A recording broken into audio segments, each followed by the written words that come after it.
I like that Honduran cigar, the spirits rise. Smoke curling like ancestors whispering in the skies. Dr. Sebi in my left ear saying heal from inside. This ain't no new land, we the ones they try to deny. Before Columbus ever dreamed of ship to steer, we was building mounds, doing rituals with no fear. From Yucatan to Galveston, New Orleans near. That's a triangle of soul, but the map been clear. Second lines ain't parades, that's ancestral rights. Tambourines and feathers under full moonlight. We ain't immigrants now, we the original might. Built pyramids and bone flutes before Rome took flight. Topcatz said it loud, stop begging for permission. Our culture ain't missing, it's just deep in tradition. We ain't African cause they told us we remember the mission. The land speaks Creole, soul food and intuition, yo. We been here through the blood and the drum, through the elders, the chants and the kiss of the sun. Smoke rise from the leaf, yeah, we talk to the sky. In the ancestors' rhythm, we never die. We been here, oh yeah, we been here. Way before they wrote their lives, we still live. This our home, not a place we disappear. Jaheim singing truth through the pain and the tears. Granny sat me down, roll something slow. Said when you puff, give thanks, let the cosmos know. I inhale the jungle, exhale the flow. Spitting stories that the textbook still scared to show. Cigar lit like a torch from ancient rites. Aromas like prayers to the Orishas at night. New Orleans ain't a tourist tale, it's black divine. Where the jazz horns been time and the spirits align. Forget Columbus, we was dancing in stars. Trading turquoise, dripping culture in bars. Drums talking codes, spirits moving cars. Look close, the past ain't gone, it's just behind these stars. From Congo Square to Trammy porches, we built this land, no need for endorsements. The Mardi Gras beats ain't just for decor. That's soul armor, homie, we was gods before war. We been here through the blood and the drum, through the elders, the chants and the kiss of the sun. Smoke rise from the leaf, yeah, we talk to the sky. In the ancestors' rhythm, we never die. We been here, oh yeah, we been here. Way before they wrote their lives, we still live. This our home, not a place we disappear. Jaheim singing truth through the pain and the tears. Through the blood and the drum, through the elders, the chants and the kiss of the sun. Smoke rise from the leaf, yeah, we talk to the sky. In the ancestors' rhythm, we never die. We been here, oh yeah, we been here. Way before they wrote their lives, we still live. This our home, not a place we disappear. Jaheim singing truth through the pain and the tears. We been here, oh yeah, we been here. Way before they wrote their lives, we still live. This our home, not a place we disappear. Jaheim singing truth through the pain and the tears.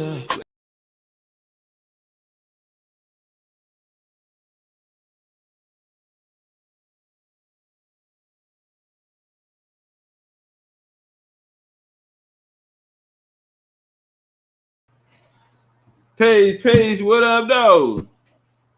How you feel? How you feel? Tell me how you feel.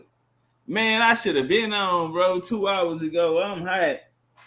I ain't gonna lie. I got up, I made my tea and everything. And this should have been a morning bill, fam. I ain't even gonna lie. We should have been on early in the morning, like 9 o'clock when I first said it, man. And I'm like, man, I'm gonna go run some quick errands, and we gonna turn up, and it ain't end up like that. So it is what it is, man.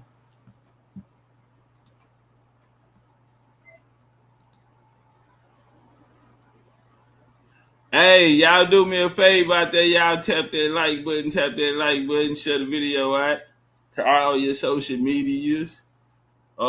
Man, it's been going down out here in these streets.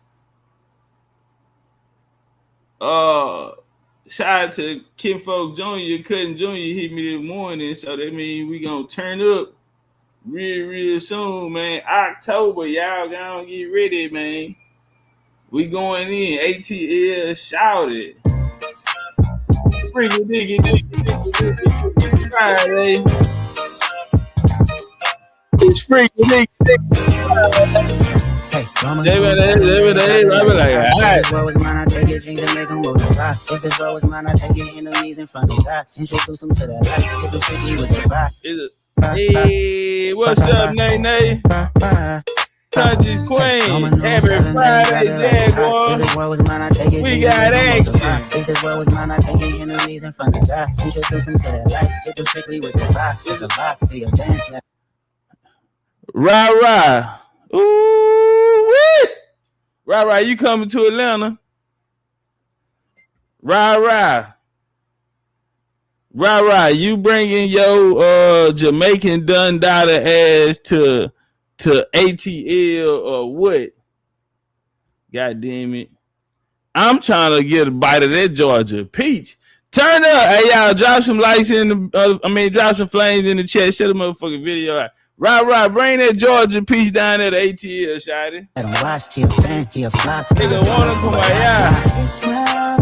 Hey, Missy Lane, I need to holler at you real quick. I'm glad you here. Missy Lane, on that Texas email, I am receiving your emails.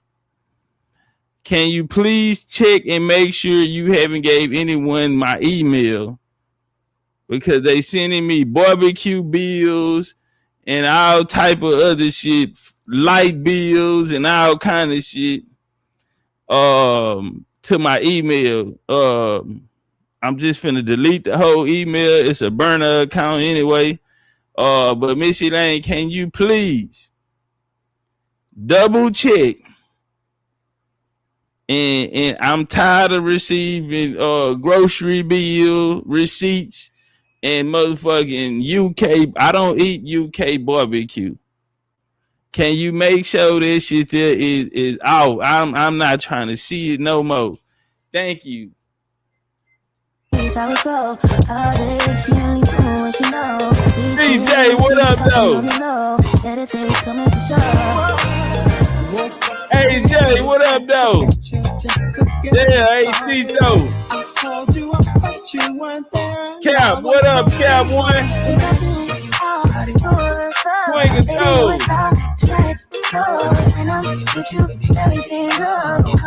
Big Dad, what up, though?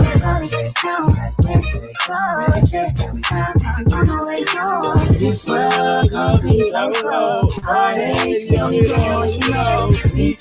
Get it cracking on the low.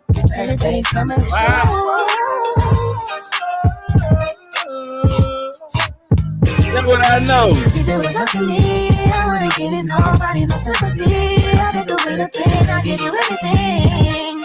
I just wanna see when you wanna see this. I trust you, I tell you, I won't waste your time. I turn it up just so I can tell you, I'ma make you say it loud. I'm not even tripping, I won't stress you out. I might even settle down for you. I'ma show you, I'm a pro. I'ma take my time and turn it up just so I can tell you, baby.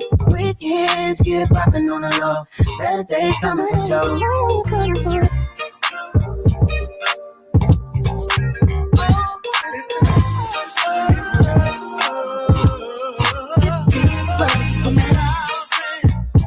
Is it from you with net,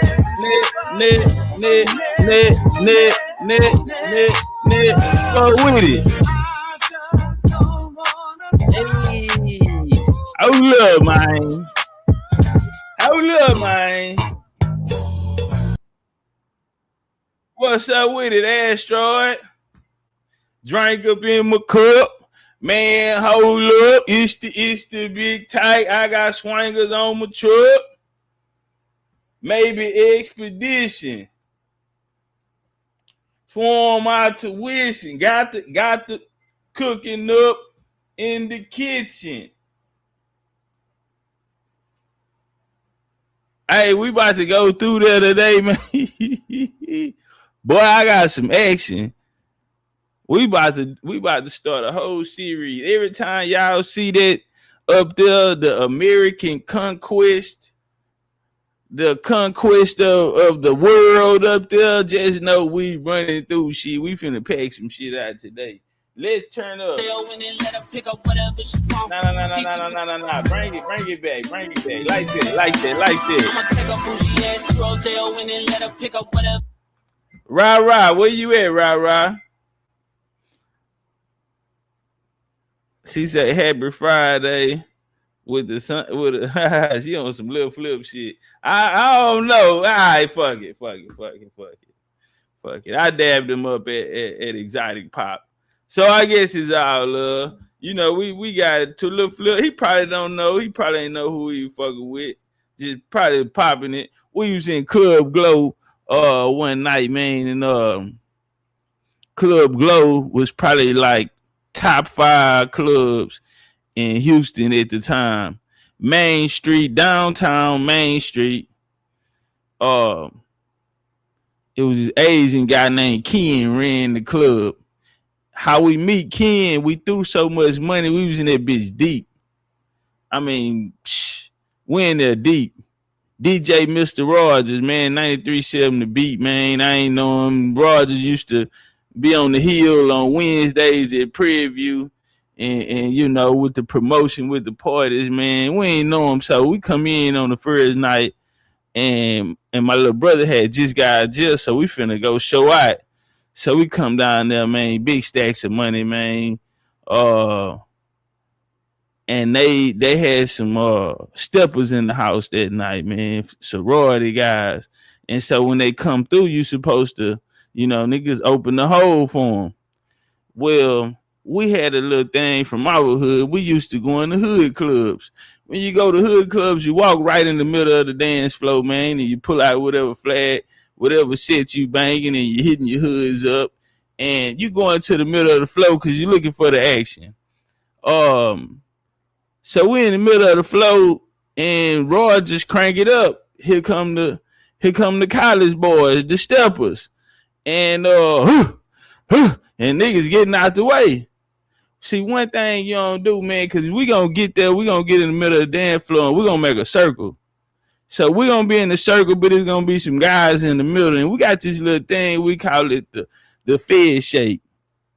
And we Fed shaking, you get the shaking and moving your shoulders, you drop down, you might dust your shoes off, you know, you might tap the floor, but when you do it, your whole body getting electrocuted.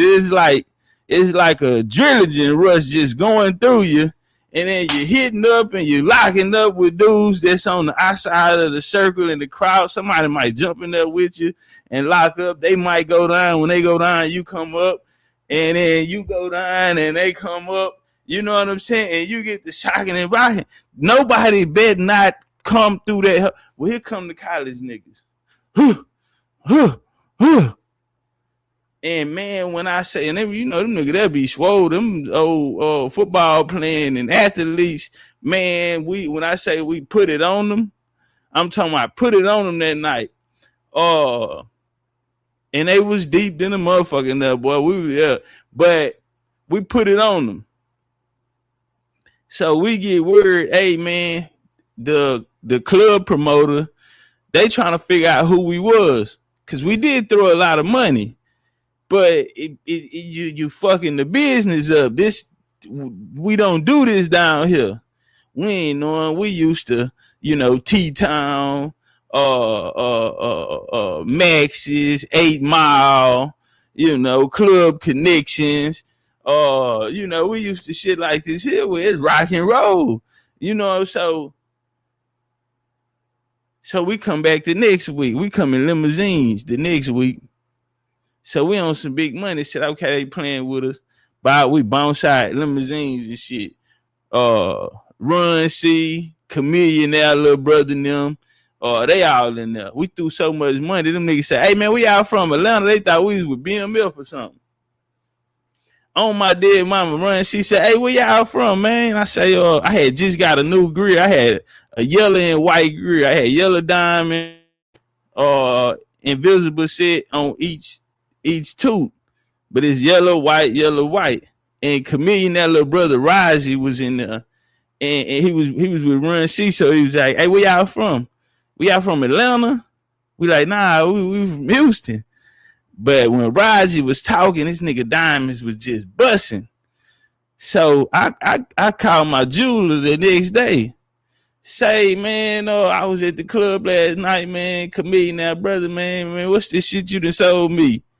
He said, man, I'll spell your name out in invisible sets. And that's when I got the invisible set. It was blue, white, and yellow diamond on each tooth. Each tooth, blue, white, and yellow diamond each tooth.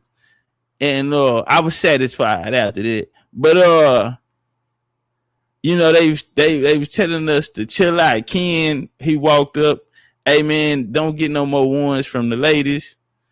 Get them all from me. So that's how I got the relationship with him. But yeah, man, Lil Flip, we throwing money. They play I Can Do That. He said, oh, these niggas ain't got no money. They money gonna run out. He talking about run the song back. So hey, come on, if I spill drink on my clothes, I can do that. Man, why he do that? Why did he do that? Man, Flip told the DJ that these niggas throwing money, these niggas ain't got no money, man. Bring that shit back. Watch they run out of money. Now, our ops, I wouldn't necessarily say our ops, but my hood, the females, the ops, the females are there. My little cousin was in there too. So they got these two little things you can stand on and you'll be up in the middle of the crowd. So rest in peace, me and Marvin Marv up there. Marvin Marv got a trade in his back pocket. He just tore his ACL on a dirt bike, man. You know, we getting money. We just doing anything. This nigga here then ran into a motherfucking mailbox, put his feet down, try to break, and then slammed into a mailbox, man. Tore his ACL. So he in that bitch with a knee brace on. We cleaning the motherfucker though. Lil Flip told them niggas, I spilled drink on my clothes. I could do that. And we trying to figure out why did he do that? Man, we just started throwing all of the bottles, Grey Goose bottles, throwing the bottles at the DJ, because you know, in Glow, the section that they sit in is right there with the DJ booth. Man, we got to slanging them hoes in there. It's finna be a firefight in this bitch. Yeah, man. Now shout out H-Time though, man. Houston, motherfucking Texas, nigga. Gang shit.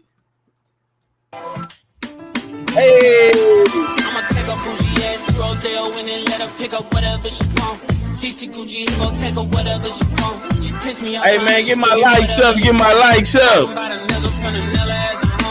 Hit it in the shop, made her tell me what she want. Like I'm singing mix, I made her tell me what she want. Miss Jenny tell you got the dates. Well, I think it's October 3rd. Listen, I don't want to say nothing too fast. I just talked to Junior this morning. Right now, we're just trying to confirm the event. The venue that we want. We're just trying to confirm that we can get it. So, I spoke to Junior this morning by text. So, but the dates that they looking at is October 3rd. I don't want nobody buying no plane tickets or anything like that right now. We just want to confirm the venue first. So hopefully we get this venue. Is the rooms that they're not expensive. So it's not gonna be a big budget. You know, y'all probably spend more on your clothes or whatever than anything, you know, because y'all got to dress up. We coming casual. We doing grown and sexy.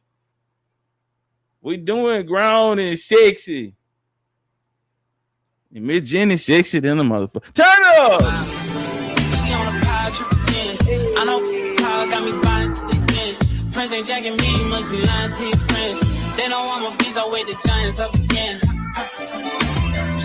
Oh yeah, Dad, that's your birthday. Mama shot at my DMs. I'm right back in, locked in. Shawty got a dust on, so the block is hot again. Think so when I hit it, sound like fuck a head. Got her ass again. Then she got the tripping off another yet again. Got a nigga feeling like a sucker yet again. Pose on my emotions, then I rush and let her in. Hurry up and let her in. I'ma take a bougie ass to hold on. Whatever she want. CC Gucci, he gon' take her whatever she want. She pissed me off somehow, she still get whatever she want. Talking about a nigga, I'm finna nail her as a hoe. Hit it in the shop, made her tell me what she want. Like I'm singing mix, I made her tell me what she want. Yeah.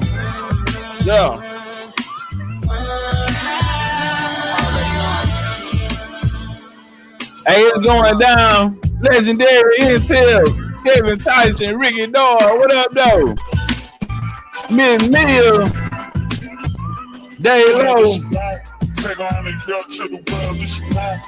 Take a city clip and Turtle. Hey, we missing 20 likes. she the loser attitude, she on the way from. Come on now. How about?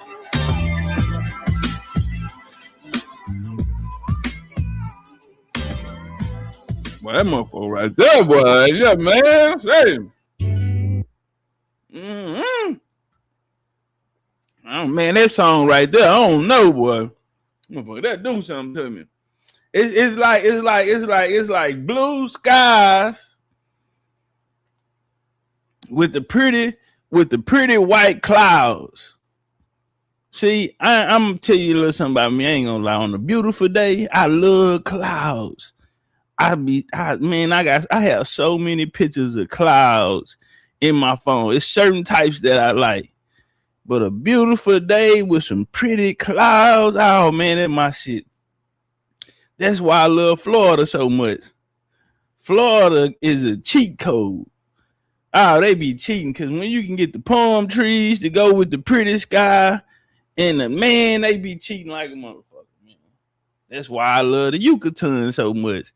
The water pretty, the sky pretty. You got to remember Mayan blue.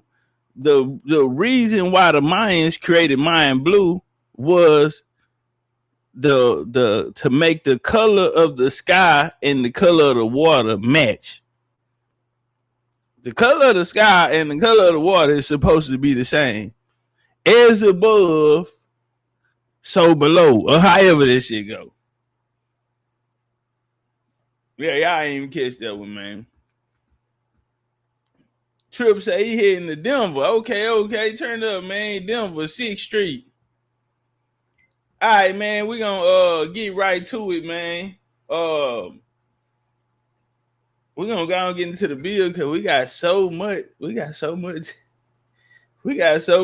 the screen. I mean, we just got so much. So, you know what I'm saying? For all you niggas hitting me, talking about, hey man, you seen this and that. Look, fam. A lot of shit ain't got nothing to do with me. I just minds my business. But we're gonna take a trip into memory lane. Y'all niggas trying to make this Moor and Indian back and forward, which is an old conversation, man. And as long as the two exist, I think certain questions or conversations are gonna take place, man. Some people call it misunderstanding. Hell, some people call it misinformation. I don't know what it's for. You know, you don't gain land, you don't gain structure. You know, I don't know what exactly the winner's supposed to take home out of the situation. I do understand one thing though from my journey is that and you know I always thought deep about people who try to convince you to believe in or convince you to see things the way that they see them.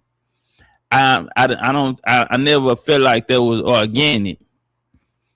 You know, the truth is the truth. You feel me? And yeah, you wouldn't have to try so many different ways, you know, to try to get someone to see what you see. If it's, you know, if you have on a white shirt today, then the motherfucking shirt is white. Somebody, you know, coming along trying to get you to see something else that they see when, you know, we're all unique. That's what make us so special. We're all unique in our own individual way. And so I think when someone does come along and they want you to see things the way they see it or the way that they were taught, someone showed them their understanding. I think the only misunderstanding is that everyone has their own understanding. That's going to be the misunderstanding. The only misunderstanding is those that don't understand that everyone have their own understanding. At the end of the day, the truth of the matter is everyone's story is different. Anytime you come with a story that groups everyone into one, it becomes a generalized situation, a one-size-fit-all situation. That's the best way to get a nigga. See, it was an old saying: you kill the head, you take off the head, then you unalive the snake. Well, you can't group everyone into one, especially without having a conversation with them. So anything that ties everything together into one, it never can mean you no good. It's by design and it's for control. It's for control reasons. Now, if everyone was individual, which in the end it would be. Now, individual, not in the sense of you standing on your own, because you have to have your family. So again, when we're speaking about cities and towns that's annexed, we know, we complain now about how it's no good food. Our culture are not represented in places that historically, like Houston, one of the most Negroish, indigenous towns here. Texas ain't nothing, niggas run Texas, the most populated in Texas. Places like Atlanta, Georgia, Mississippi, Alabama, and where you just know you can go. Louisiana, you can stop anywhere and get you some good food. Well, that's not a fact of life no more. That was in our parents and grandparents' time. Where you can stop by anywhere and you get your food, and that's because when you go into these areas, I mean, we're 90% of the population, 95 to 100% of the population, and we know Miss Mary and the family down there cooking, and they got good peach cobbler and good food, and it's home cooking, and it's a comfort because you know they niece that's at the register. You know what I'm saying? Uncle Wayne Lee that back there, been knowing them for years. Nigga fix cars too on the weekend, and you can be short today, and they be like, "Oh, I'll take care of you." You know what I'm saying? Just because you come in so often, they just give you free shit. And that's what we got the hookup. You know what I'm saying? We called it the hookup. Now you pull up, it's somebody from another race, another background, another culture. They ain't no hooking your ass up. Ain't no hookups. You don't want that big nigga and ask for a water cup and go put Sprite in it. You can't do that shit now. Nah. So a lot of these things, man, I feel like they're not needed. And I think in this new day that we're coming in to where a lot of people are searching themselves and not history. Because I'll be honest, a lot of people was brought up on doctrines. If you came before 2020 era, you was brought up under a doctrine. I'm going to say that if you were here before 2020, you fell under some form of indoctrination. And I say that, I stand on it. I done kicked a lot of ass We about to go through the timeline. You know, I'm big, tall, or small. I done got them all. It don't matter. All results are the same because people generalized with doctrines, and they put that shit in front of me, and it's my story against his story, and nigga not even using their own story. They using his story. I don't believe in master teachers. I said it the other day. Dig any one of them niggas ass up and bring them back to life, and I put their ass right back down there. On mamas. Yeah. Baddest motherfucker that ever pick up the microphone. Legendary. I want to be legendary. Muhammad Ali. Floating like a butterfly. Sting like a bee. Be legendary. Hold on, y'all. Let's take a blast in the past. This nigga. After the wars, keeping them alive. Swing, nigga. I'm gonna put you on your shit. Who? All right, let's go back in time. They call you Moreno. That's what my white family call me. They call me Moreno. Yeah, that means dog. That's the word that they use. Even the word negro. That's a Spanish word. Right. So. Well, the Moors have they're not Spanish. They you know, some of them lived in that area though. Yeah, Salamanca, Cordoba, in that area. Yeah. What those is? What those is? Those I found a video of your homeboy came over here on some more shit, man. I got about 10 lineups right here. We're gonna go through a little bit. What's up, Big Shit? I know you ain't got much time. I see you at the work hard. I don't feel like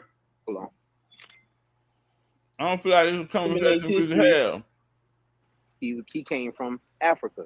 He wasn't indigenous to America, allegedly. You know what? Get this shit out of my face. I don't even care what it is. If y'all want to get to the real shit straight up, we'll get to it. But I'm looking for this one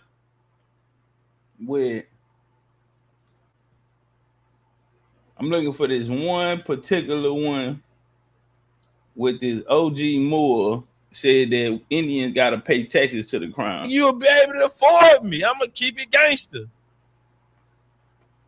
Do you know what I made off my last? When they was on the brink of distinction. But these niggas said, is y'all not from? They really think lower the Aboriginals.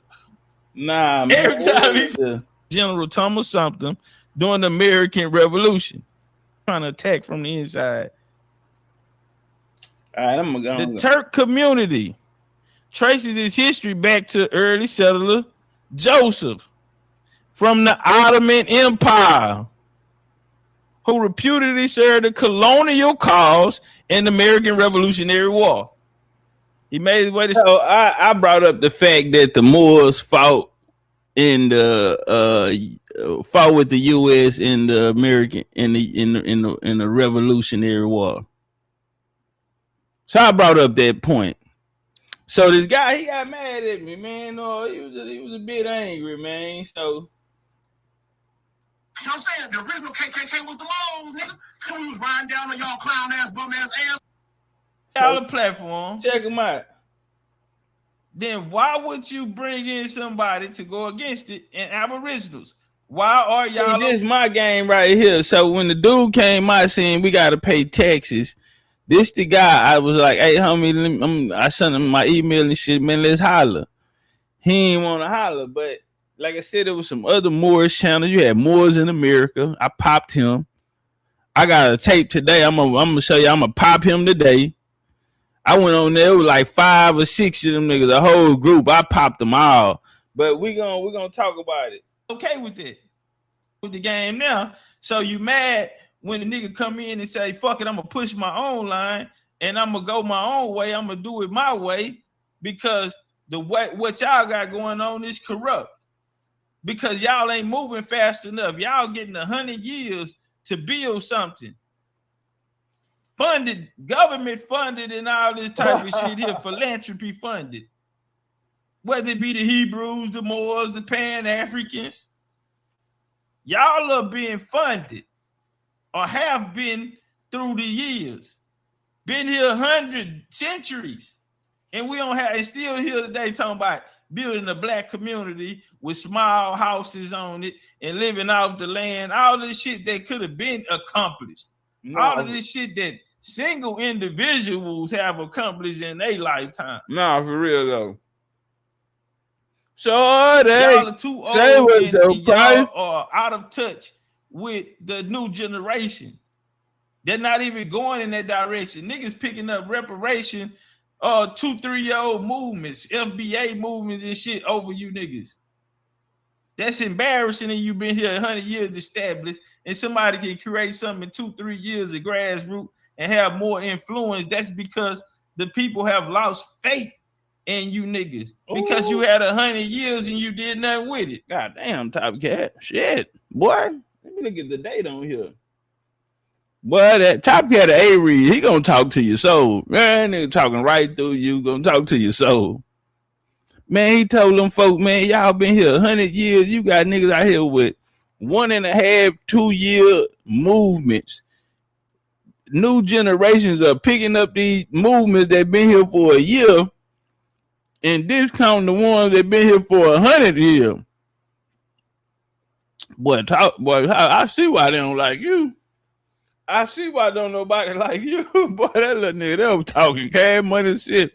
Hey, but if you listen to him, he got a point. How you been here 100 years and people do not want to rock with you? And a lot of people mad. Umar Johnson, y'all saw the video of Umar in Alabama, and he got into it with the guy in the crowd. He was telling the guy in the crowd was saying, we already been here. What a slave ships, you know what I'm saying? It was like, we got to put you out and all this shit here. They can't even go do their job. In the way that Umar would show frustration to a regular person in the crowd like that, a lot of people are frustrated because people are not rocking with the old way. And that fall under any one of them Abrahamic ass religions. And Pan-Africanism ain't nothing but Christians. You got the Hebrews. Can't separate them from the Moors. Islamic. And nobody's rocking with these old ways no more. Nubians and so on and so forth. We my stories, man. Legendarytopcatz came and freed everybody from the doctrines. We ain't got to do that no more, man. What FBA say? We're lineage based. Oh, okay then. Let me check my why. Okay, all right. Let them give them pass. Let them pass through. Y'all better get it together because they was on HR 40 or slave trade babies.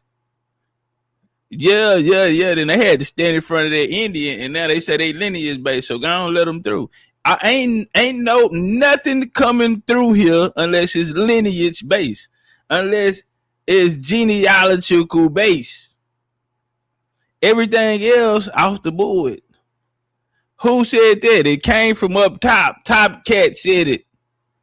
Topcatz said all of the doctrines off the board, homie. Said that meant that represent that. Go get your master teacher. Dig him up if you got to. Put his ass back down. Too late, nigga. You know what I'm saying? We the phantoms. We are. Listen, this the Moors, homie. They say the Indians gotta pay taxes to the crown. Old Moors KKK, nigga. You know what I'm saying? The original KKK was the moles, nigga. We was riding down on y'all clown ass, bum ass ancestors, burning their farms down. Man, what up, though?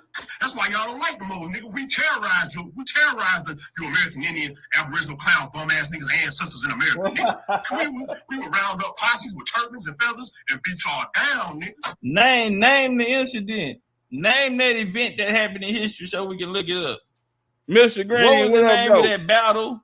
What was the name of that battle right there that happened? Nigga, you. Hey, homie said they dressed up like the KKK and rolled down on all feather wearing ass Indians. He said It was the moles, nigga. You making shit up. You know what I'm saying? Like we would ride down on y'all, burn y'all farms to the ground. All round you niggas up, and imagination. send your ass to Jamaica somewhere and do hard labor. This nigga got a big imagination. One thing he ain't lying about though is that Moors were colonizers. Now I give him that. He ain't lying about that.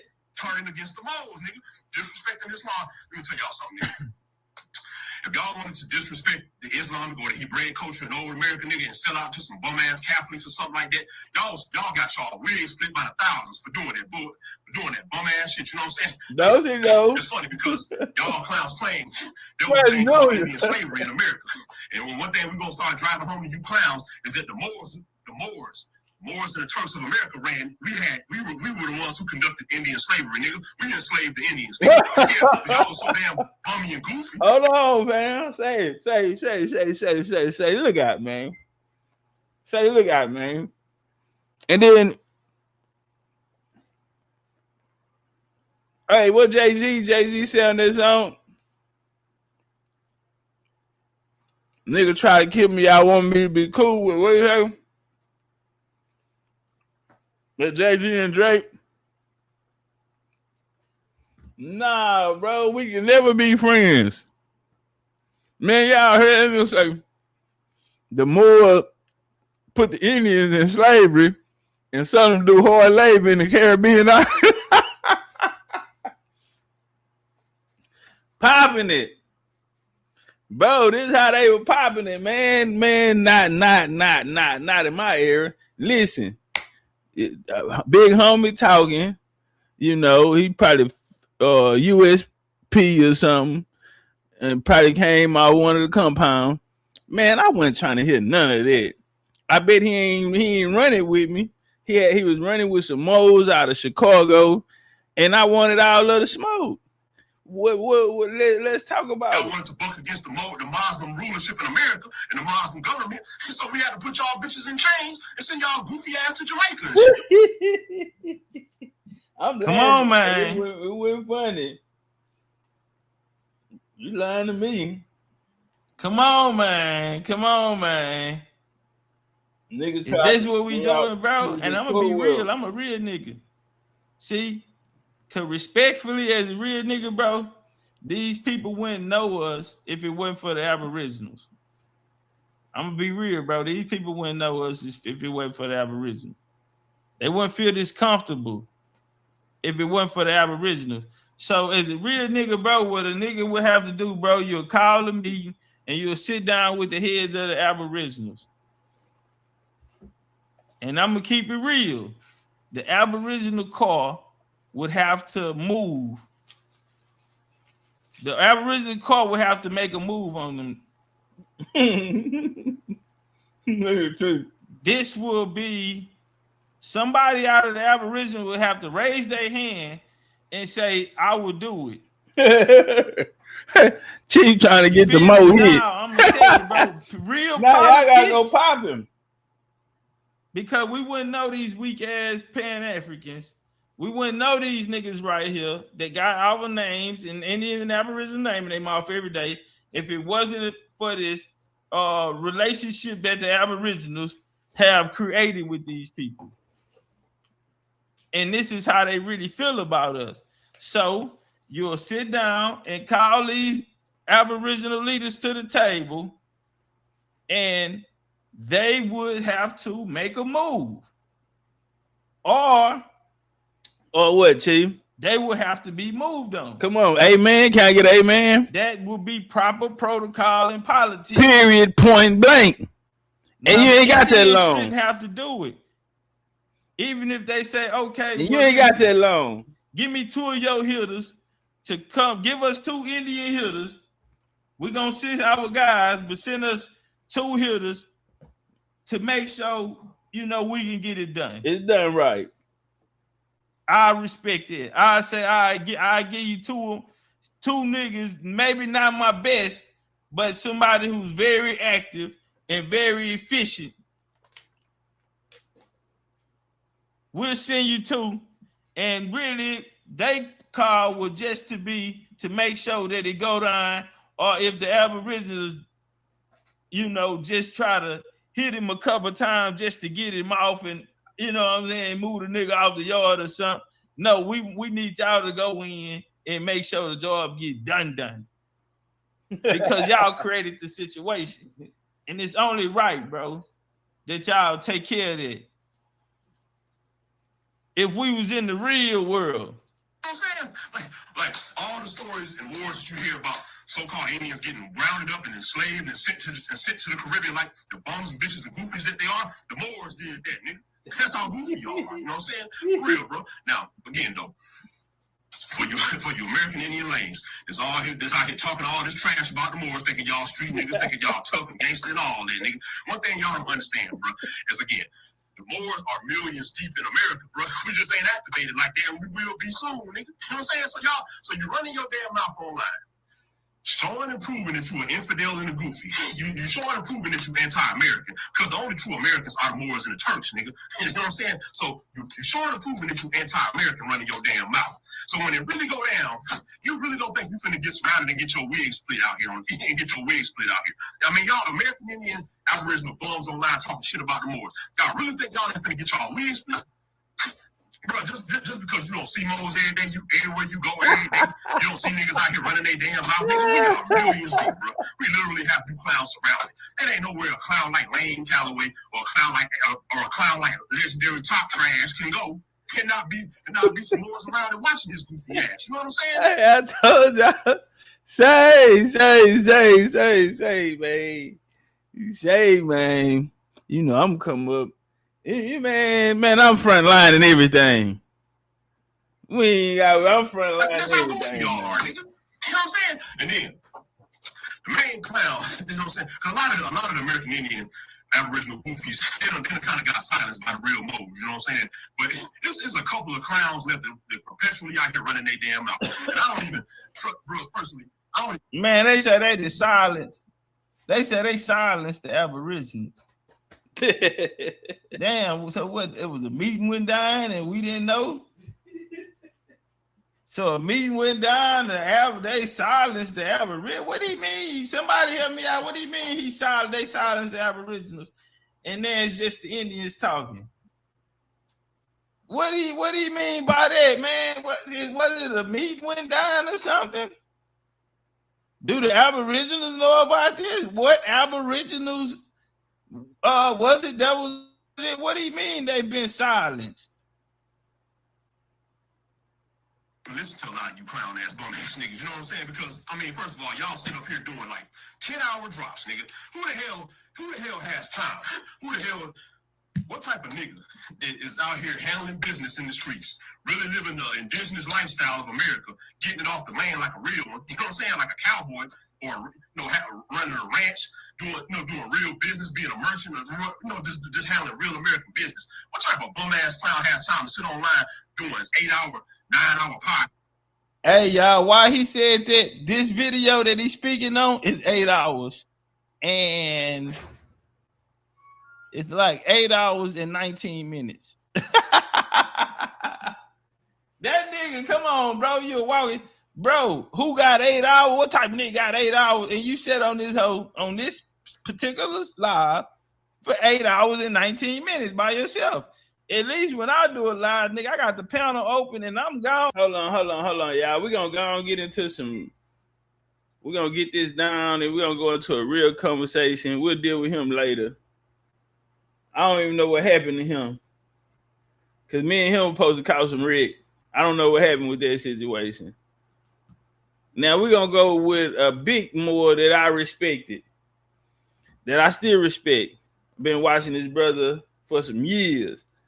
Now, I had the luxury to speak with the hardest more of this time, damn near next to Drew Ali, and that's the Honorable Grand Sheik Ties Tariq Bey. And shout out to Big Ties and Little Ties. I just sent Big Ties a gift. He should get it tomorrow. If it don't come today, it's gonna be there tomorrow. It says Saturday, but I know sometimes they come faster. So I just sent him something. You know what I'm saying? A token of respect, to the big homie. Well, after I had the luxury of having a conversation with him, I get a phone call and they say, "Hey man, nigga say you better tie your shoes when he see you." Who, me? Yeah, you. What I do? Damn. Man, they said they don't like how they don't like how you acted on the stage with Ties. I'm like, man, that ain't the first time me and Ties talk. I feel like it was a respectful, conversation. My whole game was to, hey man, people have morals. A lot of people, everybody damn near, but especially Moors, because the problem is Africans, Pan-Africans, they want to claim everybody that's dark, that's melanated. Well, the Moors are the same way, because the Moors will tell you that Moor mean black, right? So the Hebrews tell you, they come through, they want to call everybody that's melanated, they're gonna put you with a tribe. And that's what I'm saying about all these doctrines. And it's like you don't even have a choice. You gonna get down with one or the other. And the nigga saying, nah, homie, we ain't no hoes over here. It's gonna be a whole bunch of, kicking up some dust. You bring this shit over here, nigga. You're not finna colonize, slap no label on me, my nigga, because that's where you at. You feel me? So that was my whole game. I'm not going. So when they try to slap these labels on you, so boom, man, they tell me who it is. Abdullah Bey. I'm like, man, I've been watching Abdullah Bey long as I've been watching Ties, because you never seen them damn near without each other. Abdullah is a bad motherfucker. I love him because he'll start stuttering. He's so passionate about the information. So it kind of shocked me when they called me and say, hey man, Abdullah say when he catch you, boy, he gonna put ass whipping on you. I'm like, damn. I'm like, you know what? Tell him meet me in the Coliseum. Hey, I love you, Abdullah. But we finna go through this information. I don't even play the one with Ties, cause I remember the next day got up, the Moors came over here. Hey man, you had a debate with Ties? I said, hell nah, man. A conversation. Man, I never tell nobody I had a debate with Ties. My game was, man, I don't think people have a real understanding on where we coming from on this Indian side. And they've listened to a lot of people, Indian mean you a slave or this or that.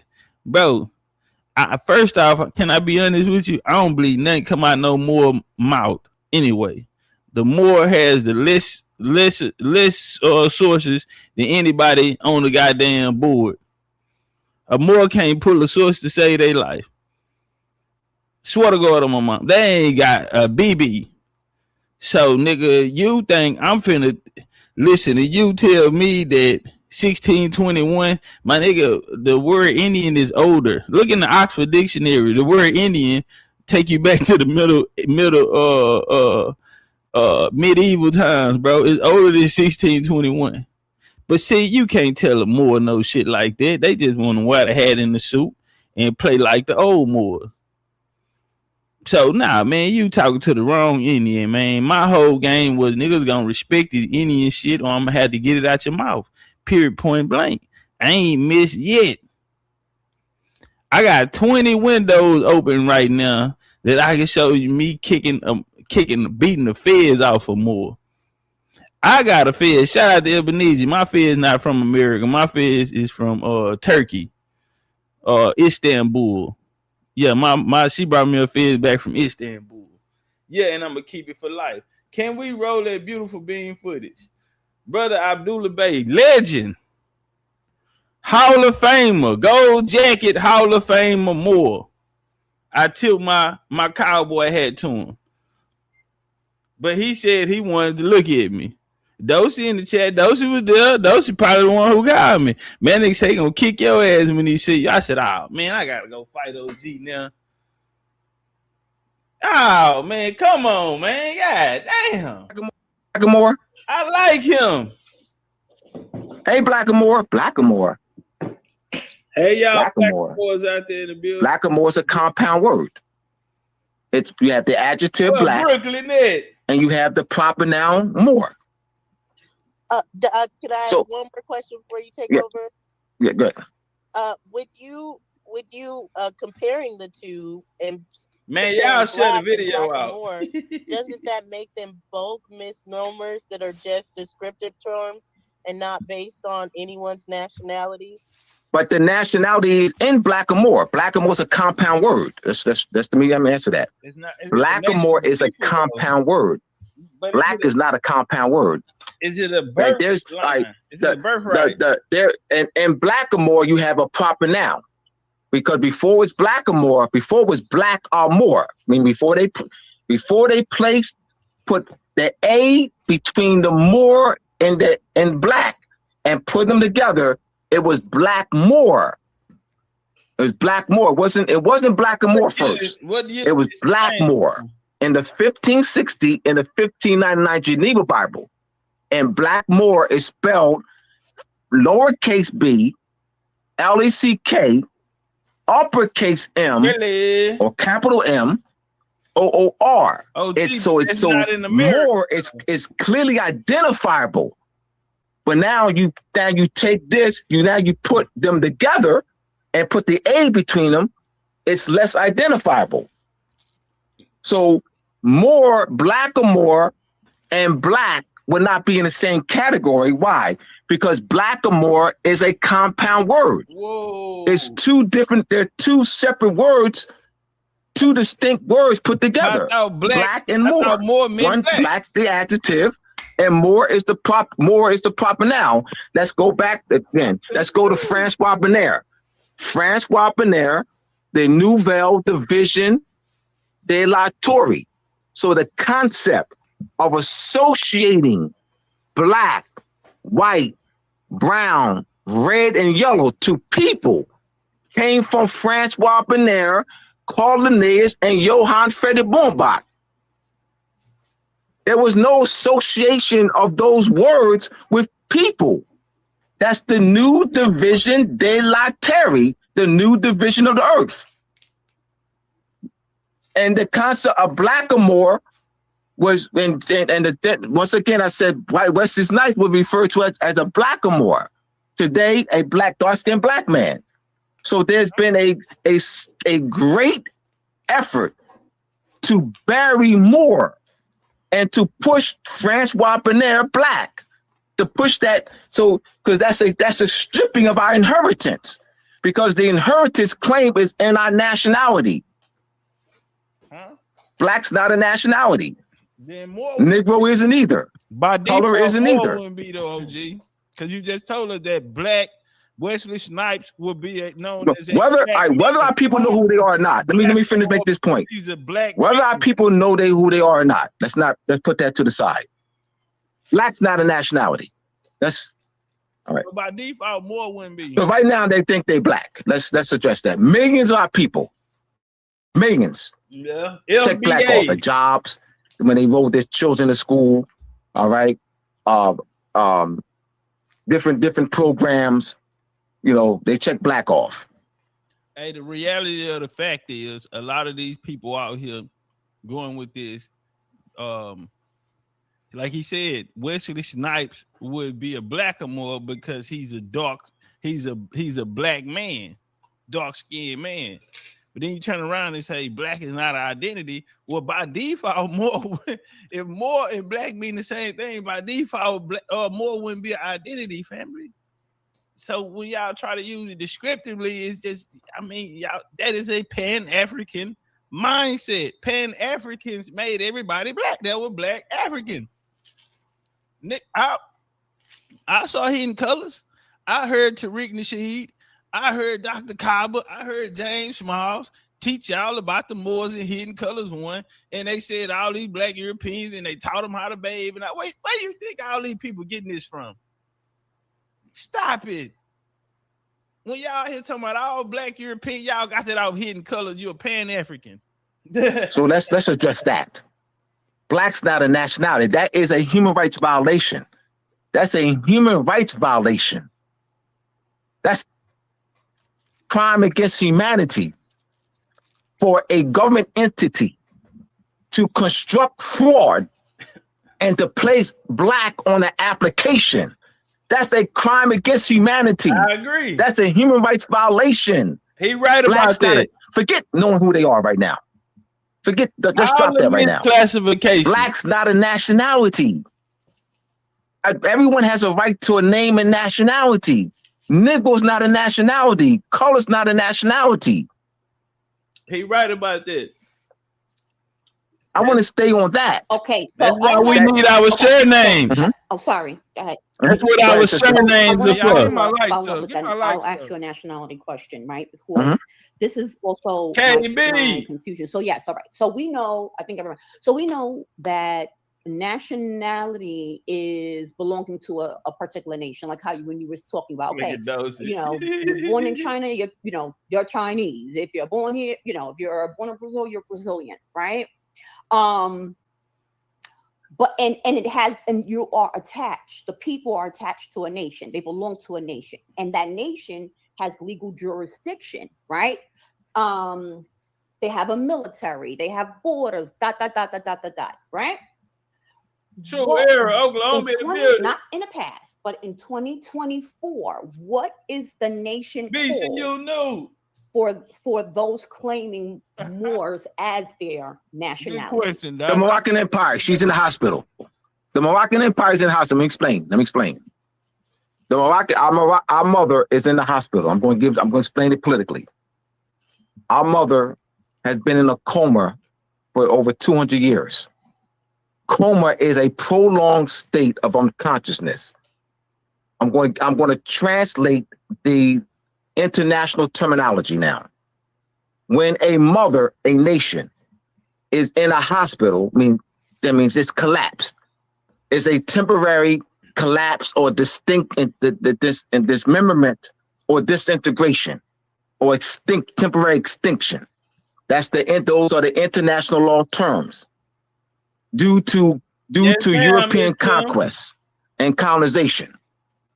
So because our mother is in a hospital, that is still our mother. So our mother's collapsed. She's in the hospital, but it's still our mother. So we belong by national origin and descent to the Moroccan Empire, even though she's in the hospital, meaning now by having knowledge that our mother is in the hospital and she's been in a coma. I'm going to go to the hospital where my mother is, and I'm going to work and wake up, bringing my mother out of a coma. In international law, that is called the recovery of lost sovereignty. Bringing our mother out of the 200-year period of prolonged state of absence in the international community. All right, that's called the recovery of lost sovereignty. We're going to work to bring our mother back into full political life so that we can re-enter the international community as an old and original state under the reversion of sovereignty. Let me give you a case. In 1968. Abdullah, real quickly though, are you saying, all right, so is the Moorish, so you're saying the nation is the Moorish Empire? Where is that in 2024? So where you were born and raised? Where you were born and raised? Where you were born and raised? Okay. Where you were born and raised? Okay, go ahead. Yes. The 1968, the representative of Ceylon. Ceylon was classified by the International Law Commission of the Rights and Duties of States in the United Nations as a new state. The representative challenged that false claim and said that Ceylon should be recognized as an old and original state and should re-enter the international community. Y'all get the likes up, I'll get on the panel. Y'all share that. We can get 200 in here. People do the right thing. We could have been in the algorithm. Y'all get 200. I'll go jump on the panel. Under reversion to sovereignty. Hey, shout out to Miss Asia for the $50 in the cash. Yeah, appreciate that love, mama. The representative showed that Ceylon had diplomatic relations and treaty relations going back to the 19th century. So that is called a continuity. So there's historical continuity that we could show. That's why I have those treaties in Moors and Masonry Part 1, dating back to the early 1600s. That shows historical continuity. Okay, so and we have a right, we have a divine inherent right to self-determination. We have an inherent right. We do. So anyone who says that we don't have, so the United States claim we don't have that. All right, what does that mean? All right, that's what does that mean? What does that mean politically? The United States says that Moors don't have the inherent right for self-determination. Where? It's called slavery. I mean, when you say United States, I hear you. Say again, I say it loud, United States. Say it loud, United States. We don't have what? The right to what? Self-determination. Y'all gonna make me come jump on the panel over there. Y'all gonna make me jump on the panel. Doshi left. Why Doshi leave? Say it loud, United States. I didn't hear you. We don't have the right to self-determination. Say it loud. We do. No, bro. Obama said you do. Right. Okay. So my let me follow up. So my last question would be, cut it out. What has been the progress in your opinion? What has been some of the success stories? That's a good ass mothers in the hospital for 200 years, right? Talking about how swordfish what has been the progress? So acquiring all these legal documents, such as the treaties that you spoke of, like have you seen that help get restitution, retribution, reclaiming land in the court of law? Like, I don't want to necessarily. I want to talk about, like, we're in 2024, right? So what has worked? Like, where's the progress? Can you speak to that? How has that helped a court of law? Because I hear a lot of Moors. There's a talking point that, as an outsider, I have heard over and over again that when you claim Moor as your nationality, which is a status, and you're in the court of law, it can help you beat a case, but there hasn't been many success stories with that. So there's a disconnect. So what has been the progress? Not 200 in the building. No, I got you. I'm jumping on the panel. All right, let me address the misconceptions first, because you brought up misconceptions. You brought up misconceptions. Yes. All right. So let me address misconceptions that you brought up, and then I'll go into progress. The misconceptions that you brought up. You claim, brother, I don't know nothing about Rod Hayes and none of the accusations. I haven't heard it. Yeah, man, don't bring that. We don't do all that shit over here. We don't do that old messy shit. I heard, have you heard? I ain't heard shit. The national principles perspective, where before the conscious Moor has been groomed into this individual processes, and not restoring the national principle. Let me explain the national principle concept. Rich, they don't know, man. Man, when they do an investigation, man, they gonna have you down. I'm not going down there to sit down in there, man. I'm not sitting in homicide, man. In that little cold little box, man. They getting you shit out the snack bar and all of that, man. I'm not going down. I don't know nothing. I don't want to make a statement. I wasn't even there. A Chinese, in the Chinese Constitution embodies the name of Chinese. I mean, the name of the people is drafted in the Chinese Constitution.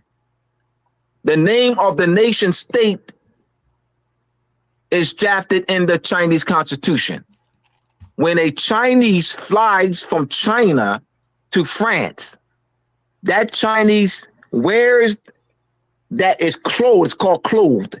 The Chinese is clothed with the Chinese Constitution.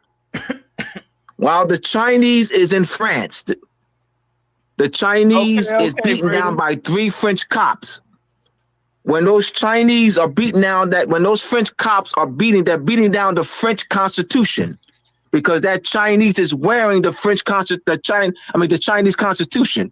That Chinese is wearing, because he or she is clothed with the Chinese Constitution. Which means, my point I'm making is that China is not going to address it as you injured one. It's an attack against China. What the problem had been, sister, is that Moors have been groomed and not been taught that way.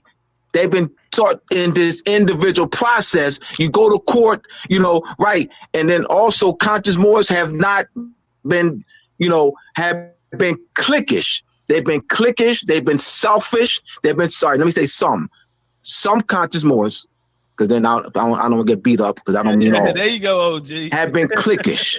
They've been selfish. Richard Neal Bay, rest in peace. They're not their brothers and sisters keepers.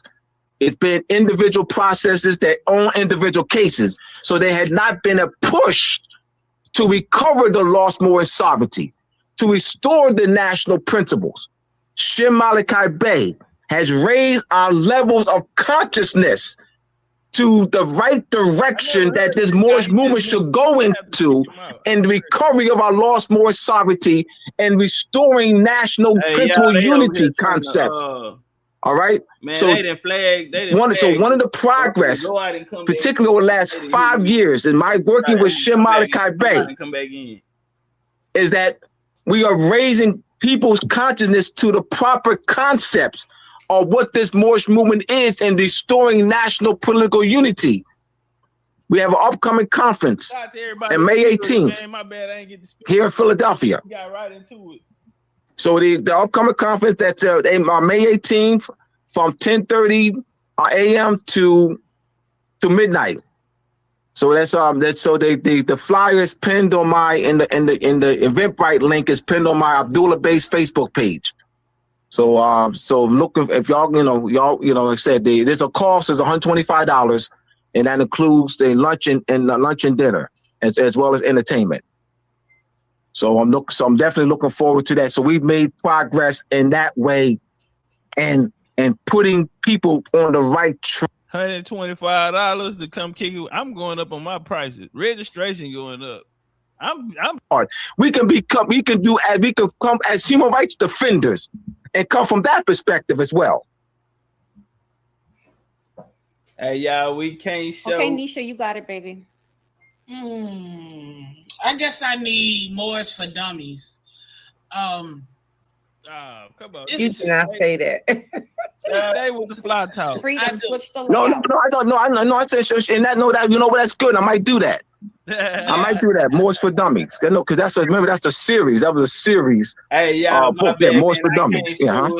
She's talking about basic lessons. Basic lessons. Teachers from Moors. And he called. He called them and told them, "Hey, until Topcatz, me and him gotta have a debate." Of course, damn. Heard about it before YouTube. So OG told Topcatz come to the bank. 100 and something years, over 100 years, yes. Right. So piggybacking off about progress, if it's been going on say, man, I work easy work, years, man. I work really clean. Still having these conversations. So I just tried to show that they restricted me. So again about come to Big Chief University. We only been here going on 4 years. Y'all come to BCU. In the mindset, I don't see the progress on the street. I don't see the progress, period. Come on, so why home, do we baby. put so Come much? on, why do some people Aboriginal, put so much weight on the word more?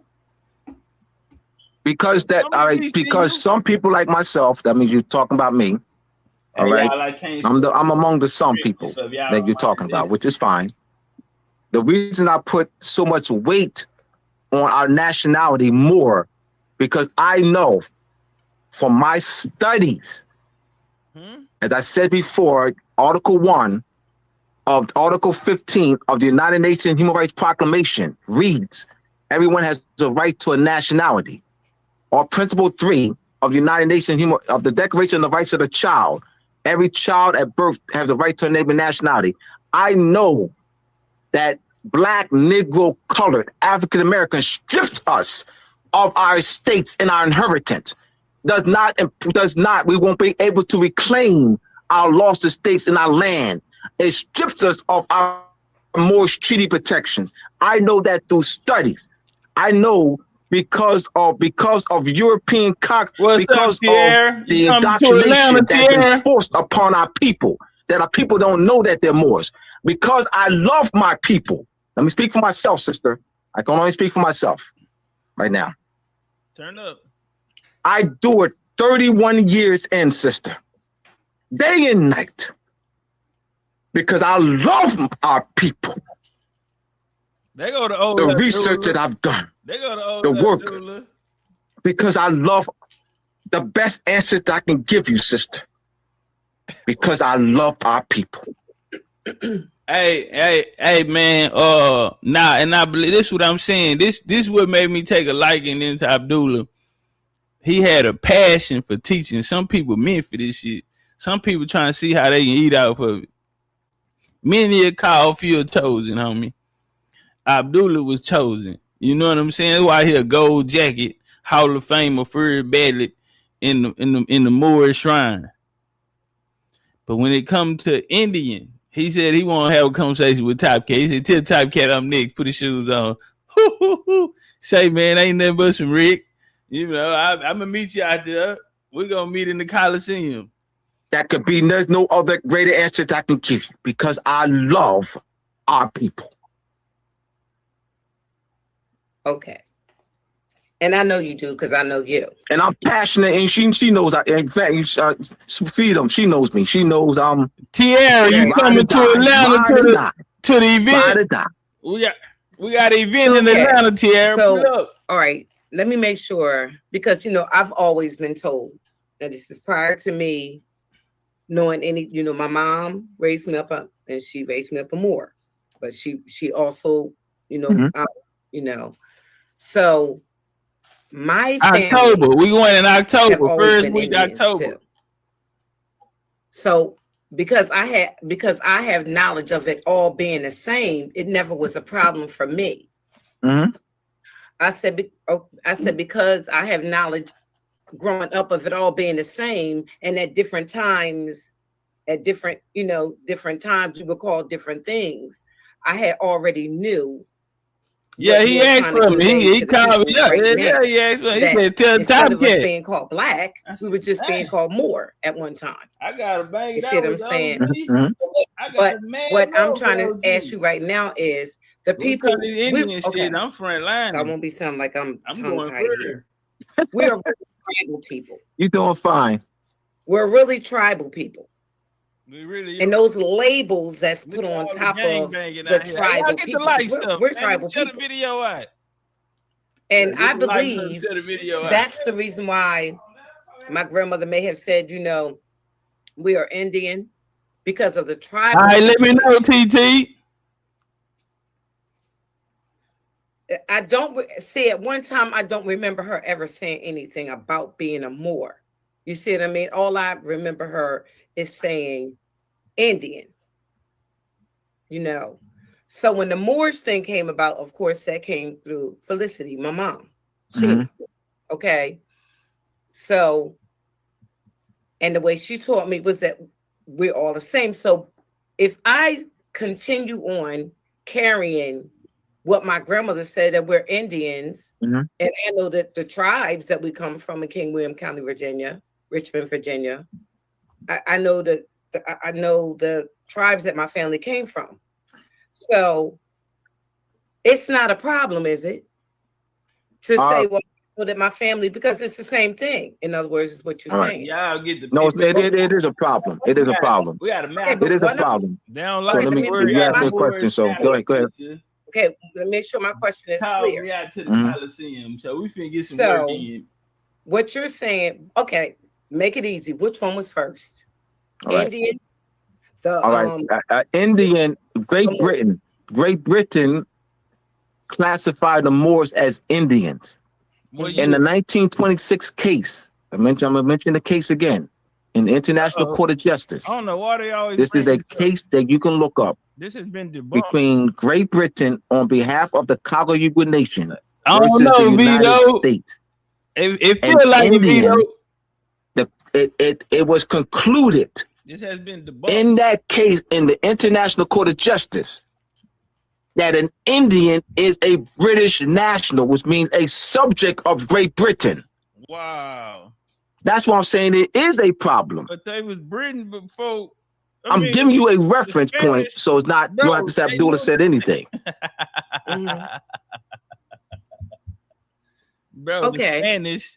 All right, because I know when we open up the floors for people to ask questions, they're going to ask questions. So that's the reason why I'm just trying to make it clear, because Taj was saying something about a pedigree. Mm-hmm. So when he said that more, Taj said more is a pedigree, more is a bloodline. Indian and Black and Aboriginal and Indigenous and all that were labels that was put on us, but the more is the pedigree. And Indigenous and Aboriginal are not labels. Indigenous, not those two. All right, I just want to. Okay, Indigenous and Aboriginal are not labels. They're all right, they're not. Indigenous. Just give you the etymology of indigenous. Okay. So you have indigenous, the root word G coming from the Greek as in Genesis. GN, that you see that root word in the word Genesis. All right.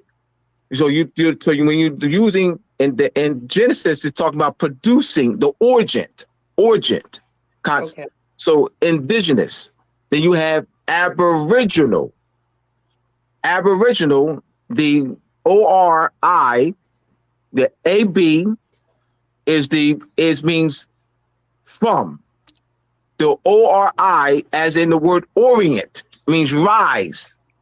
GIN, which is a form of GN, as in the word Genesis, rising from the beginning. Rising from the beginning. So Aboriginals, the original people of the land, rising from the beginning. You also have autochthonous. Autochthonous, it means rising from the earth. Autochthonous. So autochthonous, Aboriginal, original, and indigenous. Those are not labels that was put on us. Those designate our ancient present to the land. Okay. Native, autochthonous, Aboriginal, original, indigenous. Ain't no AI sources in okay. Nah, this ain't no AI. I got this right now, because when I go back around, I'm going to ask that question that everybody's the African question. So I'm going to be quiet and let Dulcinea take the next question, because I want I guess we can just go around again and then open the floor, because there's a couple brothers. Yeah, we're gonna open the floor. I definitely want to open the floor. Yes, people. He's looking for somebody. Yes. To ask questions, because he wants that floor open. He looking for some idiot called Topcatz. Just like we believe that Black is our, we have gotten so into the Black thing that we feel like Black is our pedigree. You see what I'm saying? It's like it has grown and has. That's indoctrination. Got yours. I do understand what you're saying. Yeah, we agree with but we've been using it now for a while. And at one time, we probably thought the same thing about Negro. We probably thought the same thing about colored. But I'm still trying to figure out what's the difference when they was calling us Moors. I just don't see why it's a difference. But I guess you're saying it's a difference. But I just. What you saying difference? Well, I'm not understanding what you're saying, Freedom. So what's the difference? Okay. The word more that's put on us, right? Who put that on us? I really don't see it. It seems like it's a status too. All right. Let me. Because if we were called our tribal names, right? Yeah. I know we're saying that, and everything else was statuses that was put on us, right? What you're saying is you changing the world, status, because I guess. Hold on, I want y'all to understand something, bro. Give y'all self a pat on the back, man, a hand clap, put a feather in your hat, man. BCU are changing the game, because once a person get to finding out, hold on, I have my own story, and a lot of these things people have came and gave me an identity, and back at home, I learned something different, and now they're going back to their childhood, to what was given them at home. And so now a lot of this stuff that they was in and raised in or converted to, indoctrinated by, they are releasing the chains off their brains, man. And you know, they want some understanding. Hold on, man. It don't seem right. You know, Granny Bear say, man, we Indians. I can't go against. That's all I knew as a child. Let's walk. That's it. It's That's all I used know. in legal stuff and on treaties. I learned Yes, it's used that more. Meaning, I learned how to be black. More Bang, is bang. you see protection in the treaties. Listen to hip In the hop. treaties in the 16, 17, 1800s. The treaty between Great Britain, the general treaty between Great Britain and Morocco in the 1856 treaty. You see a great deal of protection in those treaties. The other treaties in the 16, 1700s. You see protection, that Moors are protected in those treaties. And you also see power. You see political power. You see Moors in position of political power through those treaties as well as through those letters. Mm-hmm. So you don't see political power with black or nigger or colored, but you see political power. Let's go to Europe for 700 years. Let's go to the 1491, the Treaty of Granada. The Treaty of Granada in 1491. In that treaty protects the personal rights of Moors. One of the articles in that treaties where Moors will be governed by Moorish law in that treaty. So right here we have him admitting that the Moors are from Granada, right? So the people that came here and attacked us just so happened to come from Iberian and Granada. These were royal bloodlines come up out of there. I know them. I studied them well. Okay, and we showed yesterday they were part of taking the Mayans in 1848 to Cuba in the slave trade. No one ever talks about that. So when they celebrating these hold on, man. I told y'all, bro. I've been had that shoulder, bro. I've been catching that shit out the elbows. Listen, man. When we speak about the Castor Wars and people talking about the Mayans being taken to Cuba and all of this here, I've never heard nobody bring out the relationship or the part that the Moors played in it. And listen, man, we ain't bashing all Moors. This is just the topic for the day, homie. We just going through. This is a gold jacket. I am proud to share the arena with this brother right here. His brother been doing this shit longer than I've been alive. So yeah, it's an honor. And because now you're gonna get real understanding. You know, about the Moors and the Indian. This is at the highest level of the game right here. These Granada and these Iberian and all these. I love it. Check. I love it. Cause they don't know what I got back here. Appeal not approved. Nah, nigga, I done made a key suit, nigga. They don't know. They ain't gonna see it coming. Let's look at the treaties. Let's look at the protection that supports us. I'm saying the name Moor. The name Moor is in the Treaty of Granada. Not Spanish, not Indian, not black, not colored. The name Moor, the protection that the treaties provide us. The name Moor, the power. The power, the opposition of power in that name. Mm-hmm. I'm going to continue emphasizing that point. When people ask me questions, I'm going to emphasize that point over and over again. Okay. Hey, we're in the Coliseum. Yes, please. So, I want okay, and I want you to be as specific as possible when I ask the question, because I want to bring this. Hey, get the likes up, family. Can y'all do me a favor? And I know likes up. We're going. And also share the video out on get the likes up, share the video out. In 2024, Instagram, what Facebook group. Let people know that we actually being identified as a Moor grants anyone. All right, that once again, the 14. Well, let's go. No, simply. Let me answer the question. Sister. Let me answer the question. Okay, we're gonna let him answer that question, but hold on, somebody had a question. New Penny say George Washington wasn't backing down from the Moors. Moors was kidnapping Hey, we love the TikTok shop.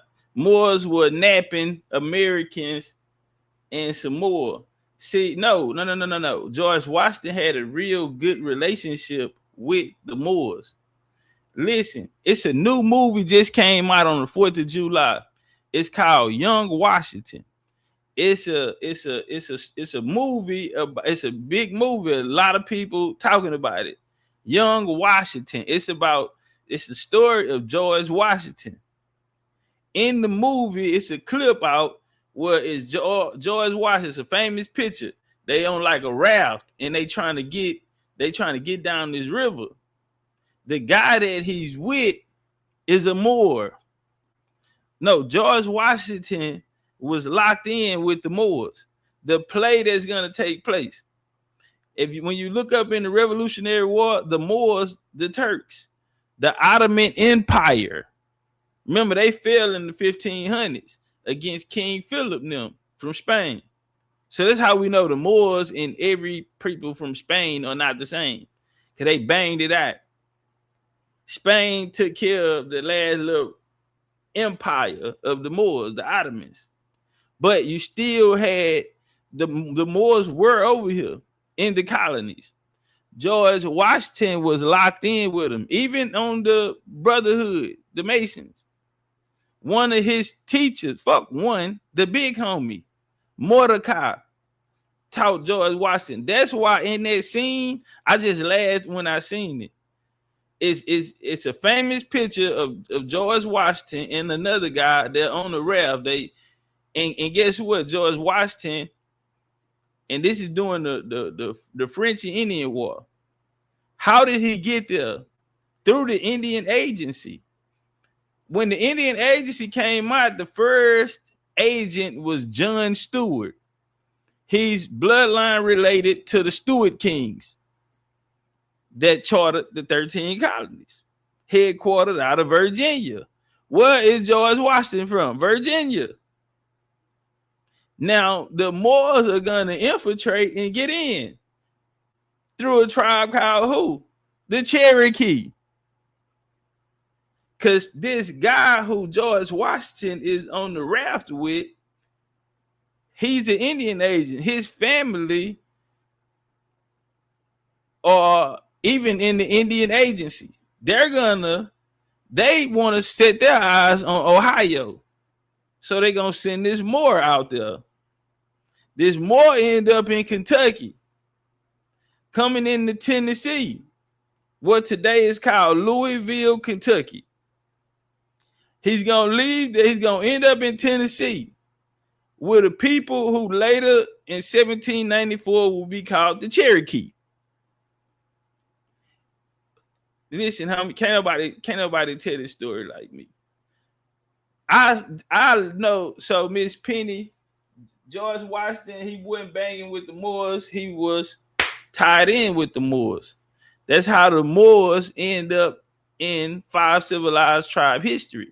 A lot of people can't identify them. They had European names. But these bloodlines don't come from here. That's why the Delaware Moor, they did what? They shipwrecked, right? Got off and went with the Lenape. It's not they was already here. Now, they were here in the largest majority of them was in a certain place. I'm not going to get that answer up. That's for Moors to give up.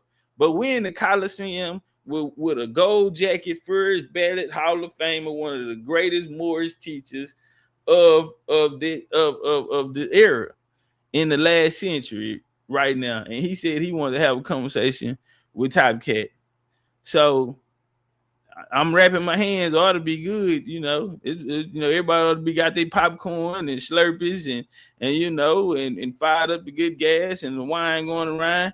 And we finna put on a show. Are you not entertained? Sister, please let me answer the question. Please. Give it to him. Give it to him. Are you not entertained? Because you're saying presence. Give it to him. But there are no. Give it to him, don't you? Give it to him. I'm answering the question. Sister, I understand the question. Please, I understand the question very, very well. All right, now think of 2 more ways. All right. You know what I'm saying? I'm gonna go left or right. The Europeans. Let me do this, sister.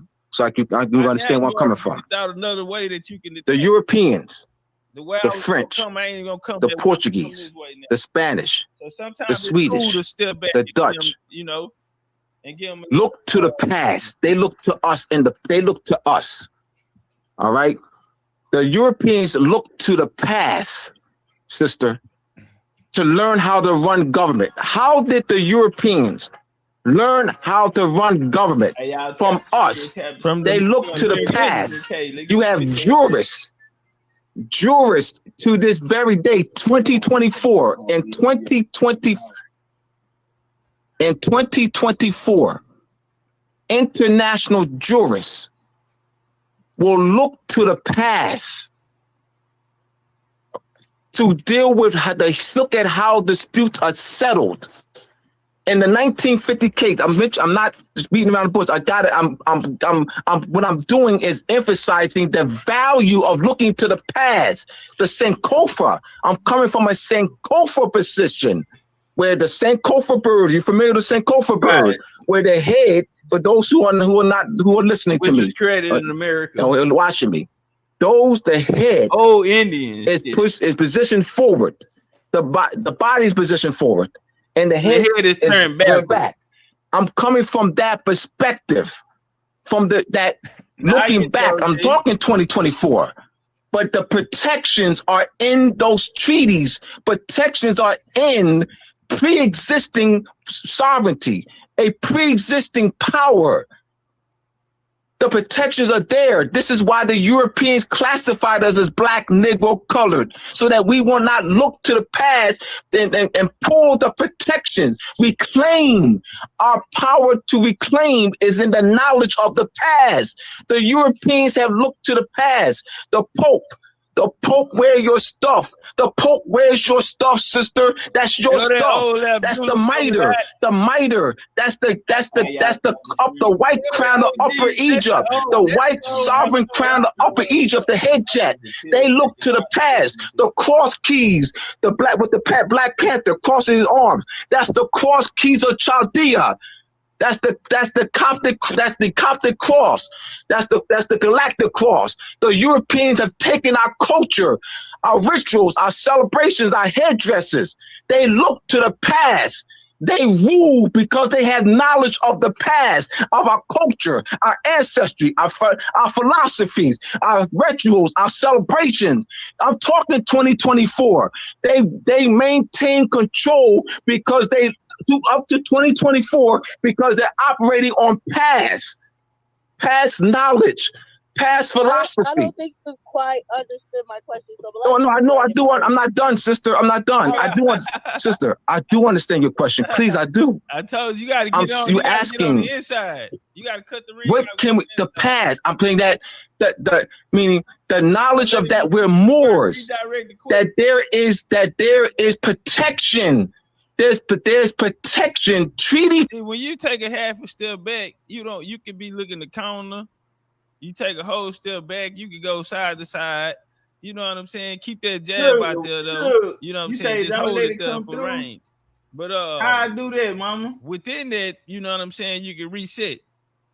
If you're gonna come with that, you don't understand my question, and he said he do, and you already gave him the first one, and now you're gonna have to cut the ring off. And it gotta be let me direct. ask the question again, respectfully. I'm gonna ask you the question. Find a way to get on the inside, because that type of shit. You gotta find a way on the inside. Don't let him get two in a row. Cause now the judges are watching. Goddamn. I'll tell them. Get on the inside or something. Yeah. Protections that will protect us, knowing that we're Moors. And resetting. Those are past treaties. I'm finna take it out since they want to. I'm talking about 2024. Like, so let me ask you. They said appeal denied, so fuck them. We just gonna watch it. Like specific ways that it protects you, not just that there are protections. I want you to give us specific ways being a Moor protects you. All right. Right. There, as a governing body. Get the likes up, family. Get the likes. You can argue the treaty protections from through Moorish government structure. It works through government structure because the treaties can only be enforced through government structure.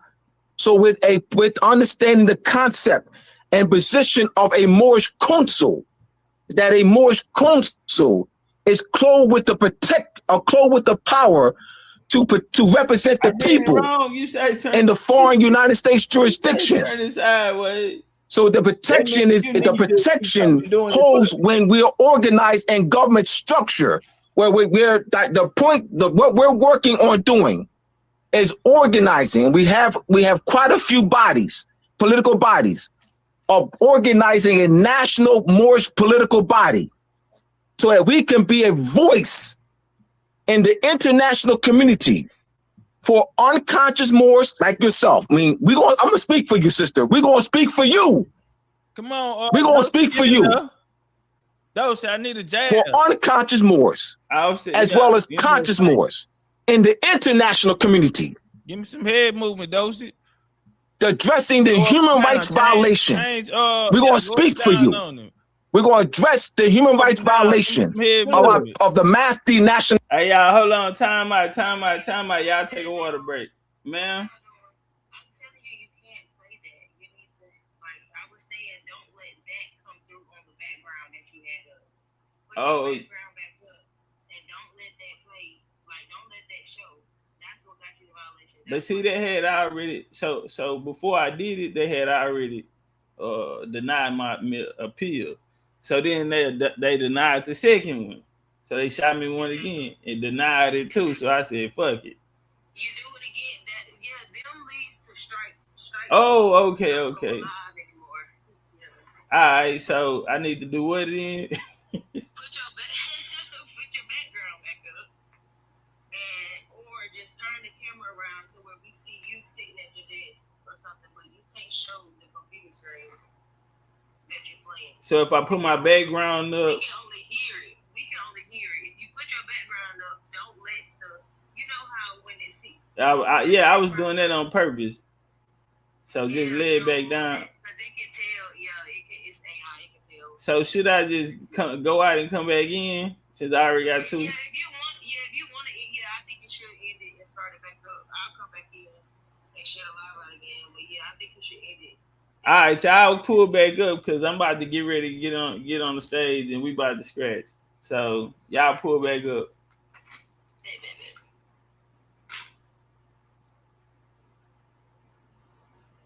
I'm over there bugging, don't know the rules. They finna shut my whole operation down.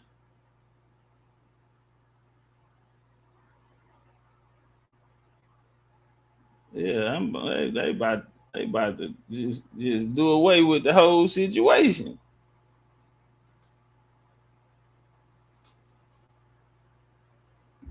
All right, let's walk. They say some of our people being classified as black nigga call. We're gonna speak for you. I need a jab in there.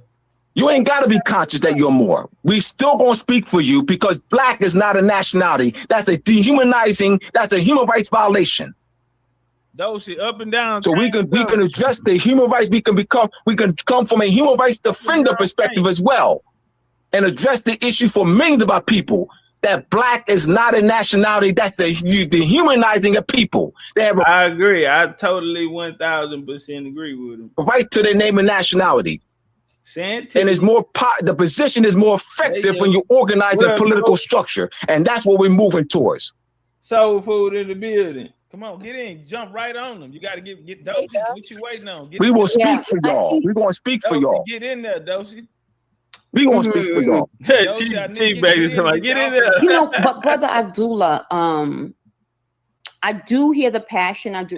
Poppy, right? I don't know what's going on. What's up with you though, Poppy? What's up with my put hood? that on everybody. So, for example, like when I hear you speak, it's almost as if everywhere in the world, as long as you have a drop of melanin, that you're a Moor, right? I didn't say that. No, I'm saying that's sort of like how it sounds, right? So, but like, I'm be clear. So I didn't say that though. So we can move on. We can pass that. Yeah. No, we can move past that because I'm telling you that's not what I never said. Don't apply that. So we can. Yeah. Not a problem. And when somebody asks me who do I identify As today, I am who my kinfolk. Go crazy on the light. I'm my mama's daughter. I have a last name. I have a tribe. I know where my mama's mama grave sites are, right?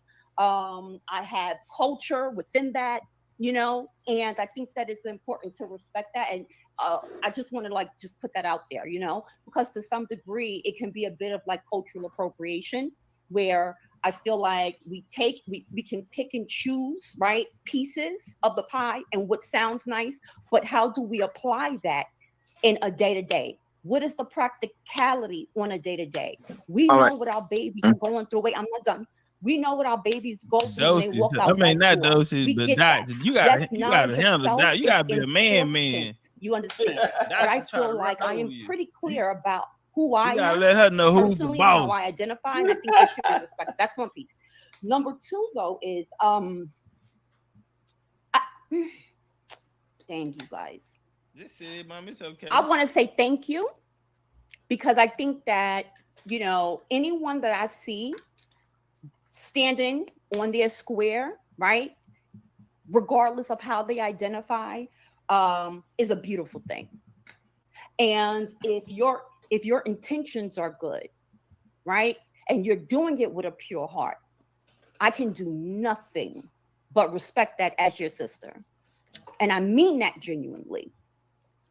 But I also must be very transparent in saying, and my sisters on this panel know this, and those in the chat who have been rocking with us for a while have heard me talk about that.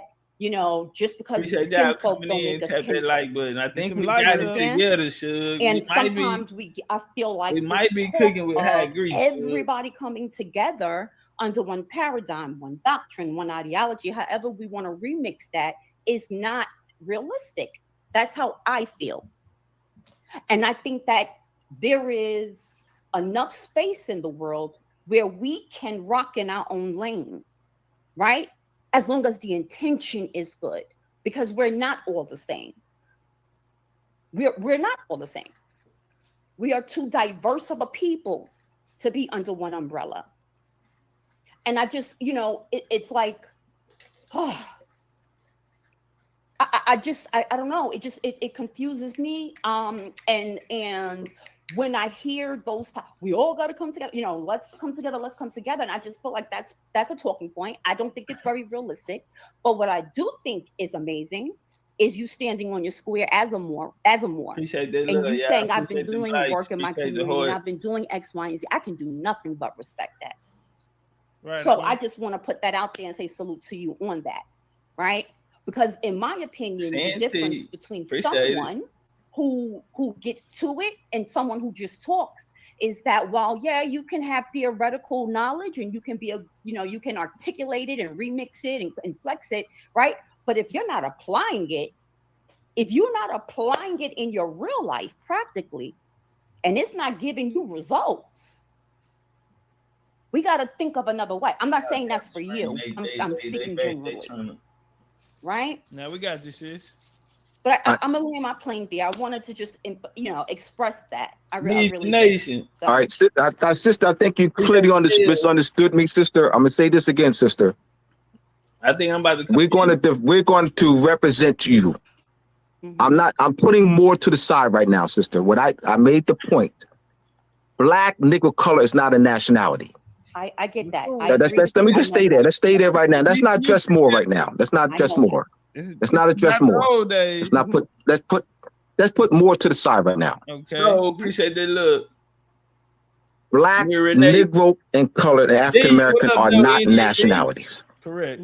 We push for an argument, a human rights. That's a human rights violation for a governing body to place on documents Black, Negro, colored, and African American.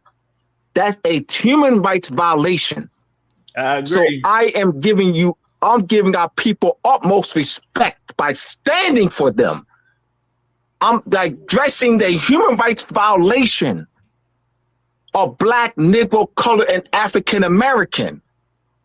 I emphasized that point several times of coming from a human rights perspective, brother that said a bring your position homie on the panel. of addressing a human rights issue against the United States. Brother that said bring the brother on the panel. I never heard of him, family, but respectfully, since you asked me, I have no problem with it. So hit me up on IG or hit me up on my website, BigChiefUniversity.com, or hit me up on Legendarytopcatz on IG. And yeah, we'll set it up, man. Since you asked me, I'll do that for you. States. The United States has perpetrated for decades of placing on documents, meaning none of our people write black down. None of our people write black down. Negro, color, African American. It's already on the documents. But yeah, this guy. Nobody writes black in. Nobody writes Negro in. It's on the document. It's in census. It's on hospital records. That's a human rights violation. Our people are not aware because they really think they're black. So they're not raising. But when the issue is raised, when the issue is raised in the international community, I'm not talking United States courts. I'm talking the international community. Get the attention of the international community that these people have been violated. This Abdul is a human rights violation to classify them as black, Negro, colored. They have a right to a name and nationality. What is their United States? What these people nationality is then? Tell me United States. American. No, I'm asking them. I'm asking. All right. I'm making a point. I'm just making a point. I just came from out the country. They called me American. I got you. I just have a question of why can't you go to the international court tomorrow since you have the Moor nationality, you have all the paperwork and documents that show the human rights violation. So what is stopping the Moors from going to international court tomorrow and going in front of the UN and getting our rights given back to us? We got a conference coming up, sister. I'm busy preparing for a conference, May 18th conference. We got people come from several states. I'm coming for, all right? So we have an upcoming conference, May 18th. I've been busy since September preparing for this upcoming conference. We also started an advanced study group. We have over 100 members that are part of the advanced study group. All right. So that's there. So in reaching out and preparing for this upcoming conference that I talked about earlier, which is scheduled for May 18th. All right. So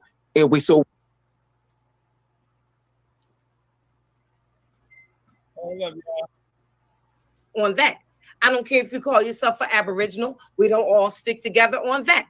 I don't care if you call yourself a Moor. We don't all stick together on that. You call yourself BCU. The reason why we haven't gotten nowhere.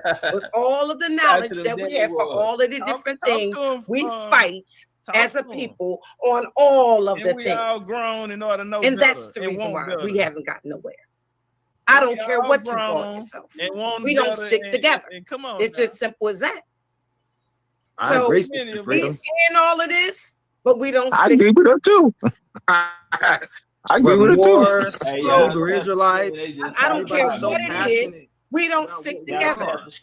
With ketchup, with watermelons, with soccer balls, with baseballs. I disagree. I'm in the ring. I disagree too. I really do. I disagree. Well, go ahead. Other people in the chat on panel, so let them rock. Yeah, but what do we need all of us to Ray Ray. Okay, I'm gonna answer the question. What do we need all of us to agree on today? Right. What is the thing that we need everybody on one accord to? I agree. Every other race sticks together and they succeed. But they don't. They don't. But they don't. But they do. They don't stick together. You be mean. They just don't attack each other. They don't stick together, but they don't attack each other. They're more neutral with each other. Okay, even if you want to say it like that. if they don't stick together and they don't fight each other, they also weren't picked up, put on ships, hit dumb, deaf, and blind over the head, and took from everything that they knew. We gotta realize why we don't know who we are. It's my turn. Calm down, y'all.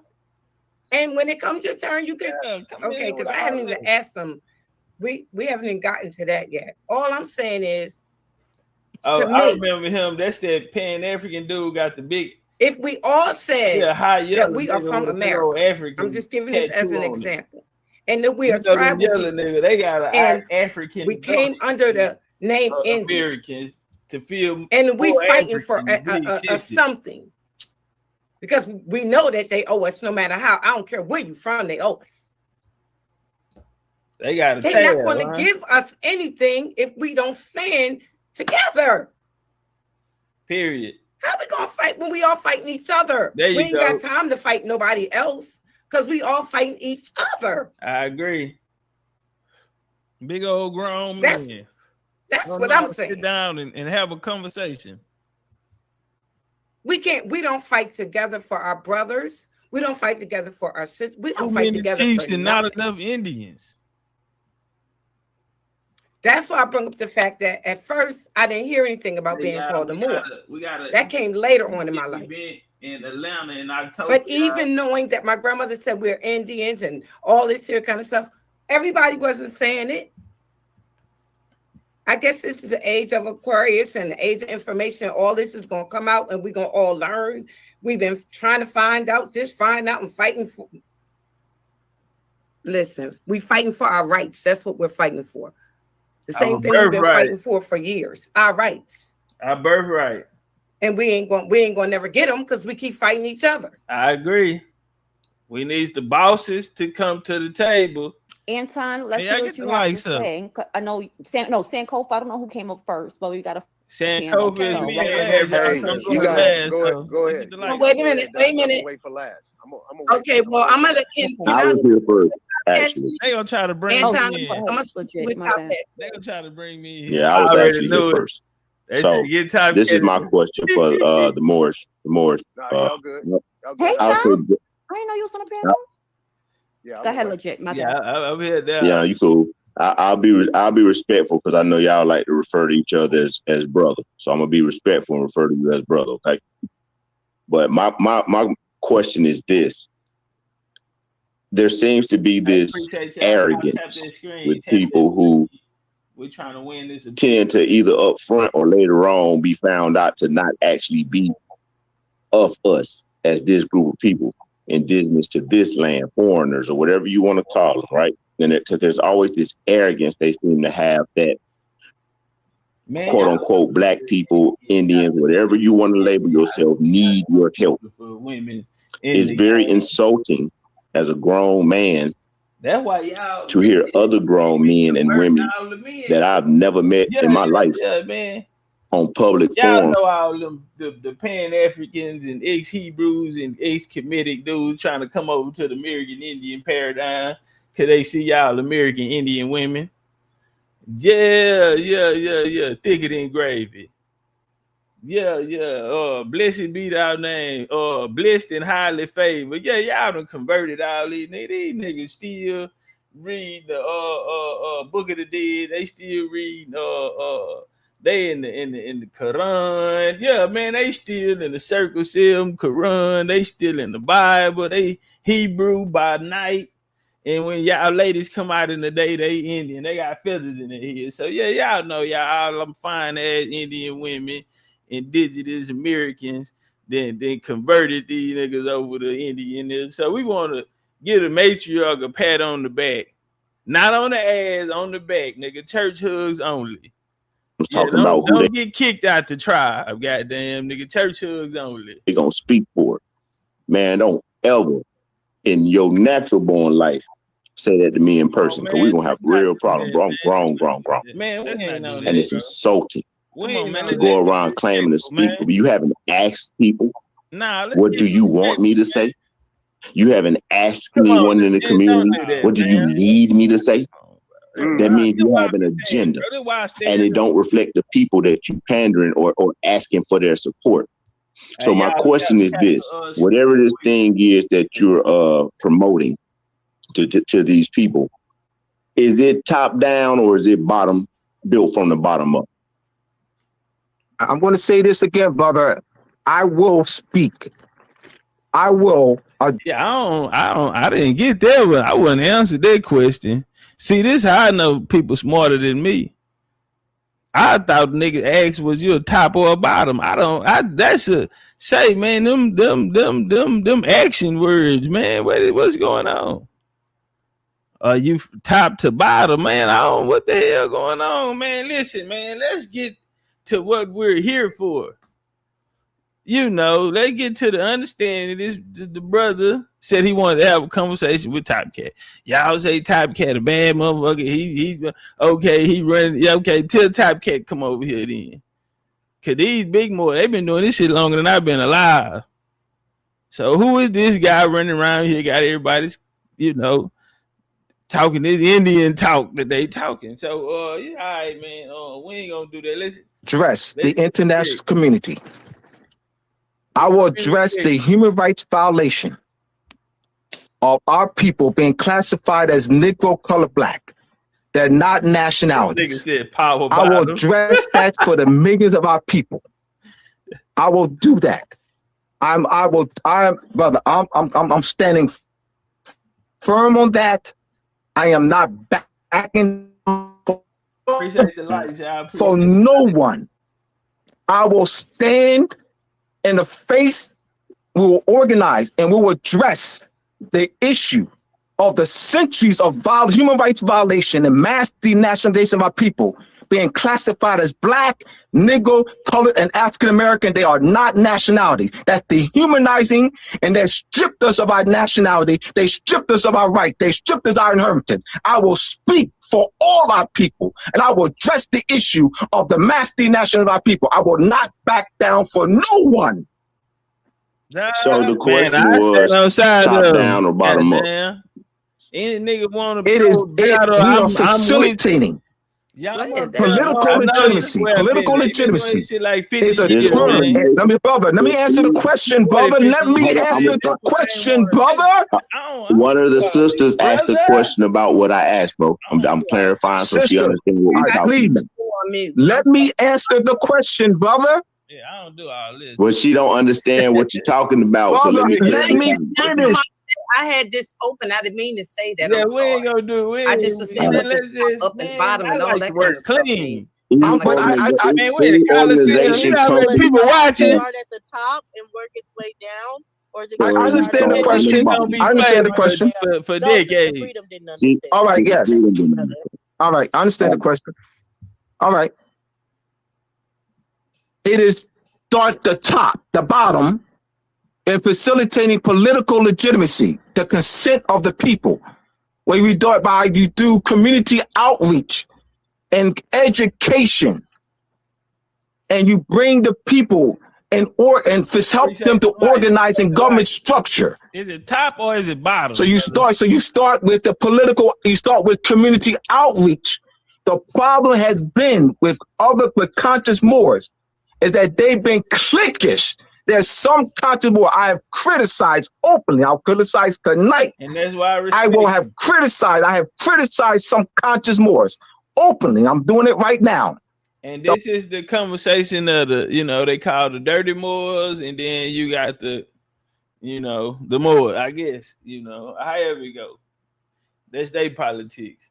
The problem that I've had for 30 years with some conscious Moors is that they're too doggone cliquish. They don't do community outreach. They're cliquish, they're selfish. This is what I was talking about, these individual upon individual cases. They say F y'all. They will say F conscious Moors. I have heard conscious Moors. I have heard some conscious Moors say F those unconscious Moors. I've heard that. Brother, I'm really being patient. I'm saying is that, but I'm saying, let me finish, brother. So I have openly, brother, let me finish, brother. Let me finish, brother. Come on, Mr. Legit. Let me finish. Like, I didn't know I was on a timer. Man, y'all let me ask. So all right, so making my position, brother. This your platform, brother. Go ahead, take your time. All right, so I'm making my position on what I've been doing for 30 years, in the position, the stance that I've taken, even criticizing conscious Moors. They've been too clickers and have not done extent outreach, and that's the problem I've had with conscious. If I sent y'all something that was on accident, I just was tapping the screen. Y'all was just tapping the screen. My bad. I ain't try to send y'all nothing. I don't even know how to work this shit. So I've been with unconscious Moors and worked with unconscious Moors over a 30-year period. Yeah, but we not more. So we're facilitating from reaching out to the people in the communities. So on our advanced study group, we have quite a few members of the Moroccan Post School of Government International Law Advanced Study Group, of those who do community outreach. They have their platforms, and we have been working with them to expand, to increase their knowledge, to strengthen their outreach and platforms. So we're about facilitating political legitimacy. That is a term used in political science, of facilitating the formation of the consent and free will of the people. When you're talking government, you're talking the consent and will of the people. And we push that. We teach those principles. There are some conscious Moors. Do I call time? What do I say, y'all? Do I call time? You can't call time or anything. Because I asked the question and it's getting way off topic. That was the Moor in the chat who said I was me. Y'all seen Morton when Biggie Smiles came and they did the audition, and Pam and Gina showed up, and Morton said everybody want to be a star. Okay, we got this Hall of Fame, one of the biggest Moors in the game, one of the most respected Moors in the game, and so everybody want their little 15 minutes of fame. Nigga won't jump out there. We gotta get, you gotta sweep your broom, get real cheap some room, man. Come on, man. Everybody here to see me and the big homie. So that's all, man. I don't have a problem with you addressing a comment in the chat, but don't associate that comment to me. Don't say y'all. Say the person in the chat, but don't associate that comment to me. That's unfair. You started off claiming that you were going to. Already had the question. Hey, let me hold on. Let me put y'all on some game, right? Hey, y'all over here. Hey, y'all tap the like button, get the likes up. It's Freaky Friday, so this BCU. So we got something we call it Freaky Friday. So yeah, when she say keep tapping, these niggas over here, they mind somewhere else. They said it's 5 o'clock somewhere. They done took shots. They done went on lunch break at work. They taking shots and shit to live on because it's Friday and we always turn up. And Ray say keep tapping. Straight smoke. I'm waiting for a minute. Go ahead, straight smoke. It's Freaky Friday. Thank you so much, Unscrambled Mind. Peace to you, brother. Thank you so much for coming on here. I salute you. Thank you. Peace, brother.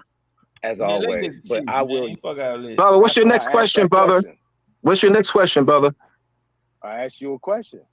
No, what's the next question? Wait a minute, Abdullah. Nations. You have to be of a nation. They hear suits from a nation. So what I was explaining is that we in forming a provisional body, because to form a permanent government, you need the millions of our people to form a permanent government. You cannot form any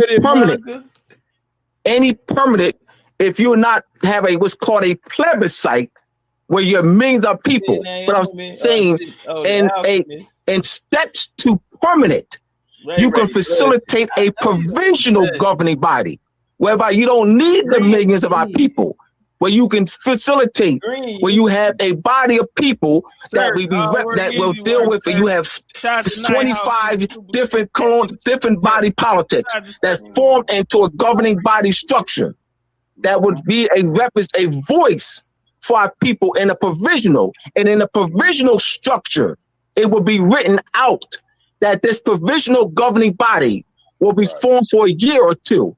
And in doing that, and written out that we will be moved to a permanent government structure and facilitating a large community outreach of our people with a budget and methodology of reaching out to our people to move to permanent government structure. I was explaining the process. All right. If anybody just heard what he said, if y'all listen, going all the way back to the bill that I had with Young Elder about a week ago, this is what I'm speaking on about. We're absent from government. Now, before we even get to that, we'll have to build community. It's so many people, you can't run into somebody in America and they not have American Indian ancestry. That's one common story. I'm not talking about the ideologies or any of those type of things. I'm strictly talking about your surname, which ties you to your birthright, which ties you to your land, which means you has an inheritance. So, you know, my game, we keep it real simple. You have a mother and a father, then you have a story, period. It is your job and your job only to find that story. If you do not wish to find that story, someone will walk up and put one of these books or a doctrine in your hand, period, and give you a story. My thing is this here. Everyone don't have the same story. If you don't have the same mom and daddy, you don't have the same story, homie. So your surname, your inheritance, it is up to you to take the journey back into time and go put the pieces of the puzzle together. It's imperative that we do so. As we do so, we can construct a body of people who are on this same journey with us. But we have to start to organize, period.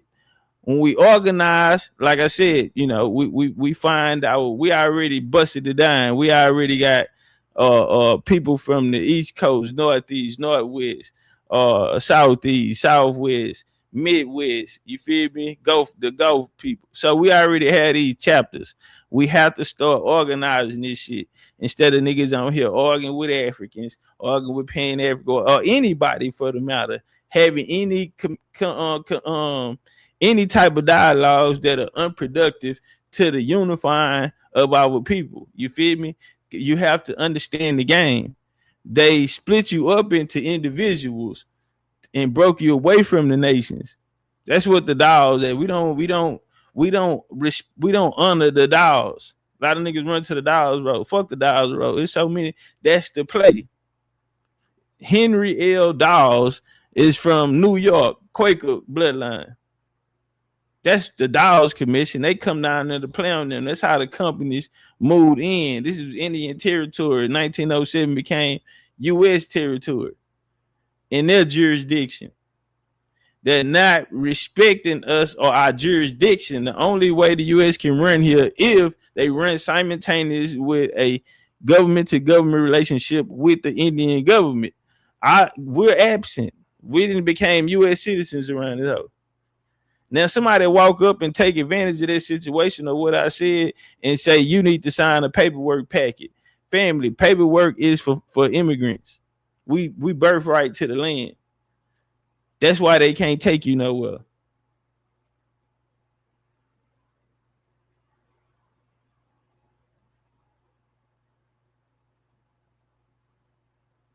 Hey, y'all tap the screen. They didn't try to pop us again. Tap the screen. All right, so we're going to get to the business, but that's what I'm saying. There have to be, you know, everybody running around and want to be smart.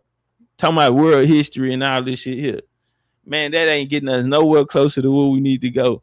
As more and more time pass, the government is being ran by immigrants. Nobody look like you. Nobody has a voice for you in there. So how did you end up out of position?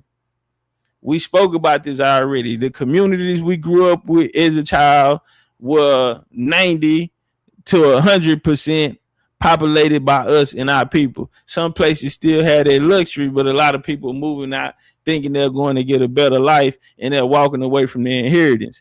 That's the whole conversation that people's talking about. Somebody, big mama died, a family fall apart, they sell a house. You feel me? So your inheritance, you're changing your last name going into one of these doctrines, and then they got you changing your name when your whole inheritance is there. Your GPS is off, homie. You have no signal on even how to find your way home, and home is where the heart is. So now you are intellectually and spiritually in chain servitude by some one of these doctrines out here. Cause guess what? None of these doctrines had you list your family names on there. That's why a lot of people go into these doctrines alone. They're the black sheep because they're in the doctrine and the family not on it. They tripping because the family go to church, but when the family went to church, everybody in the church was from the community that they lived in, and these were families that knew other families. These your best friends you grew up gang banging and all this shit, running around and click tight with. But they come from a different area or community. When one person got a problem, we all gonna solve it. But see, all it now is individual. Now nigga broken down into individual. Half niggas don't fuck with their family. Half nigga family shouldn't be fucked with. But somebody's still gonna have to hold it down, homie, because this is, we still have generations and people coming behind us. Period. We don't want to hear nobody making excuses about how fucked up it was for them. Well, you got the nerve to bring souls into this world, and nigga, you need to make sure you change the world. So we got to put them in position. So we gonna have to unify, bring it together. You're gonna have to come under body.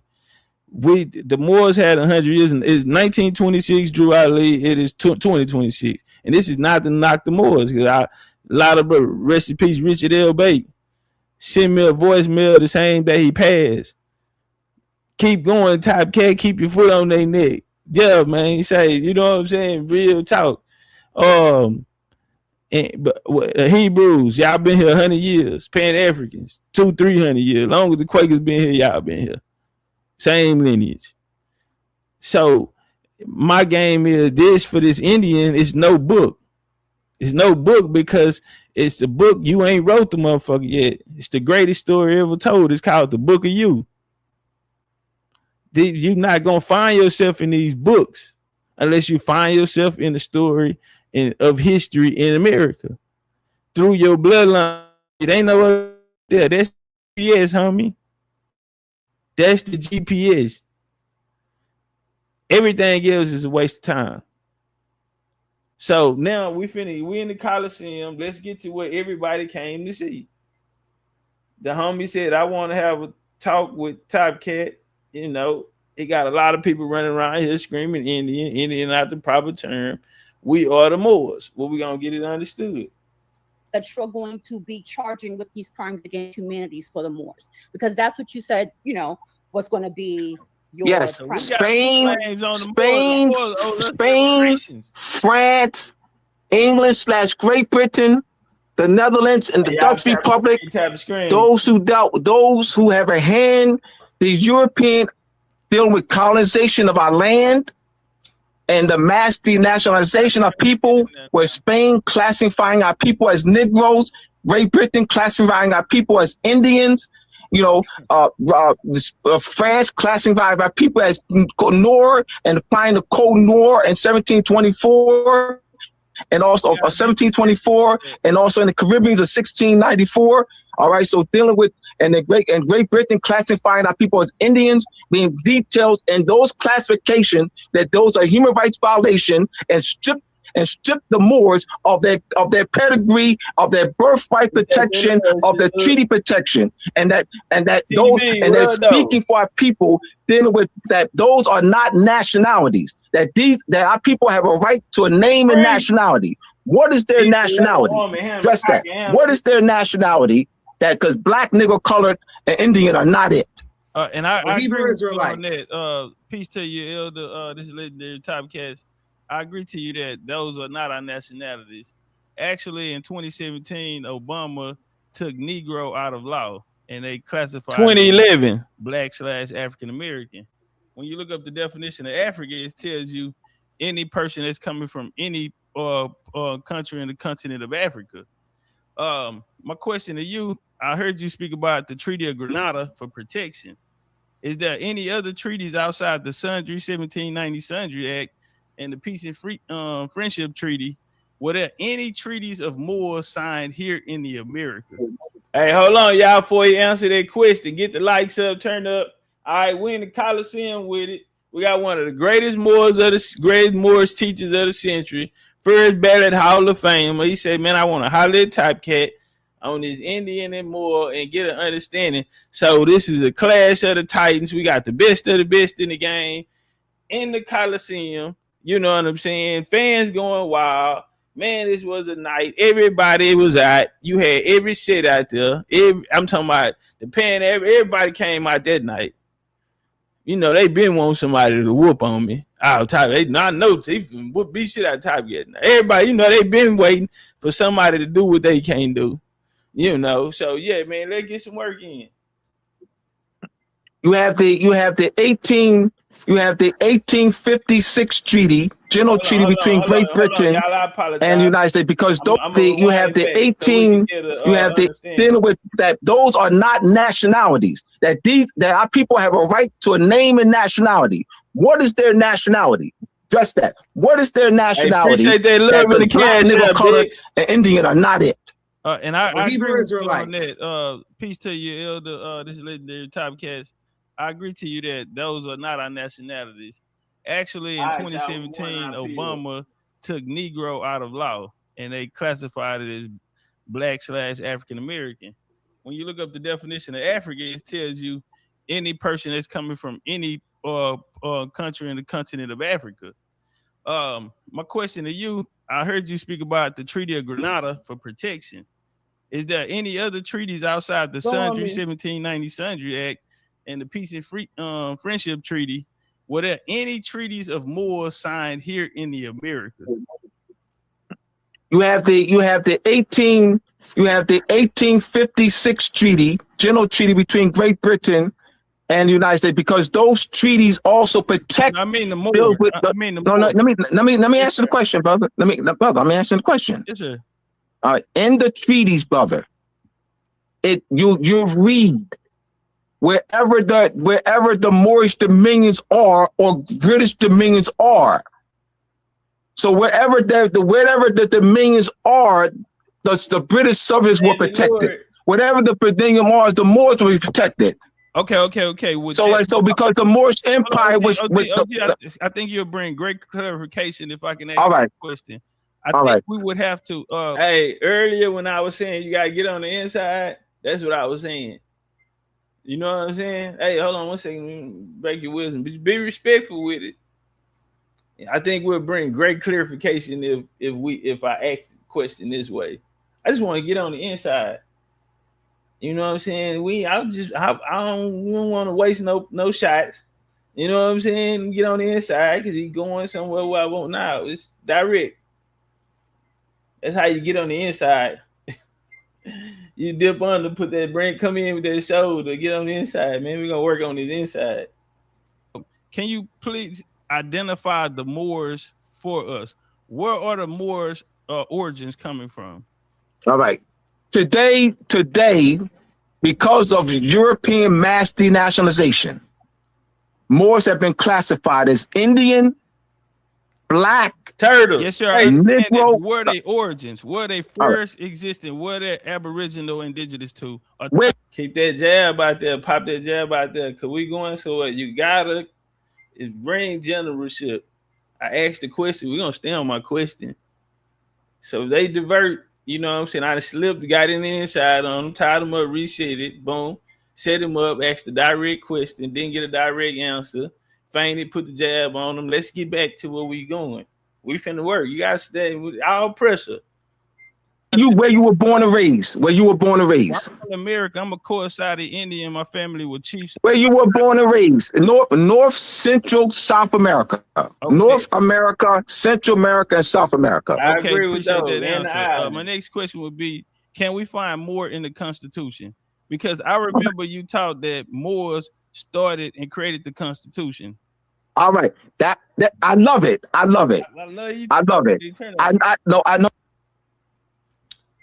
Hey man, I respect to Elder. Abdullah, but I caught in boxing.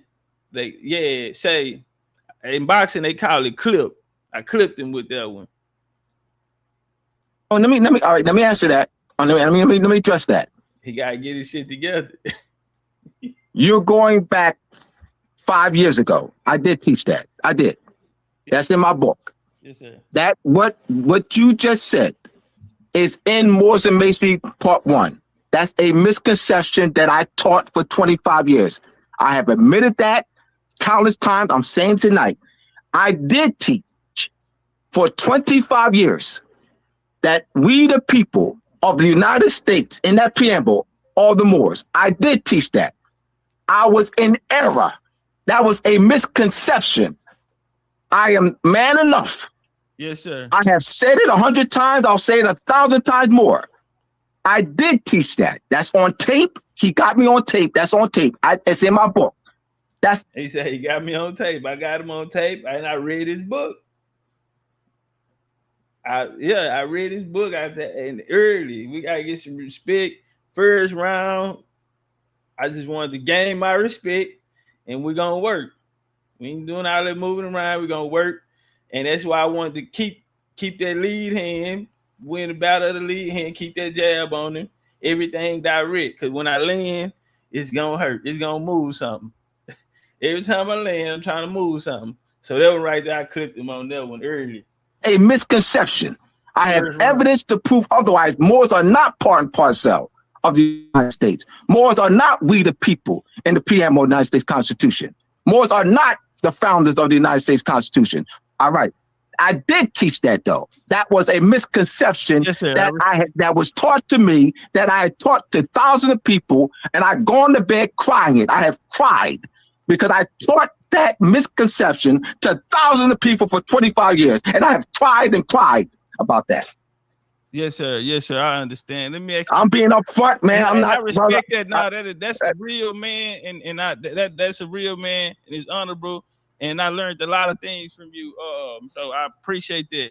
My next question. Yeah. So hold on. Let me get a whole Jill hug. Respect, because a lot of people didn't talk people wrong and never came back and stood in front of the people and apologized or told them what they were in error with or how to correct the error. They just show back up the next day and keep on teaching. And that's what I'm saying, homie. Many are called, few are chosen. This man was chosen to do what he do. For his time, his era, and the people that was coming up, he did a hell of a job with them. He said for 25 years he was in error. And he admitted to the people. He said, man, he got me on tape. He got me, must have read my book. Yeah, all of that. You got to know your opponent, but he wasn't my opponent. But I just, everybody on the board, I studied. So, boom, we're going to hug, but we finna get this work in because you called for Topcatz tonight. Would be, if more is our true nationality and it protects us, why haven't we never seen more on the census? So we had the first census 1790. That same year we had the 1790 Sundries Act, which protected Moors, that a group of Moors that came from another place and came to Americas, and that treaty was signed to back up the 1787 peace. All right, let me answer that. You don't want more on the census, on the United States Census. Let me explain. You don't want to push for more, because that would subjugate us. That was stripped us. That was waive our more sovereignty. To have more on a United States census was stripped. We need more on a Moorish census and Moorish government structure. You don't want more on a United States census. That will strip us of our inherent power. That will waive our more sovereignty. Okay, that's a great answer. Okay, yeah, that was a trick question. You know what I'm saying? Just to dab it up after the situation. All right, come on, OG, we're gonna get it back in. You know what I'm saying? We're finna get back in the blender. So that would lead me into, so the United States had treaties from but guess what? Topcatz always got a backup plan. That was just that. And you see how smooth I transition right back into this. Now we working again. That'll lead me into this question. 1778 all the way to the 1860s. My question would be, why we never saw a Moorish treaty through any of the Indian wars or the United States expansion. They were always signed through Indian Indian chiefdom governments, and we never seen the word Moor in these treaties. All right, good question. Yes, sir. That's part of the cover up that I've talked about before. You good question. I'm telling you, I'm everything. Every time I throw, I'm landing, and we ain't got to argue. We ain't got to scream over each other. This is at the highest level of the game. This is what I'm telling you. Good question. And guess what? I already got 3-4 moves coming behind it. But let work though. I love the OG. Came on.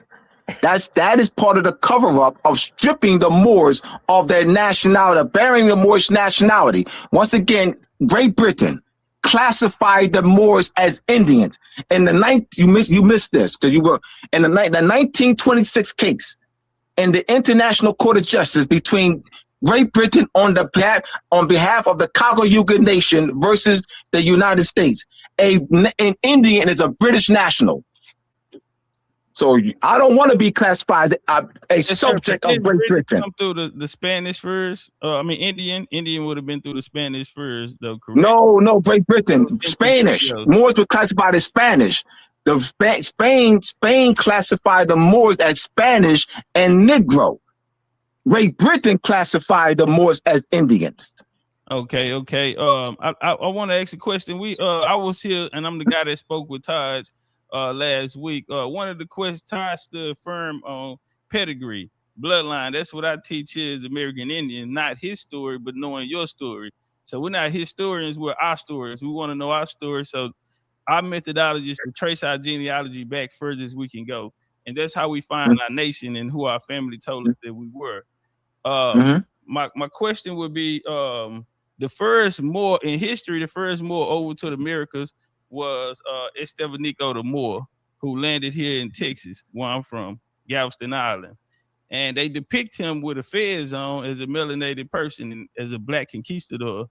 And so my question would be, did the Moors, if we were the same as the Moors, why the Moors that left the Iberian Peninsula, Andalusia, come here and help enslave so later became the Spanish? Why did they come here and help enslave and the indigenous populations in America if we were the same?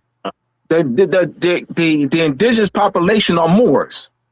So feeling the Moors did enslave the Moors. Moors enslaved Moors and Moors enslaved Europeans. Absolutely. Okay, well, we enslaved Moors. My knowledge. So, all right. You asked why, because you're asking why. So I can't. You're asking, speaking why. You didn't ask did. So the why, or why did the Moors enslave their own people? All right, commerce. Just like we enslaved, that's like enslaving Europeans. The reason why we enslaved Europeans was the same reason why we enslaved our own people, for commerce. Okay, let me ask you this question. Okay, you said the Moors, the origins of the Moors would be here in the Americas.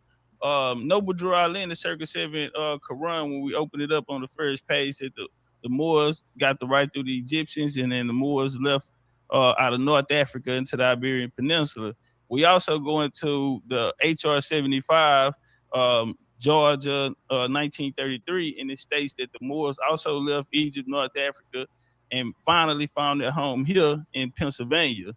So all of these sources that's coming from the United States, even in law, are saying that the Moors are coming from a different place. Now, when we look in history, I see the Moors starting with the rise of Islam.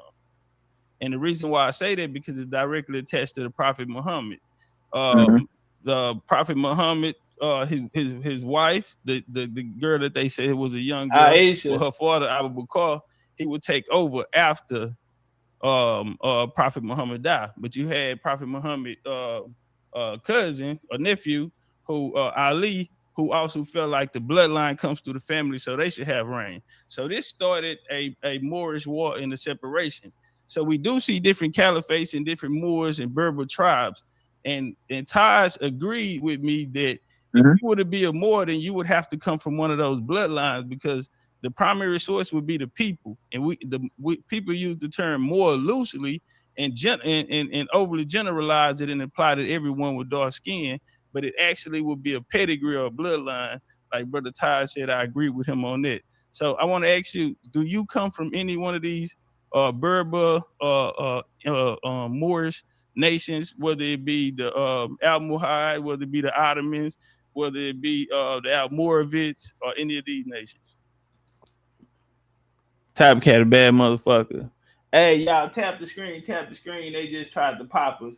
We won the last appeal. Y'all tap the screen. Send some hearts. Let's get the likes up. You know, run the likes up to 100. Maybe they'll free us. You feel me? We trying to win this. We won the last one. Topcatz, a bad motherfucker, boy.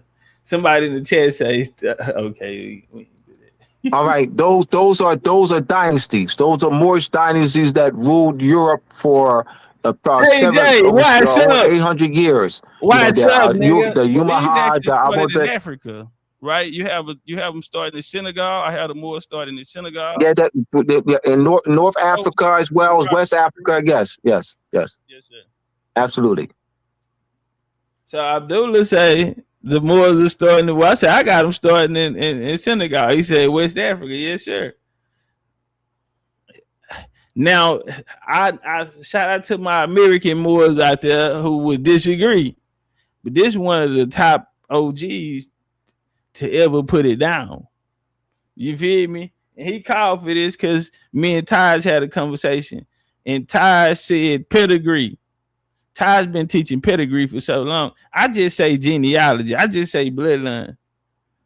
FBA and them, they were HR 40 servitude from Africa. They met Topcatz. They lineage based today. Lineage is just another word for genealogy. So I said, all right, so we cool. We would dap it up. We didn't rock that though. But they understood. That's why you hear them, the first line of questioning, hey, where your family from? Where you from? Where your family from? What about your grandparents? Psst, nigga, they sitting in the arena watching Legendary Topcatz work. That's called a walk down. That's why the back of them shoes, the shoes say let's walk. Somebody thought it meant since they're a pair of shoes, I put let's walk on that. Now he said we walking right now. Matter of fact, let's walk. So now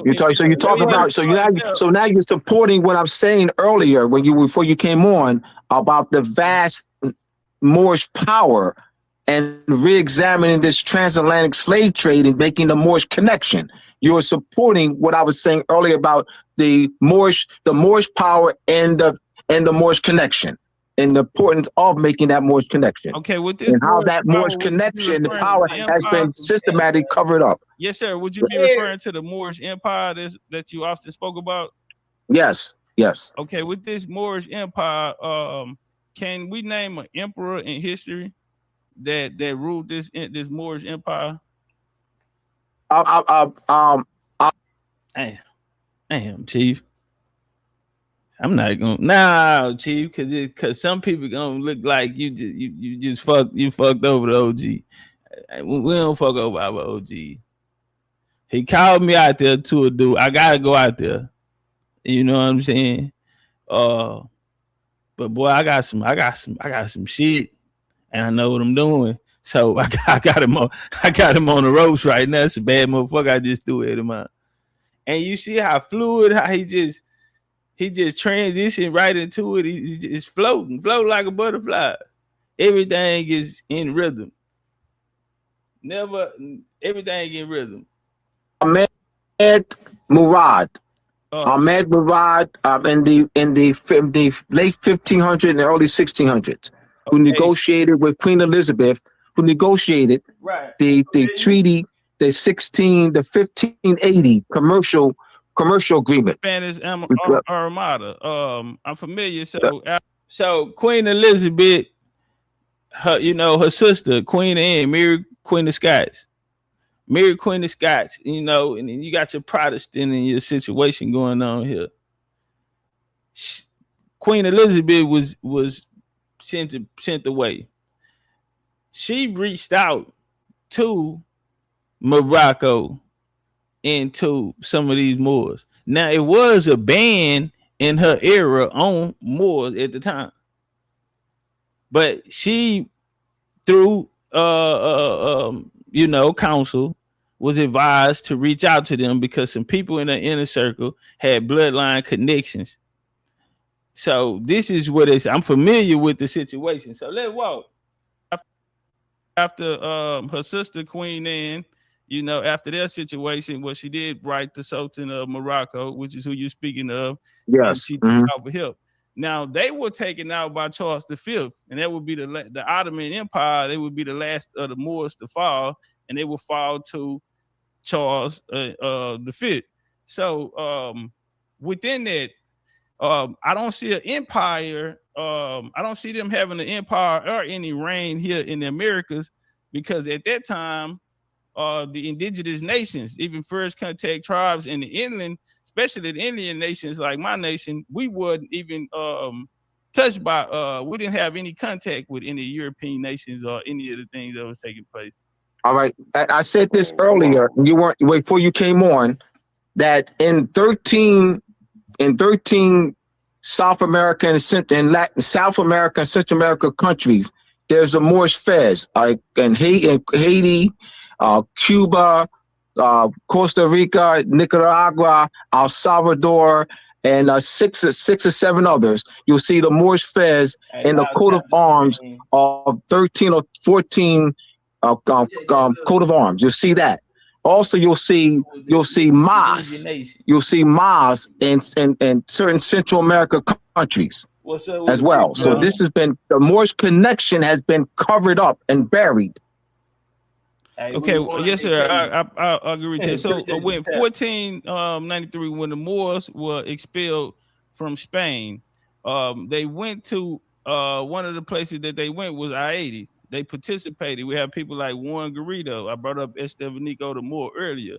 These people are called Black conquistadors, and they're known as Moors in history.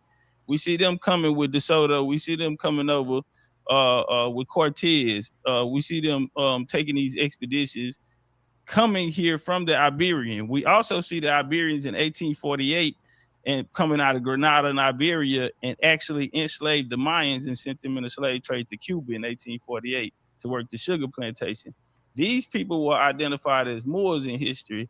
And so, but the people that they were enslaving and fighting against, well, they had their own names, such as the Zaki Mayans. They had their own nations and chiefdoms who've been here, and they don't practice the same cultural traits as them.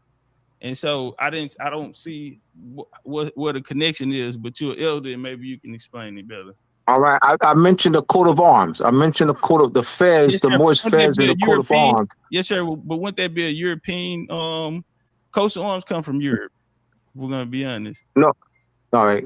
13 colony. 13 colony. Now that was just a stiff jab. Notice I said I'm gonna give it to him.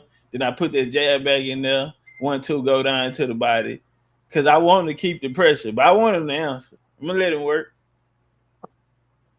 Coat of arms do not come from Europeans. All right.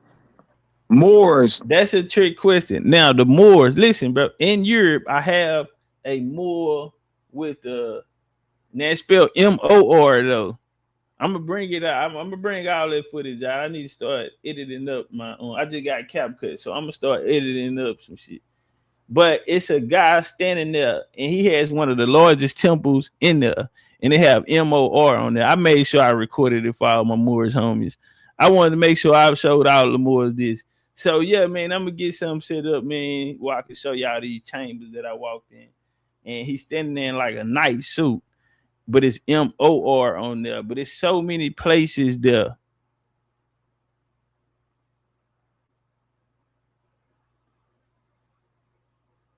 Hey, y'all tap the screen. They just tried to give us another case. Yeah, they just tried to pop us again. Appreciate that love. Appreciate that love. What we at? Let's get the 75K. Let's get the 75K, y'all. Yeah, so even places here, you'll find the word moorland. This is what is blood, these bloodlines. Their last name is you can see the Moor title on them. More land, and these the regions that these bloodlines are gonna be how can I say, have shares in certain companies here, and the companies became states. They were territories and they became companies, then states. And some of them did have Indian allegiances, but it's the Sephardists and it's the Moors. They are coming from the Iberian Peninsula, though, and in the colonial time. So let's walk. You're talking about the Moor. You're talking about various Moorish kings and queens, Moorish saints. Hey, appreciate that love in the super chat. Jay say Will Cecil, son of Richard Cecil, the second name of his great grandfather, my uncle. My grandma and his sister Margaret Cecil married into the caves, advised Elizabeth from going to the New World. Shout out to Jay. Yeah, you had the Rabat family, you had the Bacon family with them. Queen Elizabeth was talking to this dude. He was a married guy. His name is Robert Dudley. He was out the Dudley bloodline. Saint Maurice. Saint Maurice was Wesley Snipes' complexion. He's the patron saint of entire country, Germany. So you have these. So what Michelangelo was commissioned to Europeanize images. So we get in the textbooks is a Europeanization of saints and dukes and earls and popes. And so we draw conclusions based off the distorted history. Well, no, sir, OG, before I don't mean to break your wisdom, let you jump back in there, but I also want to throw in Charles Cromwell. Charles Cromwell had a huge part during the Reformations. They helped destroy a lot of the sculptures, the Black Madonnas that were here, and all of these different sites. During the French Revolution as well, they took down a lot of the Black Madonnas and a lot of these sites that showed that these mirrors that did show that the people looked at like us. So I agree with that. Sankofa, go ahead. You've been light skinned Sankofa, go ahead. You've been light skinned white boy Sankofa. Tony Moore. And hey, this the Pan African. Everybody handle. What's up with the Copper Princess? Copper Princess, you gonna be in the A? We going to the A October. We in the A in October. Popeye, and we going to the mounds. So it's really, really going down, man. So the Pan African turn to get in there, right? Everybody handled the Pan. They called him light skin. I called him YT, and the OG Moore called him a Tony Moore. Tony Moore. Tony Moore. Okay, you guys gonna say Sankofa, but everybody else gonna talk. Let's not do that. Listen. Now, come on, Tony Moore. I just get ain't got an attitude. Topcatz, bro. Until you can produce a oh my God! Stay focused, brother. We had an elder here. We had an elder here. Y'all see every time, boy, Pan African and Topcatz, they stay want to be in my face. They really, yeah, man. They stay want to in Topcatz. Every man, it's 10 people on the panel. And that guy top, boy, they don't like me, boy. Boy, I done took the dashikis out these days. They took the kofis out for boy. Boy, they do that like me, babe. We have an elder here tonight. We have an elder here, brother. Let's not do this tonight. My goodness. I've been waiting and waiting and waiting. Y'all been talking all y'all, this he stuff. crying like a little old sensitive, man. Y'all can say sensitive, say whatever you want. I just want to be able to speak without people speaking over me. I'm tripping. Damn, nigga, I'm tripping. Don't look at me. Give him a hug, freedom. Can you hug him? So this is what I have to ask. I just wanted to ask a few questions, simple, and then be done. Listen to him. My first question that I have for the brother, they don't get no love. Because being in the conscious community, I'm confused between the Moors, the Hebrew Israelites, the indigenous Native Americans. Everybody's telling us we're this, we're that. The Hebrew Israelites tell me just as strongly as you're telling me that I'm an Israelite. You're telling me that we're Moors. So how do I differentiate the two? That's the first question I have. Is how does the person know their nationality is Moorish? Because from what I know about nationality, you have to be probably born in the place. That's what makes us American. We're born in America. We have American nationality. So that's the question I have. What makes a Moor by nationality? And then how do we know that we're not Hebrew Israelites, or do you guys accept everything as one? Are we Moorish, Hebrew Israelite, Native Americans? Say done. You know, I'm gonna take what off. Are we? And how do you know what we are? Room together. Hey, y'all better not let me get close to him. I'm taking off. Yeah. You got it, homeboy. I'll treat you have what's called just solely and just sanguinis. So being born in China or France does not make me Chinese or France, unless if you're talking because nationality and international law has been given a distorted meaning. Not an international law, nationality is interchanged with citizenship. And so what they've done was they suppressed the consanguinity connection to nationality. Let me express the just solely and just sanguinis principle of citizenship and international law.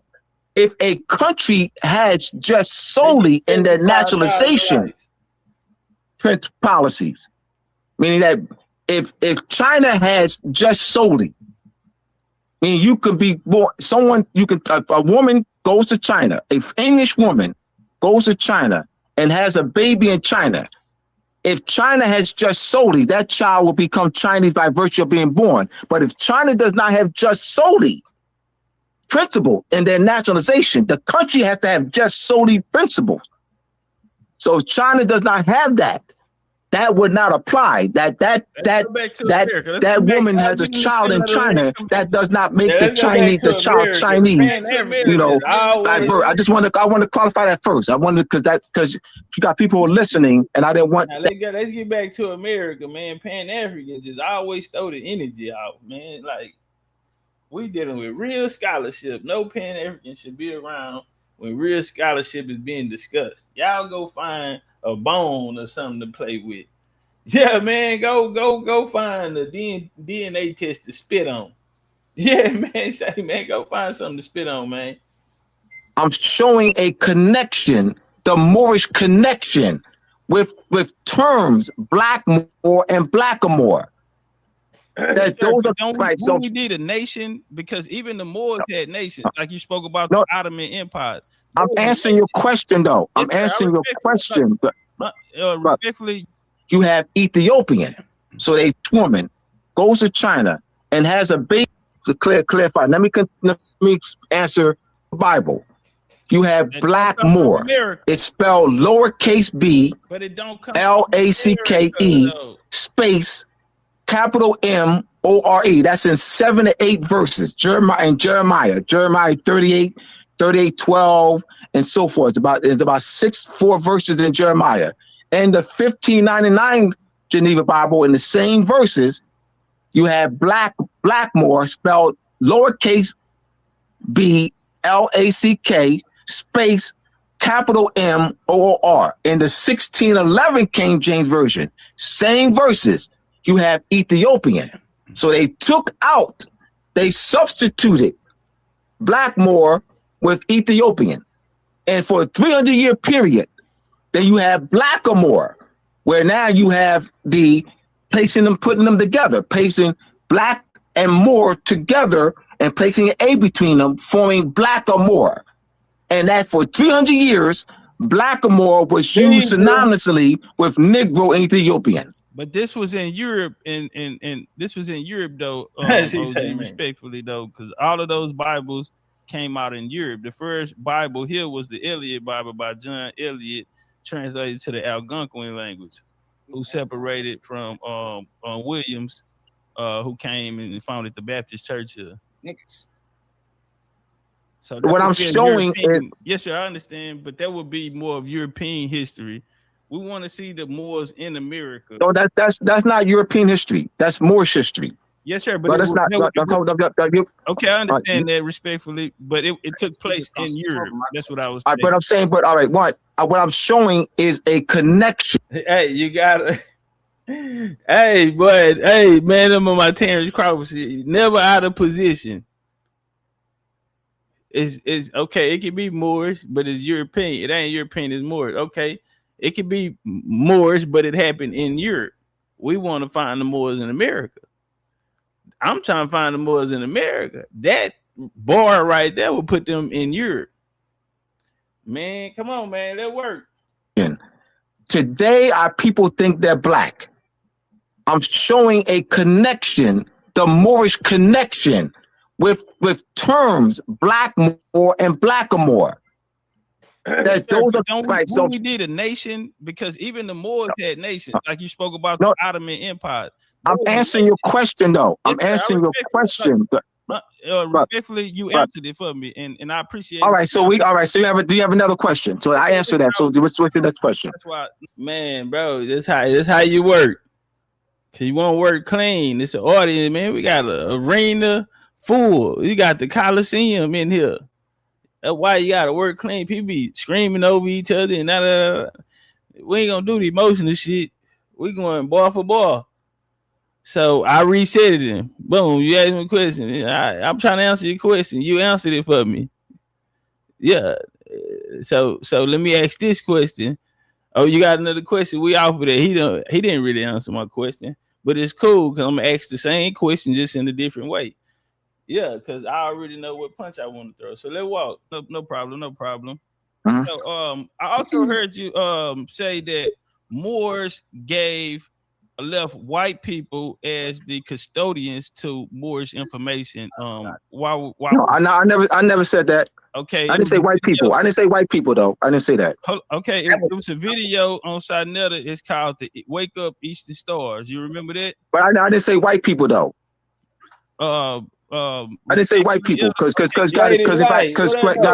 I remember people are listening. So if I don't, all right. You didn't use that word white people. You used another Thank you, brother. That's what I'm saying. It's important. People, what word that you use? All right, European. Yes, sir. Notice I didn't answer. I didn't tell him what he said. I asked him to let us know what he said. He said European. I'm trying to check him out to see if European and YTs, do he believe the Europeans are the YTs? Because we just went through Blackamoor and I said there's Europe history. He said no, there's Moorish history. Yeah, it's Moorish history, but it's happening in Europe. So now that's why I'm coming around the guard. That's why I'm gonna bring it around the guard on them on this one. Because I'm asking the same thing just in a different way. I want to check him out on this Black European history. Because a lot of people feel like the YT people did this, or the YT people, or the European. So that was another way. It's the same setup. I just asked it in a different question. It sounds like another question, but it's the same results. Man, we working. All right. You saying them? Wait a minute, just to be clear, because I'm gonna let it go back to Sankover. You're saying what the Moors left the Europeans to what? As custodians to the information, and then they later turned their back on them. And just to let y'all know, sorry, there's no more room on the panel. There's 10 people on the panel, so there's no need to drop the link right now. No one can come up on the panel until. Like we got room for one more. Somebody drop down. Yeah. Somebody that Topcatz said that. Yeah, it was me. So according to what I heard, and then I'll paraphrase it, and OG's here so he can clarify. So to my knowledge, you said that the Moors left the Europeans as custodians to the information, and once they got in power, they basically turned their backs on them. So that's me paraphrasing, but you can clear it up, OG. All right. Because I'm going to ask you why. What I said that the Moors taught the Europeans. The Moors established Europe. Before the Europeans, I'm talking about in Europe. In Europe, the Moors is the Moorish Renaissance. The Moors are responsible for the Renaissance, not Europeans. No Europeans are responsible for any Renaissance. The Moors established universities in Europe. Europeans came to Moorish universities. Cordoba was a library 700s and 800s. Was a library, was world renowned that have over 600,000 manuscripts written in Arabic. So Moors opened up information, whereas before education was among the priesthood.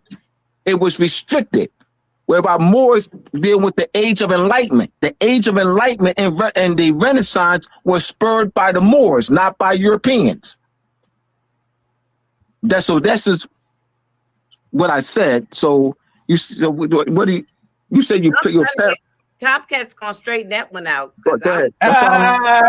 Itch over here. What was that question? Man, Big Mama Freedom gonna keep me in something. That's how I had to get out there with Judge Joe Brown.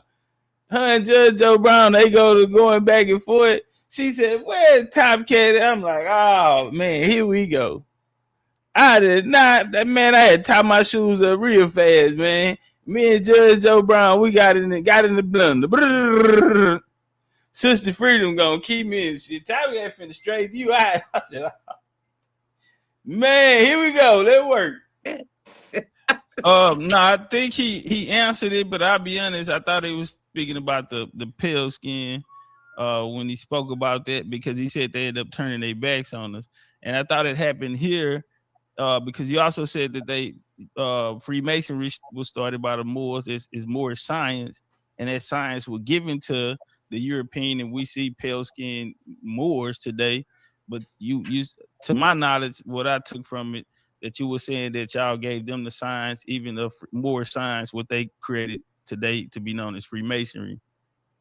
Yeah, but I'm saying we taught them. I mentioned that clear. I said that 2 minutes ago, that they learned navigation, they learned astronomy, they learned engineering, they learned geometry from the Moors. Absolutely. And then what happened was, what's that? Moors established universities in Europe.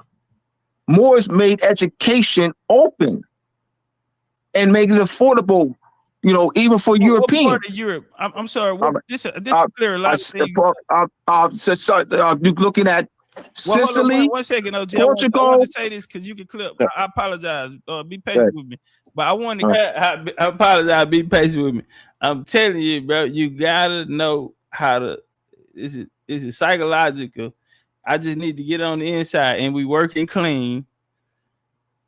So yeah, man. Be respectful. Boom, boom. Oops. I didn't already got on the inside.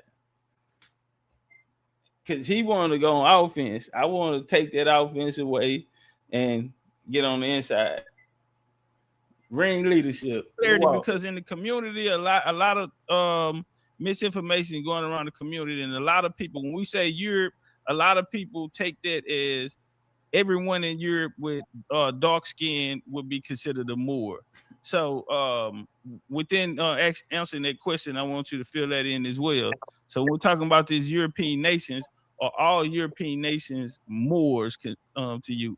With that, all right. That question. Well, let me answer the first question. Yes, sir. Hey, y'all tap the screen. Sicily. We trying to beat this case. Portugal. Part of Spain, Valencia, Granada, Seville. Mm-hmm. You also have some parts of southern Europe. So you have as I mentioned, Portugal. You have at one time was southern France, Sicily, and parts of Spain. But then Portugal fight against the Moors, so yes. But for 500 years, Moors ruled Portugal. Yes, the Knights Templar. So this is why the Knights Templar. Come on, man. This I work clean. This is my era, right? So let's watch this here. The Knights Templar are revealed today in Portugal. They sell miniature Knights Templar in the museums because the Knights. They'll be known as the Order of Christ. They will. Yeah, the order in the 1500s renamed the Order of Christ. Yes, sir, Pope Dennis the First. So absolutely. So when we get down to Portugal, though, but this family that Pope Dennis ended up giving it to, such as King Jaw, when it gets down to Henry the Navigator, his brother Alfonso the Fourth, or known as Alfonso the African, because of his battles with the Moors. So these are the people, they went and defeated the Moors at this time. They're the ones that got the dumb diversity going to West Africa, and those West Africans in today what we call Sierra Leone, they were actually of Moorish descent. And Sabir Bey even had he was speaking about Portuguese in the West Africa there, but those people were Moors and they were practicing Islam when they got there. So that's what confused me. If they were Moors, why were the Portuguese attacking them so hard? And we know that the Portuguese was riding with a Christian, and from the Knights of Templar, you had Hughes de Payne, which would be the first, Bernard Clairvoy, who was a Benedict monk, a Cistercian monk, who was a white monk. They established it at the Treaty of Troy.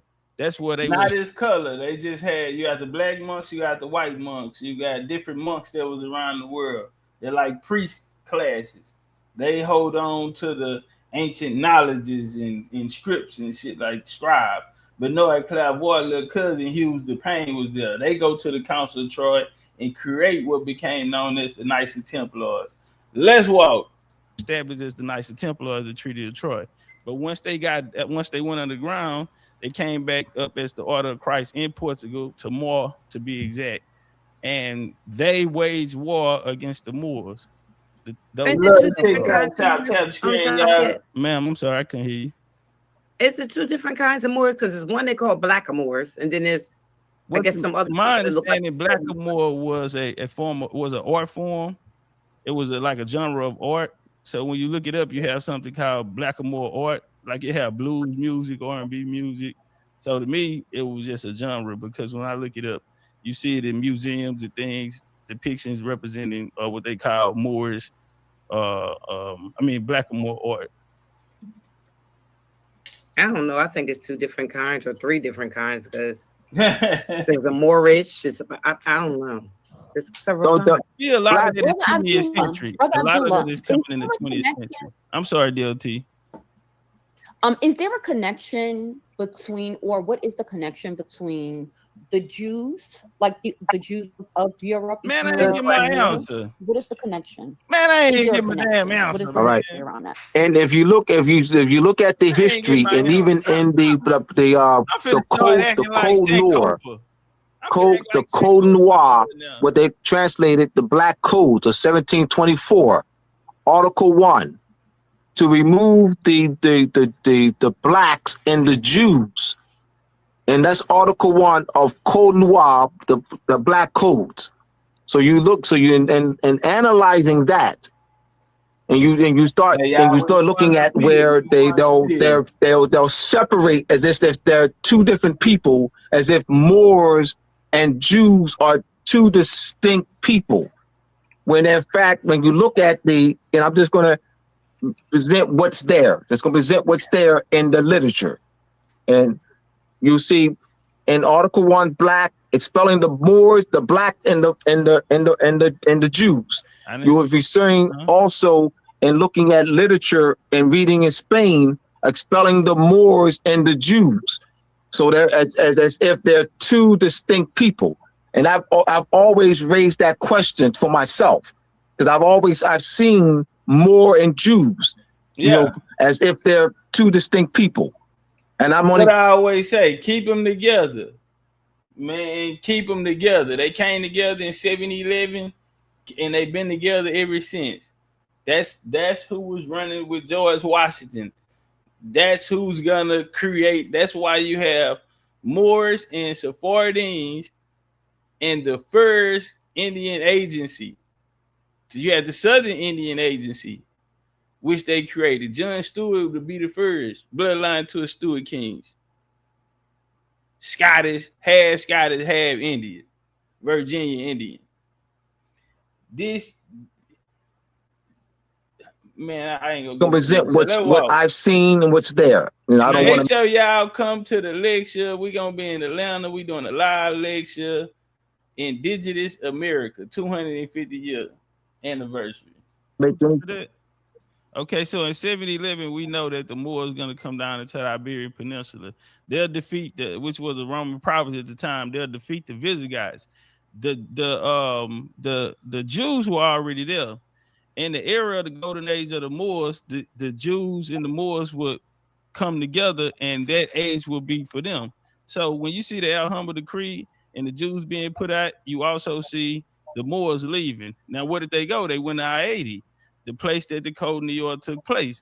So in the 1680s, when it came down, they wanted to expel them because they only wanted Catholicism on the island, right? And since everyone was melanated people, including Columbus and them and these Jews that came there, Columbus' real name being Salvador Zarco, which comes from a royal bloodline of the Portuguese, who comes from the order of Christ. His grandfather, João Zarco, was right-hand man to Henry the Navigator. He was a knight that fought against the Moors and got stripes for it. But so when they got put out, that was one of the reasons why they left, because these people did leave the Iberian Peninsula and come to Spain, Moors and Sephardic Jews, what they'll call them. And we'll see them come there. So Columbus' mama, Isabel Zarco, and through that line is where he get his Sephardic Jewish line. So we do see the Portuguese and them come there, the Moors and the Sephardic Jews, and they will be expelled through the Code of New York.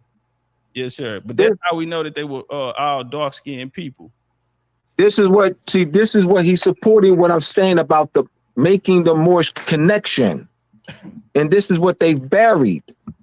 But the Moors, they buried the Moorish presence and Moorish power and Moorish influence and connection. Nah, OG, I can't let you take my answer and make it Moorish. OG said this nigga nice. OG called me out to the paint, man. Who is this Topcatz guy running around? I keep hearing about, man.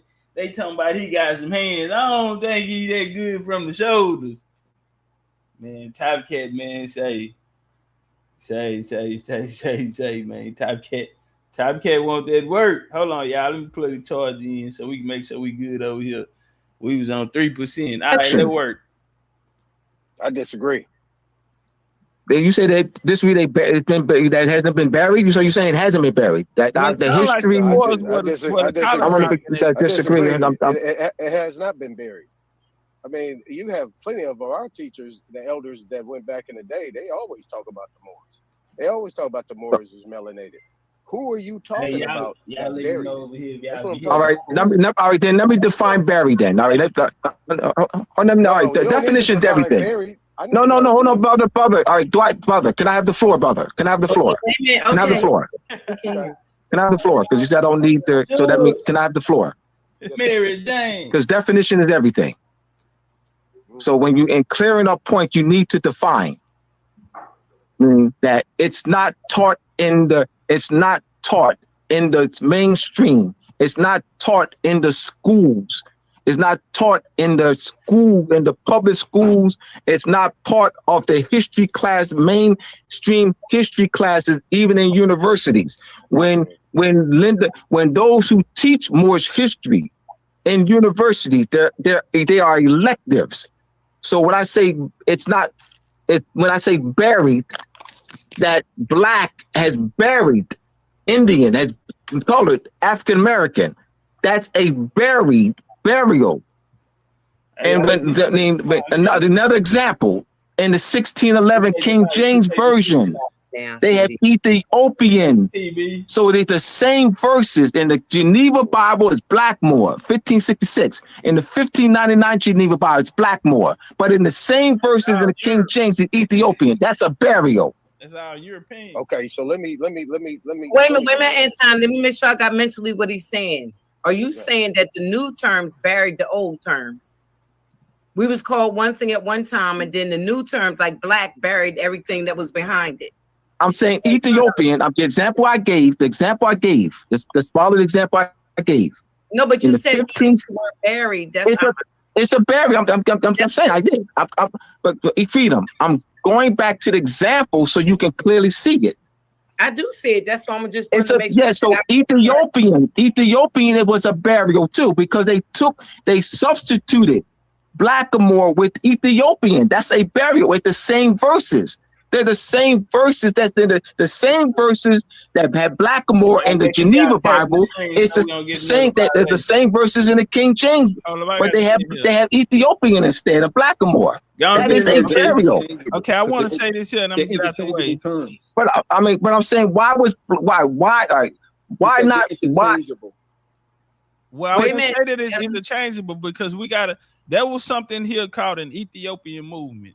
The Ethiopian movement that took place, I'm trying to hear what Topcatz. Go ahead, Topcatz. I can't hear. I'll be brief. So the Ethiopian part, before they were saying they were African, the Ethiopian movement is gonna birth, which was pushed through by Marcus Garvey, we know Haile Selassie and all of them. But it was funded by whites. So even the Hebrew Israelites, the more Zionist Jews in 1899 in Harlem, a lot of these people will be coming from the West Indies, the Iberian Peninsula. They will be Turks, Ottoman Turks. A lot of these people will come in. And so this is where we're going to see this Moorish descent come into it.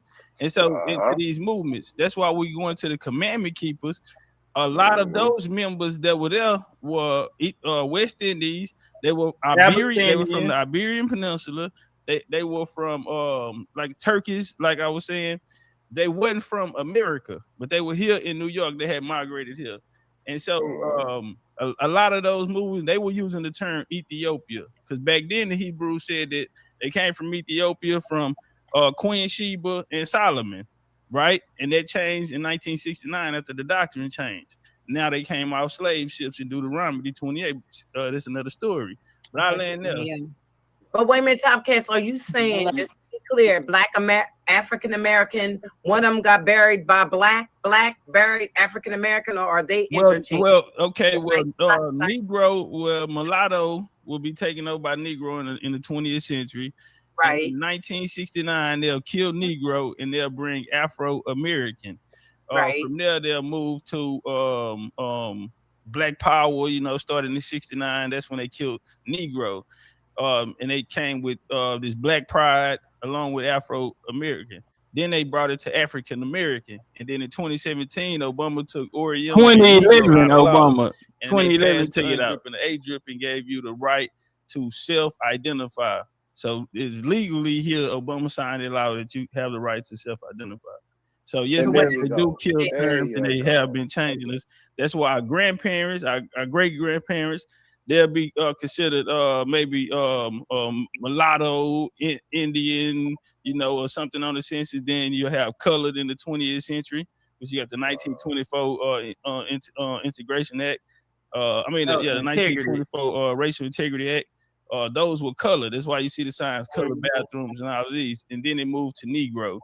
And then they moved, to Afro-American, Black, and then so on. African American. That's what Abdul's saying. I see just what he's saying. That's what he's saying. I agree with you. Think we started off in mulatto and then moved up, huh? No, sir. I'm saying in the 20th centuries, if you're familiar with the census, but you don't do genealogy, so you wouldn't know this. So no, I do know that. If you had history of the census, you would know when they stopped using the term mulatto, you'll start seeing the term Negro in the 20th century start to pop up. Okay, and that lasted all the way to 1969, brother. And then in 2017 officially took Negro out of law along with Oriental. One mic, please. You would have to understand in 1865 that just let me know when I can speak. Yes, sir. Okay. You would have to understand in 1865, 1924 was the last Immigration Act. 1965, they brought it back. Okay, and they brought in Africans and Asians, or what they considered Oriental. So Obama took Negro and Oriental out of law and said they no longer fit our people, like Jesse Jackson said in Chicago back in the 80s. Okay, that Black don't identify us and we don't resonate. We resonate with African Americans. So yes, he's right. They did take these things out of law and continue to change us. Okay, so to be clear, you just said if we went, we were called mulatto, and then after that, we were called not everyone, brother. You have to. That's why I said you have to go look at your own census and see what you were called. Everyone we're not the same people. We don't have the same parent.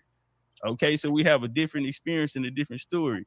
You need to learn your story. Were you saying that Black people were called mulatto? I don't know who Black people is. There's no such thing as Black person to me. I never met a Black person in my life. I never met a Black person in my life, brother. All right, I'm just being clear. I understand you. I'm just being clear. So you didn't say that. I thought it sounded like it sounded. Yes, sir. I wouldn't. No, sir. I never heard of a Black person. Black people don't exist. You were called mulatto. It sounded like we were saying you were called mulatto. No, I didn't say we, brother. You have to understand. I didn't say we. Okay, so this what is a personal were journey. Mulatto? What people? I'm sorry, I didn't get your name, brother. People that were mulatto. Hey, look at Chief. You know, I don't do all this back and forward, you know, this sloppy work. I told him I apologize. I didn't get your name, brother.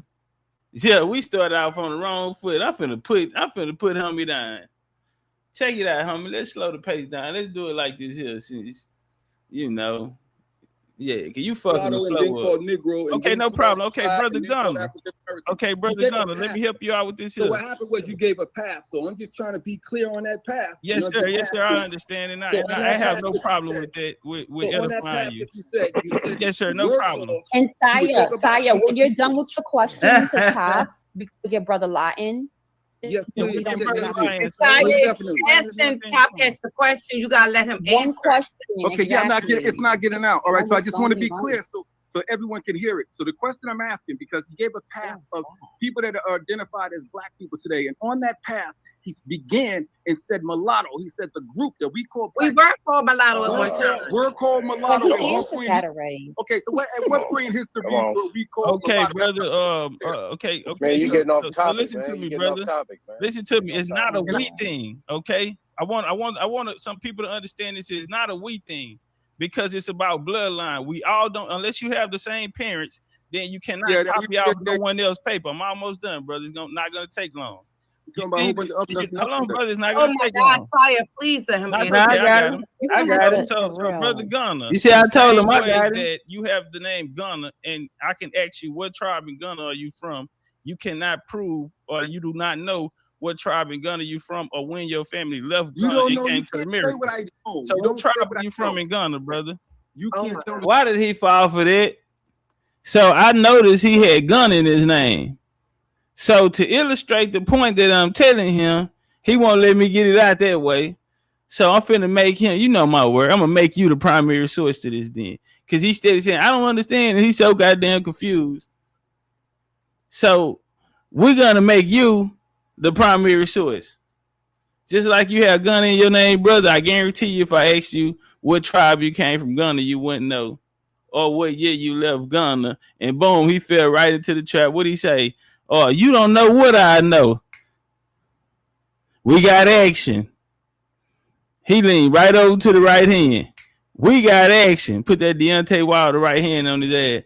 So what tribe are you from in Africa? Yeah, let's set the stage. Oh, man, we work real pretty, nice and neat, man, because I got somewhere to go when we done with this. Nigga, I'm out here. I'm free balling in linen. Nigga, I got on linen today. I ain't got no socks or drawers on. No, man, I'm free balling, man. I got 2 buttons up on my shirt, man. Got my chest out tattoos and shit, man. Say, man, I ain't even took my shades out, man. You got me out here in my good shoes, man, in the grass. Listen, homie. And I'm in all white, man. Say, come on out here, huh? We're gonna make this real quick. I got somewhere to go after this. Yeah, man, I'm free balling in my linen. This is easy work. You done fell right over to the right hand. So what tribe in Africa are you from? Fool that nigga, you gonna let me walk you into that?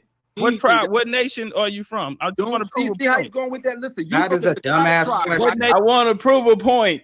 Be quiet, Stanko, for that's between them two. The tribe that joined Andrew Jackson. What was the name of the tribe, brother? Removal. You claim to be. Okay, all right, we're gonna move on. Hey, Sai, if he came up here to argue, please don't. Yeah. I don't want to. Because he does this all the time.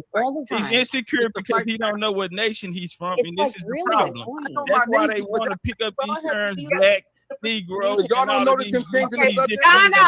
Ghana, Top, answering your question. Yeah, I'd rather talk to someone who's more. He's asking me about a nation. He's asking me about my ethnicity. Yes, sir, brother. If you don't have a nation, then you don't need to be on here asking questions. You need to be going to find your nation, find your family history. Down to answer the question, because this is it. Thank you. Good. I apologize for that, Elder Abdullah. No. Ghana, I don't know why he does that. You just got to let one person answer the question, and then he just being he crashed out because I asked him what tribe he from. He gonna tell me what you know. I don't know what tribe I'm from. Okay, fool. What other tribe you from then? So he crashed out, so he ain't got to answer the question. Say, homie, I knew you ain't had peace and blessings. You hoping they get you out here. hell? I have a question for the brother. Hold on. Let the brother get. I'd rather talk to someone who's more. He's asking me about a nation. He's asking me about my. He asking me about my nation. Answer the question, homie. What is you whining about? Any word that come out of your mouth needs to be an answer, homie. Anything else, you making excuses that you ain't got no answer. I already know you ain't got one, homie. Now you looking crazy. Go on, embarrass yourself and tell us you don't know. Sure, brother. If you don't have a nation, then you don't need to be on here asking questions. You need to be going to find your nation, find your family history. Period. Because this is thank you. Good. I apologize for that, Elder Abdul. No. Ghana always. They down there trying to get me out. Topcatz is being vulgar deliberately, so no one can hold him to what he is saying. Well, won't you come up and hold me to anything? Yeah, come on up here. Every man, free fades. Yeah, like it's back to school. Yeah, man, free fades, man, like it's back to school. I don't know why he does that. You just got to let one person answer the question, and then he just being mean. He crashed out. So you got to use the controls, though, Sister Freedom. I did. You gotta mute him. Sure, appreciate the tell. Okay. Brother lie.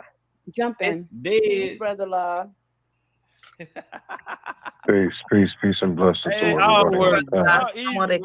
alaikum salam rahmatullahi wa barakatuh. What the hell?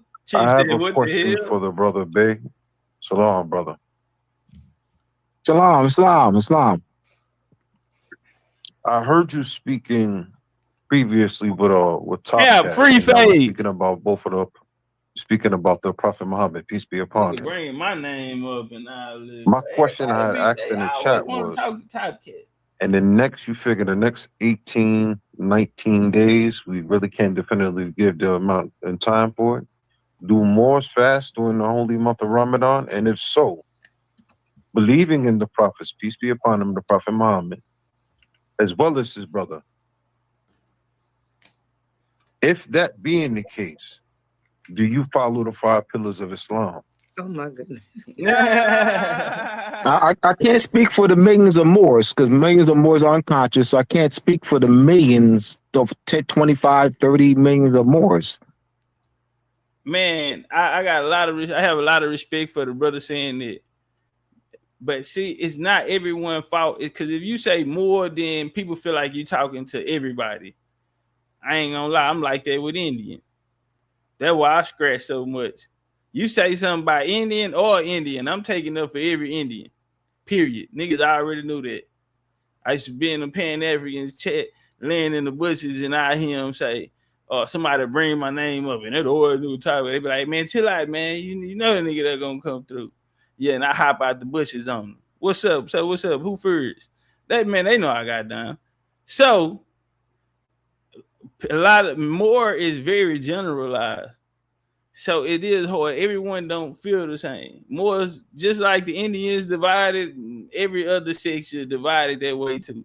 So I mean, but it's a generalized term. So that's why we need to know what Berber Caliphate y'all come from. What Moorish pedigree, as OG Taj Tariq Bey taught us. What bloodline of Moors do you come from? What's the name of that tribe? Everybody held to the same accountability around this motherfucker. We ain't picking up doctrines on me. Go back and reclaim what's yours already.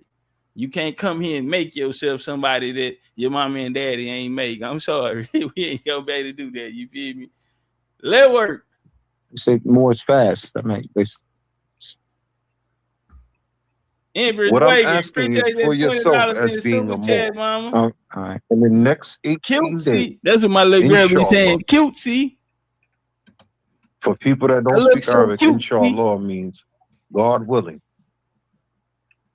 You definitively defining yourself as a Moor.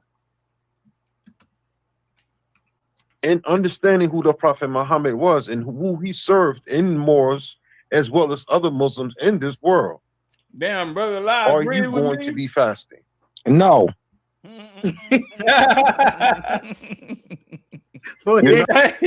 He said, well, he asked the Moor, because y'all know the Moor's tied with Islam.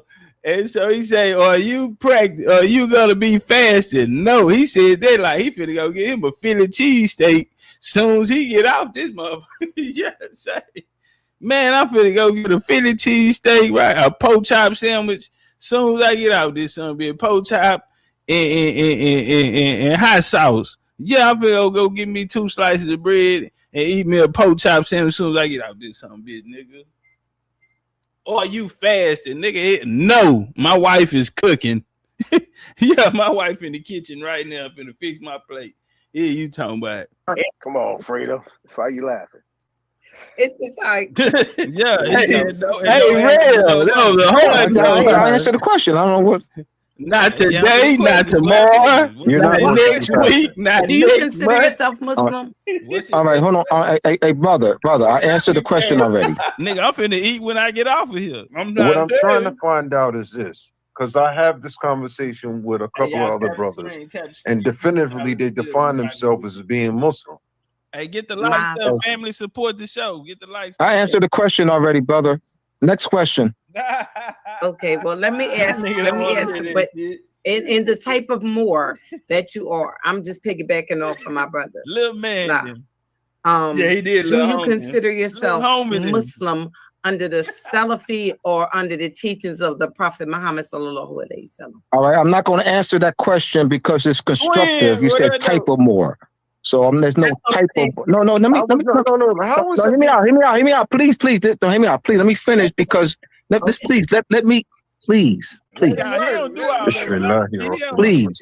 because we have other people listening. Right. And this is what I be saying, bro. This is why everybody don't need a microphone. Understand? Everybody's entitled to their own opinion, and everybody got an opinion, homie. But it loses its integrity. The meeting of the minds is something been going on since the inception of humankind, of our kind. You have to be able to think. Those who can think, they are held to a different set of standards. So when we get here and there's levels to it, you're not finna hear all the screaming and hollering about that's not gonna take place on the highest level, because it's morals that come with it.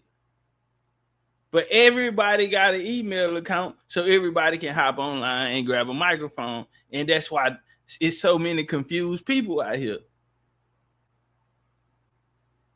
It's so many confused people out here because motherfuckers been consuming something from somebody who really should have been studying their damn self, who should have been in somebody's classroom themselves. Piss poor, what they say, preparation be piss poor performance, or however it go. A lot of people are not prepared, man. And I tell a lot of people, man, reading, because everybody, I got a source. You want to debate? I got a source. I always tell people, reading is not teaching. You learn quick. Reading is for what? It's for understanding. Self-understanding. Teaching is for you to help others understand. It's not to take a man's word and make it law. Check. You combine. You bring the information together, and you come to an understanding. As you're researching, you find your understanding. Then you can teach people on whatever and meet them at whatever level that they're at. Because you once were at that level. So as soon as you meet and come in contact with these souls, you would, through conversation, you will understand what level they at. Now you know what type of way.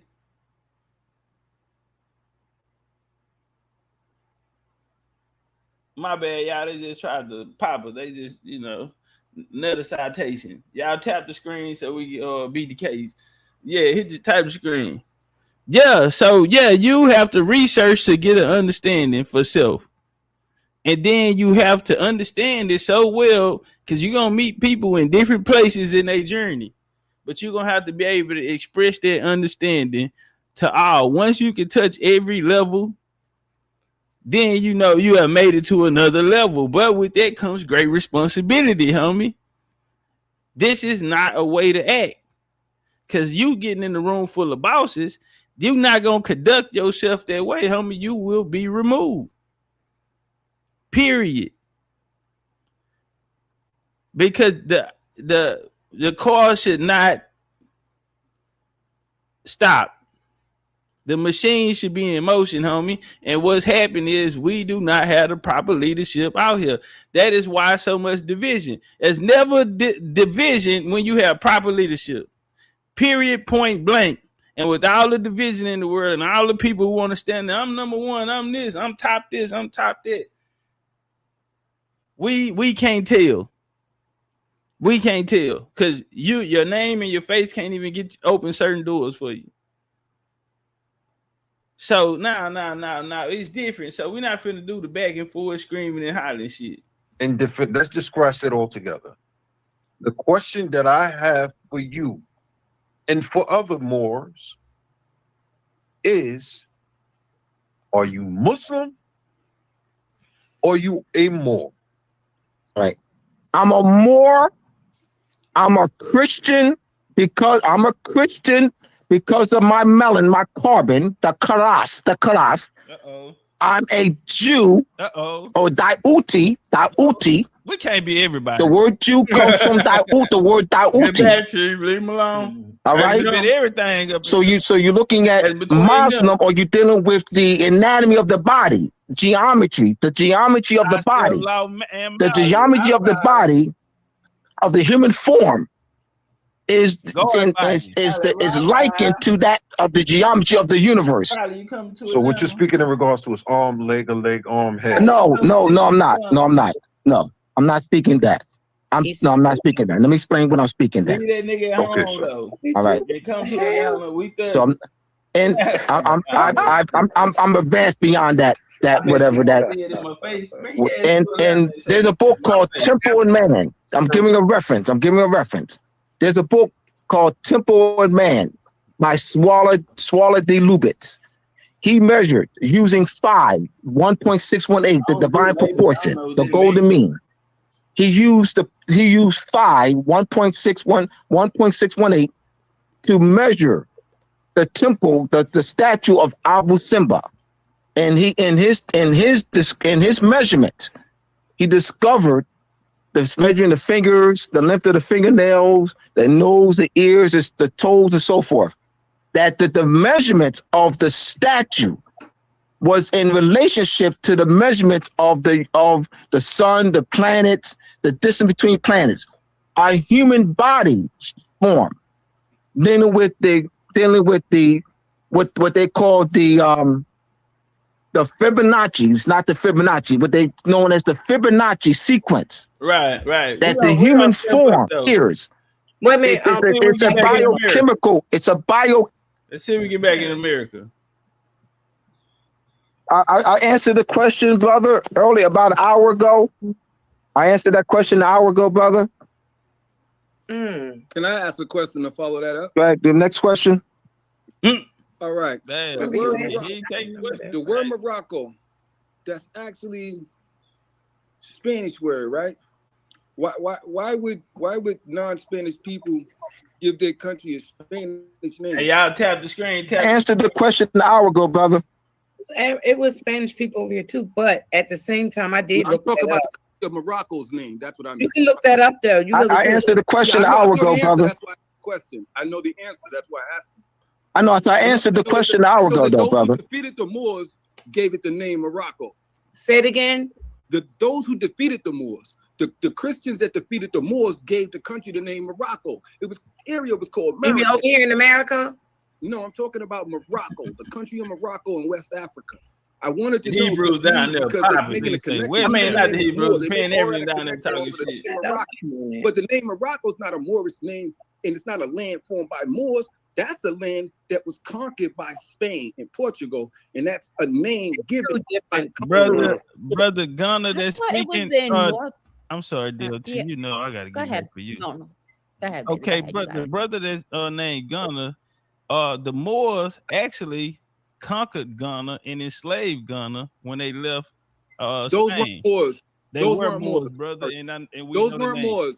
So Moors who were were defeated they? in 1492. Who were What they? you're talking about is Morocco. You're talking about the Spanish. No, I'm not talking about Morocco, brother. Get him, I know Todd. when they Get got him. to Morocco. You wrong, You're not brother. talking You, about Ghana. hey, you, So what Get you wrong, meaning to man. say? Get You him. wrong. What do you meaning to say this, everybody? No, You're talking about you defeated I don't by mean to say nothing. I said what I said. Ghana. Get him, Todd. Ghana's You better defeated get by him. Ghana's defeated by Mali. Mali's defeated by Songhai. Songhai's defeated by Morocco. That's what he's trying to talk about. Hey, He can I thinks he's talking about screen Miss Freedom? when he's saying the Moors defeated, he's But talking wait a about minute. I'm silent. I'm gonna. If they gonna let me share my Please, screen, I'm Moors, gonna Morocco. oh, they Listen, is gonna let me share my screen. You know me, man. That's what he's trying to talk about. Listen, I think he Hey talking. man, my fault, man. Hey man, you know I'll tell you real quick. Hey man, I apologize, homie, but I really don't like to talk too much. You know, I'm gonna put it on the screen type. You know what I'm saying? I'm gonna let it talk for itself. Yeah, man, that's how I know how to work. I don't know nothing about that other shit.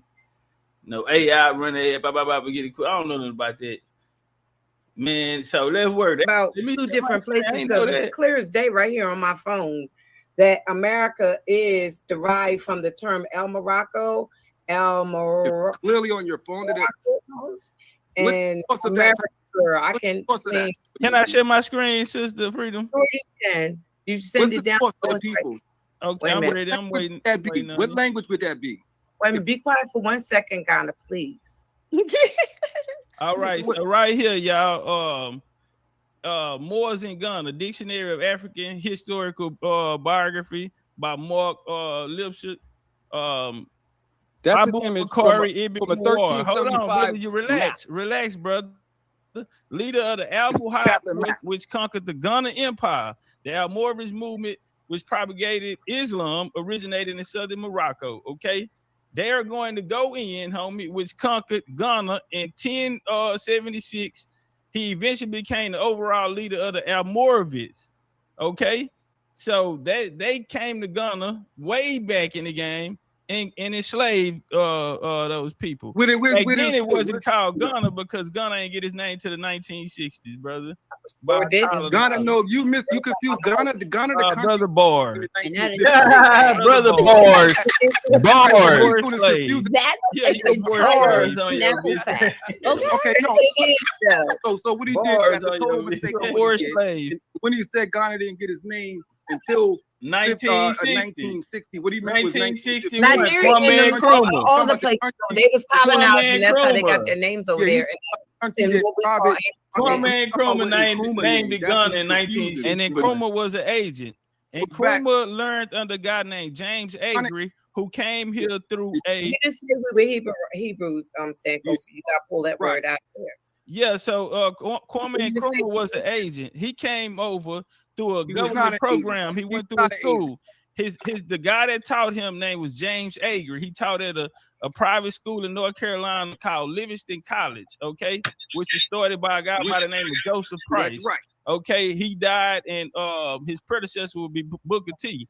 But so through this program that they had, he Nkrumah ended up coming over. That's why he was in the Harlem History Club, the Schomburgs in the YMCA program that was started by Rosenwald, this white Jew, Rosenwald, right? So Nkrumah came there. Then he went to London, okay? Infiltrated that circle, started that movement. Back, he went to jail. Then he came out, and this was the decolonization period. But he came and he was trained, okay? So he was a government operated trader, and that's what you out here representing. I can prove it without a shadow. Hey man, you did. So you didn't. Hey man, What HBCU? What tribe in Ghana are you from? He got his knowledge during. We had a strong black 1865, brother. Educated here with us, Americans. I can't hear one person at a time. Side, what you? I know. When it's my turn to talk, he talks over this. And when it's my okay, Anton, this is above their pay grade. That's not an agent. It is an agent, brother. Graduated to you. Now, if we wanted to talk about agents, we go to something like the Kashada tribe. The Kashada tribe. So name somebody out the Kashada tribe. This tribe of India actually worked. Name the colonizer. This name tribe him. worked along. Name the person. I name talking over me now. Name the person. Tribe actually worked with Andrew Jackson in the Indian removal. That's not true, brother. We fought against them. We fought on side of the British in the Revolutionary War. We fought on side of the French fought on side of us in the French and Indian War. You do not know history, brother. We fought with the British. Andrew Jackson fought with the United States. That's an oxymoron. You don't know history. He wants to talk over what tribe are you from in Ghana? All that want to have to come. It's over now. Topcatz, let him ask you a question, honey. Let him ask you a question. I'm done with him. He below my So we do, yeah. I'm Big Chief. He can't talk to me. Yeah, he can't talk to me. Well, anyway, okay. So Sai, he doesn't want to talk to you. I don't want to talk to him either. Is it okay to talk or no? Did you want to ask that question, though? Is it okay to talk? So, that's how we have so I'm thinking about that. Kushada on you. That I don't know what right going on Andrew Jackson. We didn't work with Andrew Jackson. We fought against Andrew Jackson, brother. Man, there's information. Andrew Jackson fought with the United States. It's not no side of the British start to come out. You see what happens? You see what happens, everybody? This is what happens when truth comes out. You're incorrect. So the Kushada tribe did during 1830. Name one person. Right alongside. Name the person. Name the person. Name somebody. Name a human. You said you had a question, so I put you on mute. Yes, name a human. You asked my question, but name a person that did this. We don't want you to. But listen, baby. Somebody's talking. Listen, baby. It's very difficult to talk when someone's talking over you. It's like all kind of. You're lying, though, brother. You understand? You're lying. That's one of the worst things you can tell somebody. Yeah, we have all kind of. Cite your source. Removal act. Anyone can look up the Kushadi tribe. Cite your source, brother. How they fought on. Okay, it's going back. Now you want to be freedom. I wait till they come back around. So tell her calm down. Freedom, you have got to drop Saya, please. Because when I talk, talking over me makes me the bad guy. No way, Saya. Come on, y'all. Don't let me talk because it's going to make me on purpose. He's doing this on purpose. If everybody could mute up. I put him down, okay? Yes. And stop putting him back up. Thank you. Don't come back till you have an African tribe. Gee. I mean, it just seemed like. Yo, it was your indigenous. I went to a court, a case. Which is the. Ending is a fiction in law. Great Britain classified. Hey, hold on. He said Indians are fiction. I just got one question, maybe two. Brother Abdullah. Hey, how you doing tonight, brother? Y'all let Topcatz run. I'm doing well, brother. Down there hating. I'm trying to hang in there. Hey, you trying to hang? Hey, we've been going for 3.5 hours, but it's all good, y'all. I love y'all, man. I love y'all. Yeah, man. Shit, I see you a vet. You know, you stand on your toes. You know, you doing your thing, man. I like it. You know, salute to you, man. You gonna ask him the question? Cause Sankofa been. Are you gonna ask the question? Okay. I got him, sister. No. So that's about the DNA. No, he's not even up here. It's just the freedom. Yeah, we ain't doing no DNA. I'm just. All right, let me. Okay. I got it. I can put that. So, brother Abdullah, did your people? You know, did they ever tell you that y'all had, Indian in your blood, or what tribe you was, or have y'all already answered that already? Ending is a fiction in law. Great Britain classified the Moors as Indians. The 1950, once again, the 1926 case in the International Court of Justice. The Great Britain on behalf of the Kagayu Nation versus United States. One of the conclusions in the case that was adjudicated is that an Indian is a British national, a subject of Great Britain. But I ain't that. But and I apologize, Blasio, but in the Constitution, which is the highest law of the treaties on the land, is the treaties. Other than that, we have the Constitution. In the Constitution, you find that they are to retain the government-to-government relationship with the Indians. We also find it in H.R.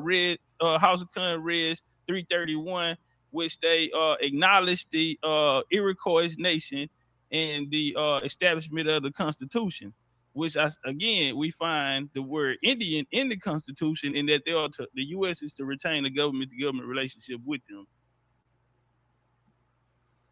So the 1960, the 1600s and the British national here in the Constitution, you said it's fictional in law, but it is the highest standing in law because the treaties have to be honored and that's where your legal ties would have to come through if you were to step back into your natural space, which was your indigenous. I went to a case in the International Court of Justice between United States and Great Britain on behalf of the Conquest. I understand that, OG, but you saying 1926. In 1933, they said HR 75 said the Moors came here and found a home here in the Americas after leaving Europe and Africa. Noble Drew Ali said on the same thing on the first page of Circus of Quran. 1926, the Constitution, the word Indian is in there. Highest law of the land is treaties and constitutions here, which was signed through Indian governments. More is not one document. I started out first round. As soon as we got out there, first question: what treaties was signed by the Moors over here, other than the Sundry Act and the Peace of Friendship? Simple. Yugan nation, whereby a Indian is a British national. That there's no meaning that there's a subject of Great Britain. With the United States seemed that Great Britain didn't make a stink about it until 1926. In that case, where the United States was United States was making claims in 1621. Jay Mitch, what up, though? I said 1926. Okay, 19. I apologize. Okay. Yes. I just asked you that, brother, because like most of us, we familiar that they told us, that we had, Indian in us and the tribe associated with it. And so where you're coming from, you're saying that they might not have, even if they did tell you, like it was, it was behind something else, like how you're saying that the British, it was really something else under the British law or whatever, right? What I'm saying is that's a barrier of our Moorish nationality. Great Britain classified the Moors as Indians, and the United States reclassified the Moors as Negroes, and the United States classified the Europeans that look like Donald Trump as Indians. That's part of the Doss Road, the Land Allotment Act, in the 1880s, whereby Europeans paid $5 to get their names on the Doss Road. That's where that term $5 Indian came from. That's part of them. That's part of them redistributing our land and our wealth to the Europeans. That's another ploy among many. The Homestead Act, Yeah. So what tribe did they say that you was from? Like the Iroquois, the Narragansett, I know they told you a tribe, didn't they? Well, my main focus in teaching is teaching the Moorish power and the Moorish connection. Yes, sir, but I think he's asking you what your parents. No, I know what he's asking. I know what he's asking. So but you was finna walk him around the ring on there and not answer that question. So that's why I be so quick to tell y'all, make sure y'all keep that jab up. Even if you touching this lead hand, even if you touching it, you ain't even got to commit. You know what I'm saying? But, put that jab in there, man, and get it understood. We're going to stay right here. We're going to dance. Cut the ring out. Explain to me. No, you don't got to be, brother. Hear me out, I'm clear about what he's asking. I am very, very clear.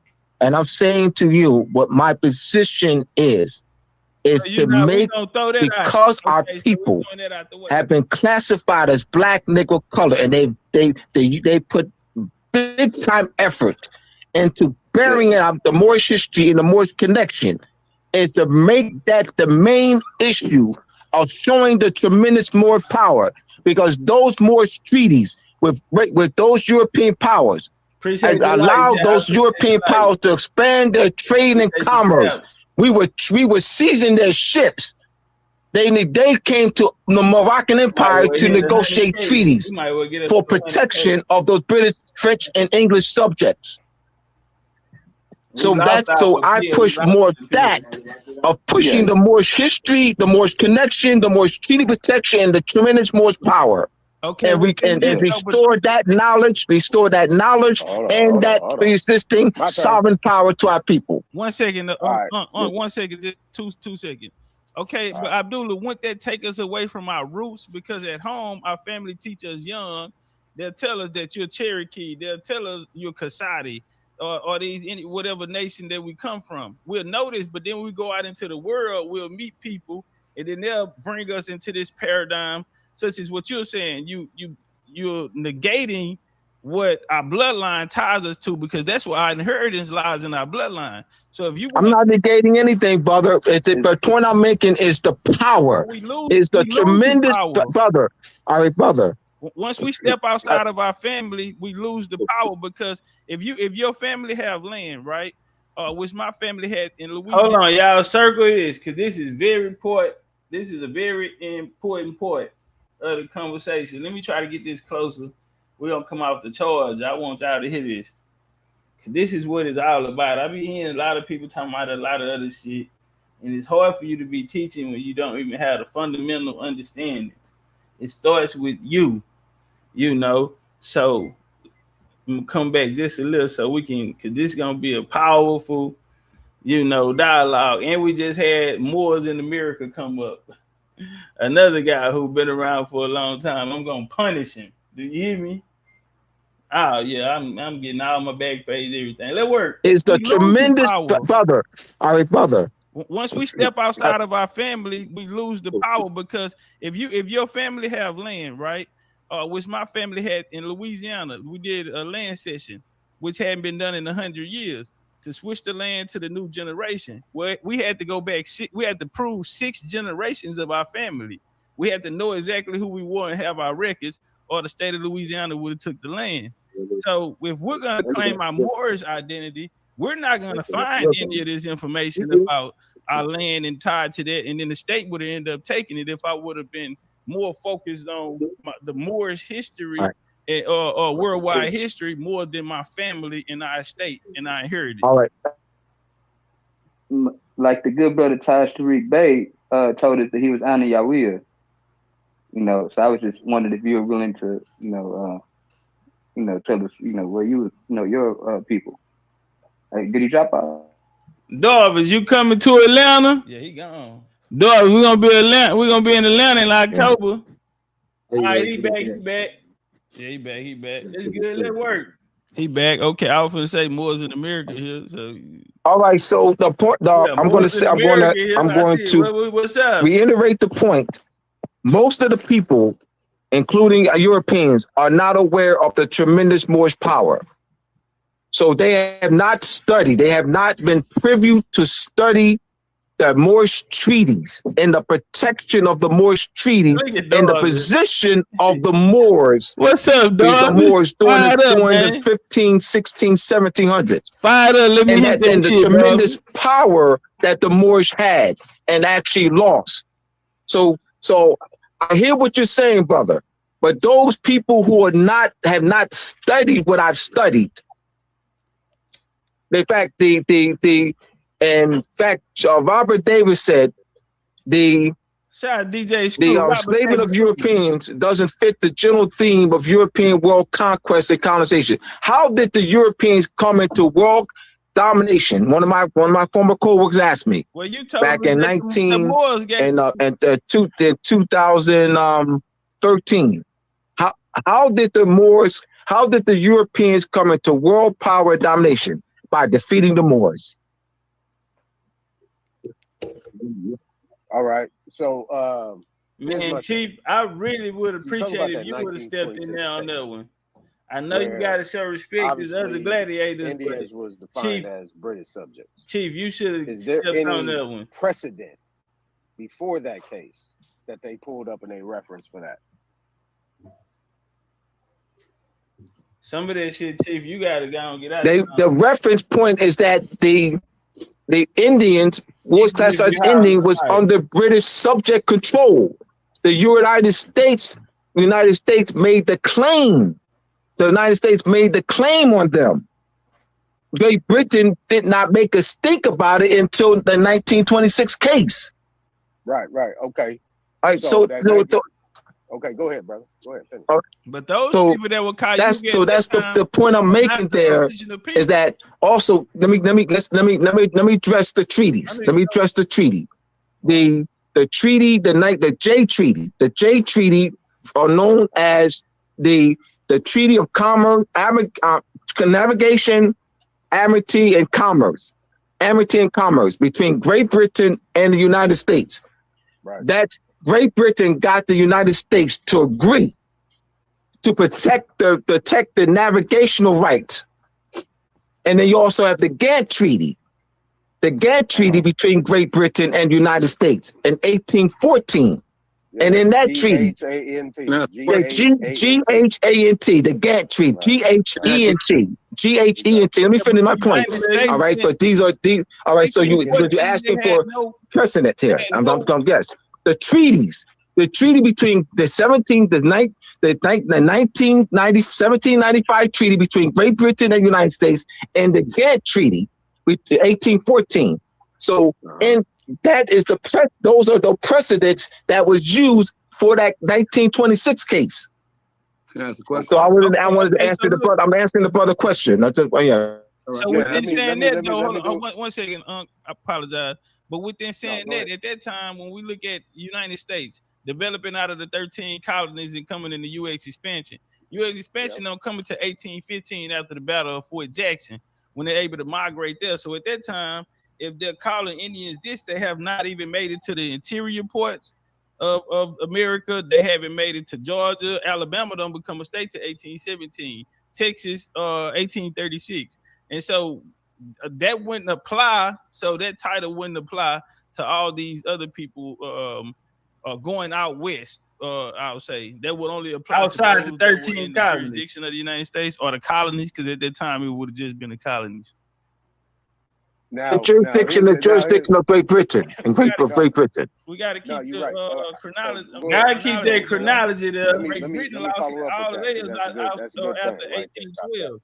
Because the bottom line is this. Yeah, 1812, the British talked about after 1783 Treaty of Paris.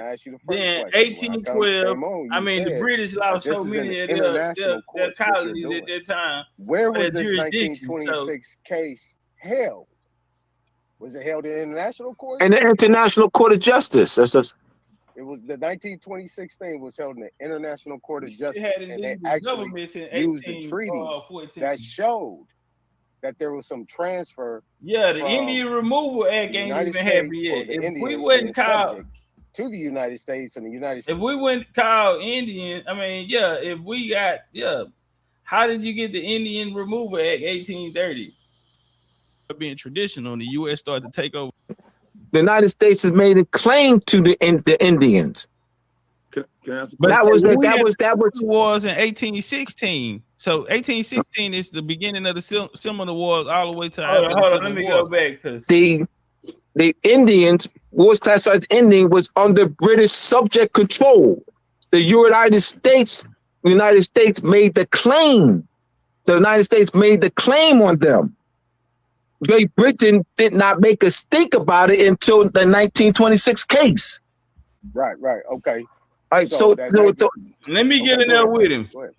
But those people that were caught, that's the point I'm making there is that also let me address the treaties. Let me address the treaty. So you're asking for precedent here. I'm going to guess the treaties. The treaty between the 19. U.S. expansion don't come into 1815 after the Battle. Court of Justice. It was the 1926. All right, let me skip up to me and him. International Court of Justice. And they actually used the treaty. Some of this shit you gotta make it stand on because the timeline out with these Europeans. So why?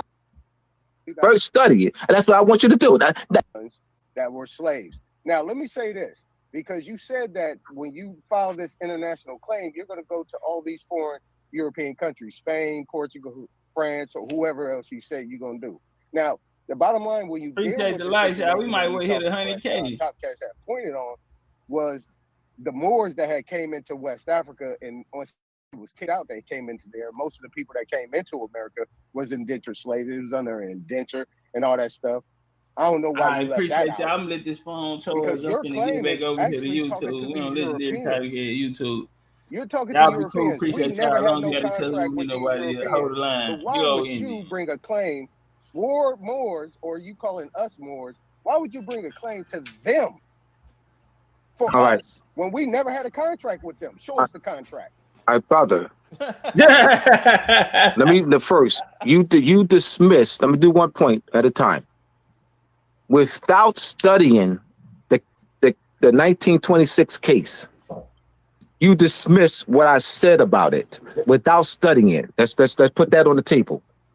I meant so. Look at you just without studying the he want all of it. He taking all of the other fades.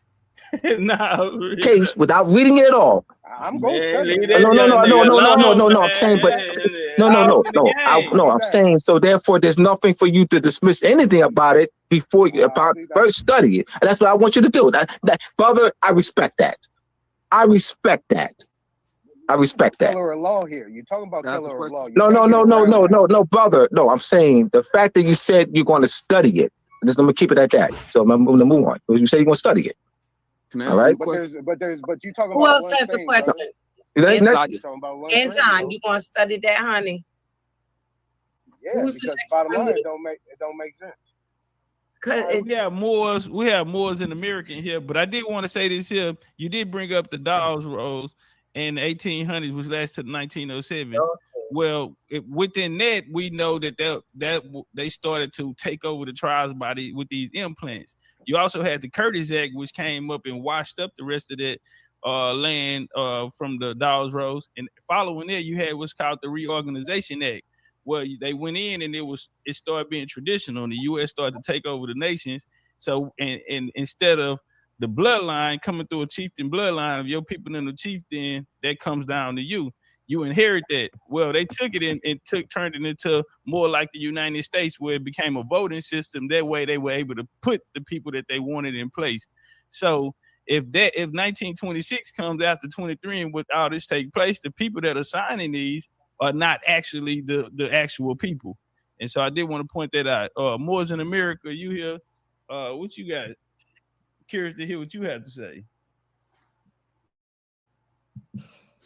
Peace. Islam. I'm just listening, and I just really just came in just now, so I'm just trying to get a feel for the conversation. Peace. Peace. I have a question. I have another question, Brother Abdullah. So, like, aside from the Peace and Friendship Treaty, right? What other treaties would you say has advanced the Moorish sovereignty that has actually, that has advanced the movement? Is there another treaty that is just as important? You have the 1850 that has legitimacy in the court of law.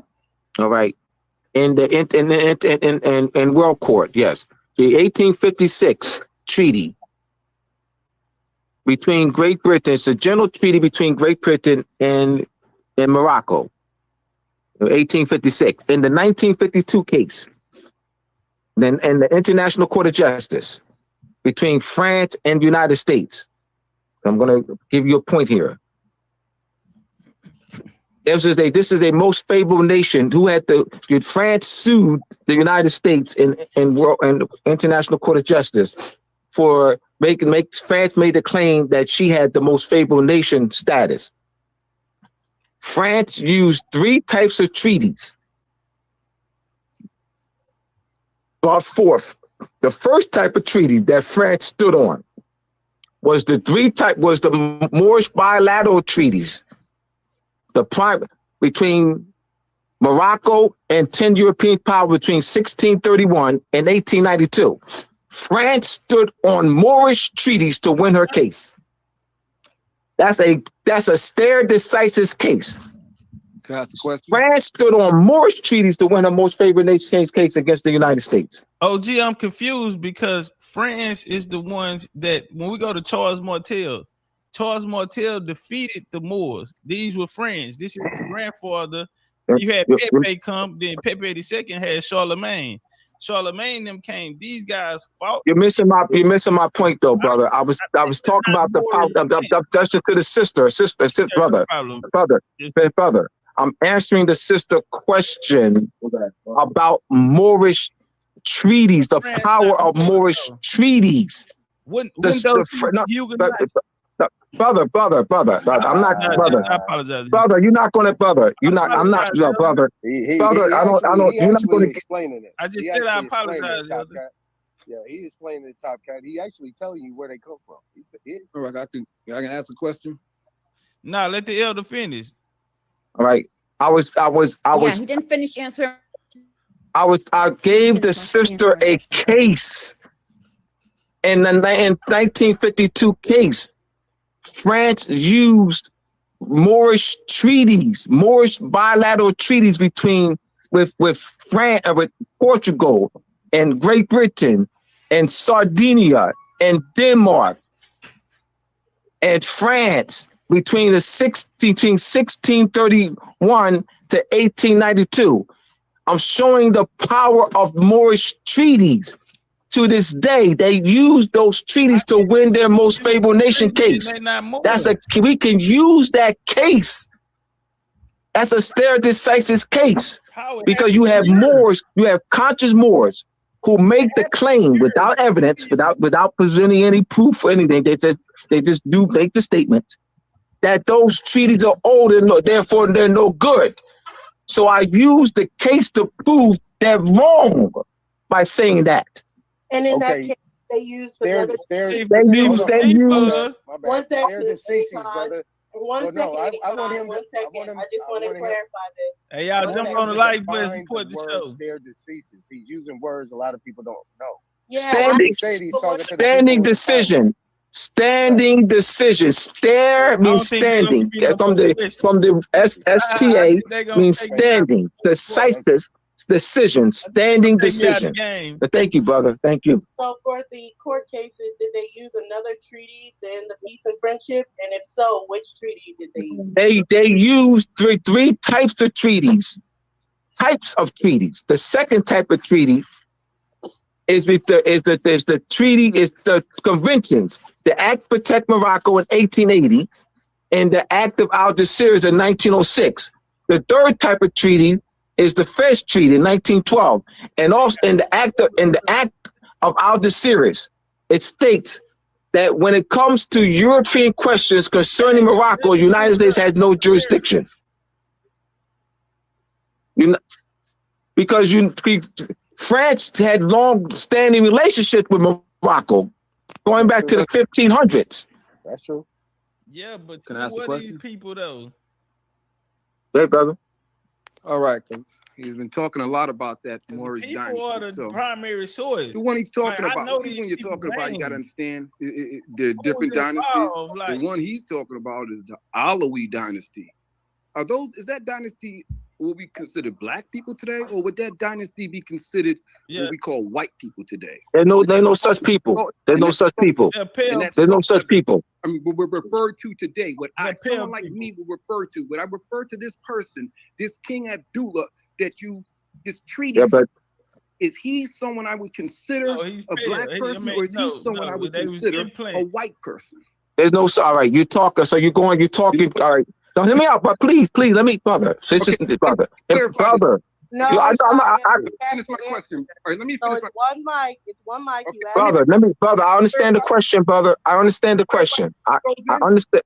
Okay, brother, I understand the question, brother. Hey, drop him down again. Get him out. I understand the question. You got to mute, bro. Let him talk. Yeah, you got to mute him, or you got to put him in the back if he's not going to respect one. So I can't. You asked him. I understand the question. I understand the question, brother. Let me answer the question. Man, let that man talk. Okay, go ahead. That's the elder. Come on, man. We ain't gonna do that. All right. This is for y'all. This tap is the for like those button. who Get will on be the like listening. button. Hey, Miss Sandra. DD. Can you hear me? Because somebody called, bro. Yes, sir. Yes, sir. All right. Hear you. He is speaking in terms of Francois Benaire. When he says black and white, I do understand the question. This is for those who will be listening.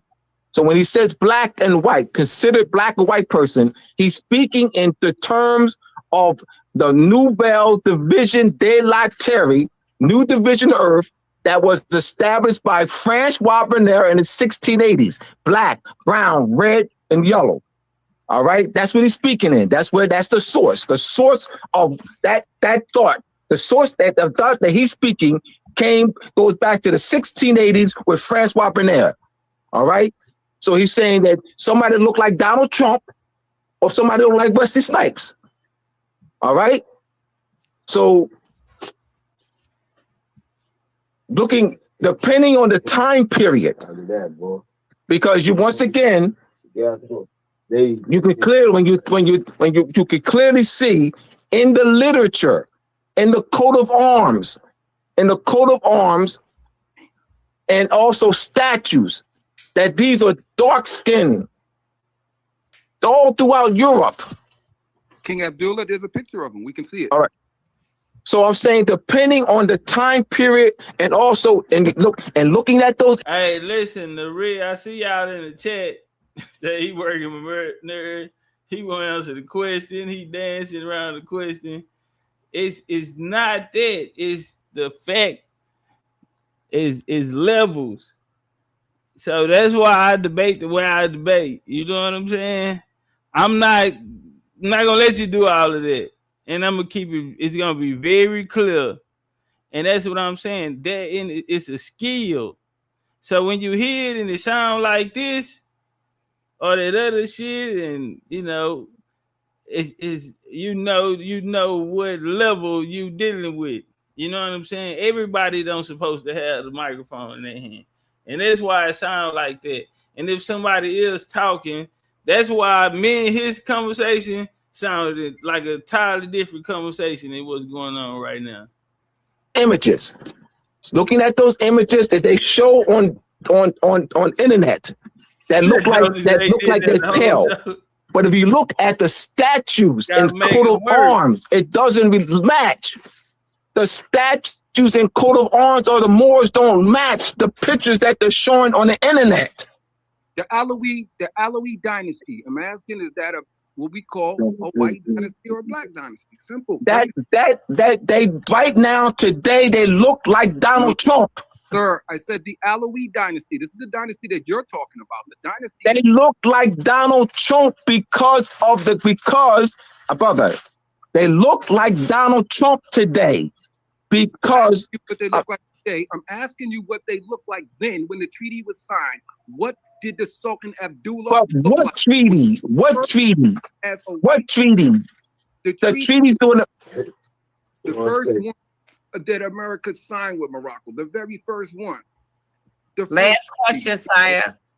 Yes, so that's so I'm asking, was that dynasty, was that Sultan Abdullah and that Alawi dynasty, is that a dynasty that we would consider Moorish black people today, or is that a dynasty that we would at that time and say, oh, that's a white dynasty? That's the question. All right. Difficult. No, brother. No, brother. Pull the pictures. Brother, it's a Moorish dynasty. They're Moorish dynasty, brother. Right. What happened? You have European. Let me, brother. Freedom. Can you drop him, please? Yes, I am trying. Drop him, please. I won't drop him drop him, Freedom, because I can't. This is not this. I'm not doing that. Okay. Okay. Who else? Oh, look now. Who else getting in there? Now he done made my head spin all over the place, and the phone. All right. So all right. You have in-marry mixing. Yep. You have European. You have Moors that look like me. That brought Europeans that look like Hillary Clinton into their homes. You had European women that were placed on auction blocks. So I'm putting it in the context now. You got to put it in historical context. Okay, well, let me ask you a question. So the Moors, I told y'all, the Moors, they don't have no problem with telling us they were the ones who started hitting them, started tapping on them YTs. Yeah, they don't want to eat no pork, but they want to eat the pork. You see what I'm saying? They don't want no pork, but they gonna eat the pork. And yeah. So they ain't got no problem with telling you that. So they put them on the blocks. Yeah, man, it sounds like pandering to me, but it is what it is, man. But they ain't got no problem with telling you that they gave Europeans masonry, left them as custodians, and even that they was hitting all the YT women. Yeah. Why did it come to look like Hillary Clinton today? They ain't tripping. Because it's still the same people. It's the same bloodline. It's still the same. It's the same bloodline, but because of Moors that look like me, having Europeans, 20 of them, 30 or 40 of them in the Moorish town. That was a lot of that was going on. Yep. So over a period of time, gonna tell the truth. Then you started what they call bleaching out. But it's the same bloodline though. Well, let me ask you a question because now there's one thing I'm agree with him on. Since day one, y'all know that's been the message over here at BCU. People always favorite question: how did YT people start ruling over England? It went that it was the people that colonized us. They end up breeding into these YTs. That's how they got their surname, our estates. They had the land, but they hid it and used that as a buffer class, and that's how we even got the whole dark skin against YT skin, black man against the white man. That's how then they put that play in to scramble you all up because they hiding their sins. But see, it's only tied to one particular group of people who are the Moors. Not every Moor, but it was Moorish families. And I'm going to be the first one because I hold everybody accountable. It was Indian families did the same. Nobody would have had the authorization to do anything over here without the Indian involvement. But this is something they came up with in the Brotherhood. Remember, now they're custodians. Who are the custodians? They're children. Why are they teaching them this? Not because they have a college and enough money to come to education because he said the education was affordable for the YT. No. No, they're teaching their children. And they know this plan gonna work. And now they're kicking you out of the institutions, kicking you out and offsetting it and putting their bloodline. And now they're having government to government conversations and jurisdiction between themselves so they can always win. And the laws and other things are to hold you down. So the Moors, just within that, lets you know that they were a part of the colonization. Period. Whatever fallout they had with their YT family is on them. It ain't got nothing to do with us, but we can't feel sorry for you because y'all was teamed up when y'all did it to us, and now y'all mad because now they done took off and they don't want to be a part of, the darky side. Check. Man, come on, somebody. I know I ain't in this motherfucker by myself. So that's the only way to look at it. But that's my favorite question somebody asked me. How did YT people come in power? The Moors. Ask the Moors. They sitting right over there. They can tell you all about it. Period. They can tell you all about it. This has been something I know Sankofa wanted to ask you. Are we Africans at all? Our nationality is Moor. I'm just saying, are we from Africa? Put it like that. From the continent. Right. That's two different. That's two different questions. Then that's a different question. Can I say that we always on these lands, which means that we have no idea where we came from, or are we from that particular continent? As I answered about 2 hours ago, I went into the tremendous Moorish sea power in the Atlantic framework. The Moorish sea power, where the Moors and the Ottoman Empire controlled the Mediterranean and the Atlantic. The Ottoman Empire and the Moroccan Empire was seizing the ships of France and Portugal in the Netherlands, in the Dutch Republic. That's how we know they were the same people. That's how we know the Atlantic framework. That's how we know when you have those who write about the Atlantic framework and even the Moorish presence, they write one sentence or two or three sentences. So the Moorish connection and Moorish power has been suppressed. When you bring the Moorish power, when unearth the Moorish power, it gives you a different conclusion. So I put a lot of focus on that is bringing forth the Moorish power. I just don't want you to answer it like that. I'm sorry, Abdul. I really don't. No. It's just no. Like, I'm not going to understand it that way. No. So hear me out, Freedom. I don't. The reason why I'm coming this way is because you have conscious Moors who make the claim, they'll make statements that the slave trade didn't happen. They'll do that. I'm saying I'm being tactful. I don't want us to be shut down like that by saying, "Oh, the slave trade didn't happen." No. So I'm being strategic. But no. Wait a minute. No. I have to do it. No. Because no. It's no freedom. So, brother, I'm being strategic. Just hear me out, y'all, please. Okay, no. Hear me out for 1 second, because you're not answering. I am answering the question. I am.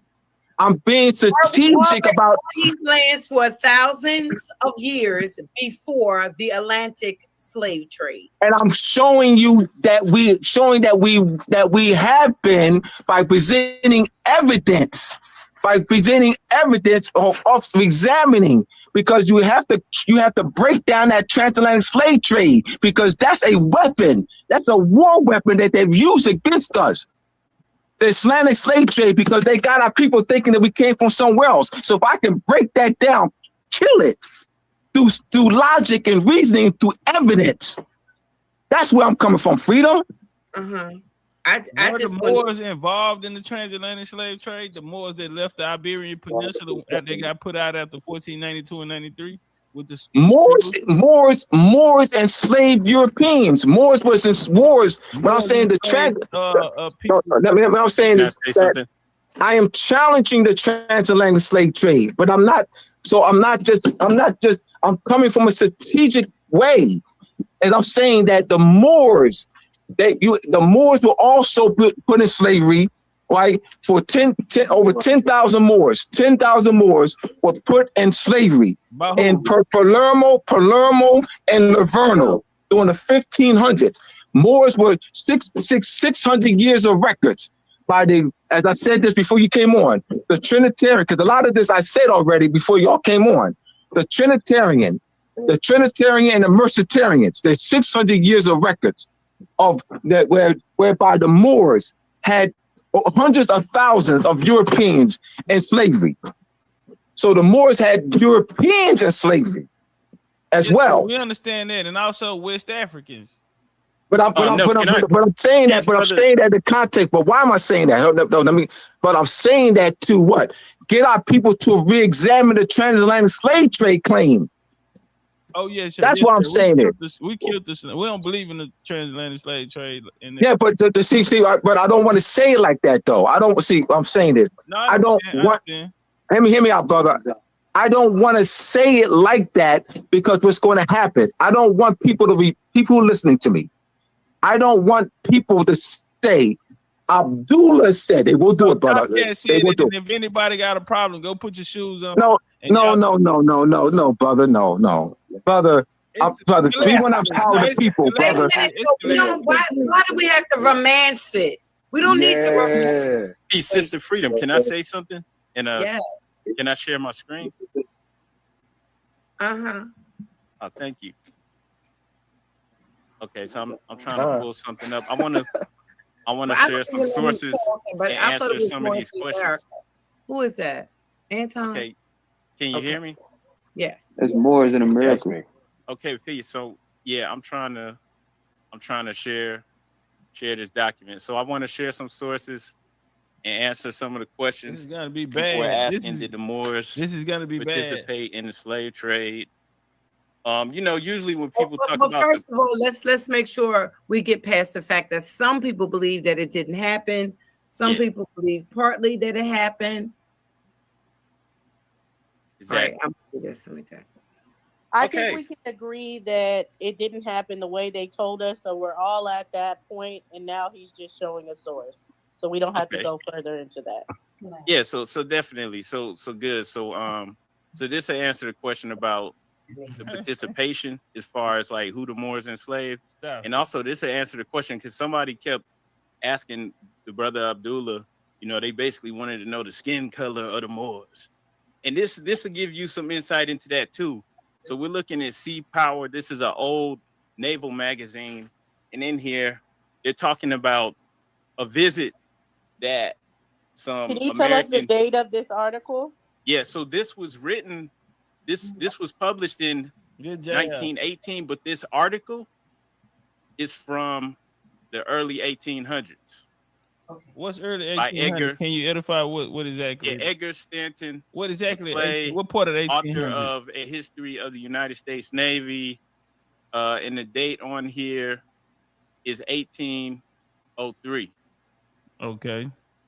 Okay, so I'm not going to read the whole article. I'm just picking out a few points. But this is talking about a couple of American diplomats that were sent over to North Africa, over to Morocco to pay tribute to they described them as a black leader. The black governor. 20th century, right? No, they were talking about delegates that were sent in the 1700s, almost 1800s. Can we get a specific date, time? Because that way, how my mind worked, and for its chronology, I study people and who's in power at what time, and so I think that'll help me be able to follow the story a little better. Instead of saying 17 something, what time exactly in the 1798? 1798. Okay, so the U.S. This would be the early origins of the U.S. and the Treaty of Peace and Friendship. And this USA and Morocco allegiance will be coming about, right?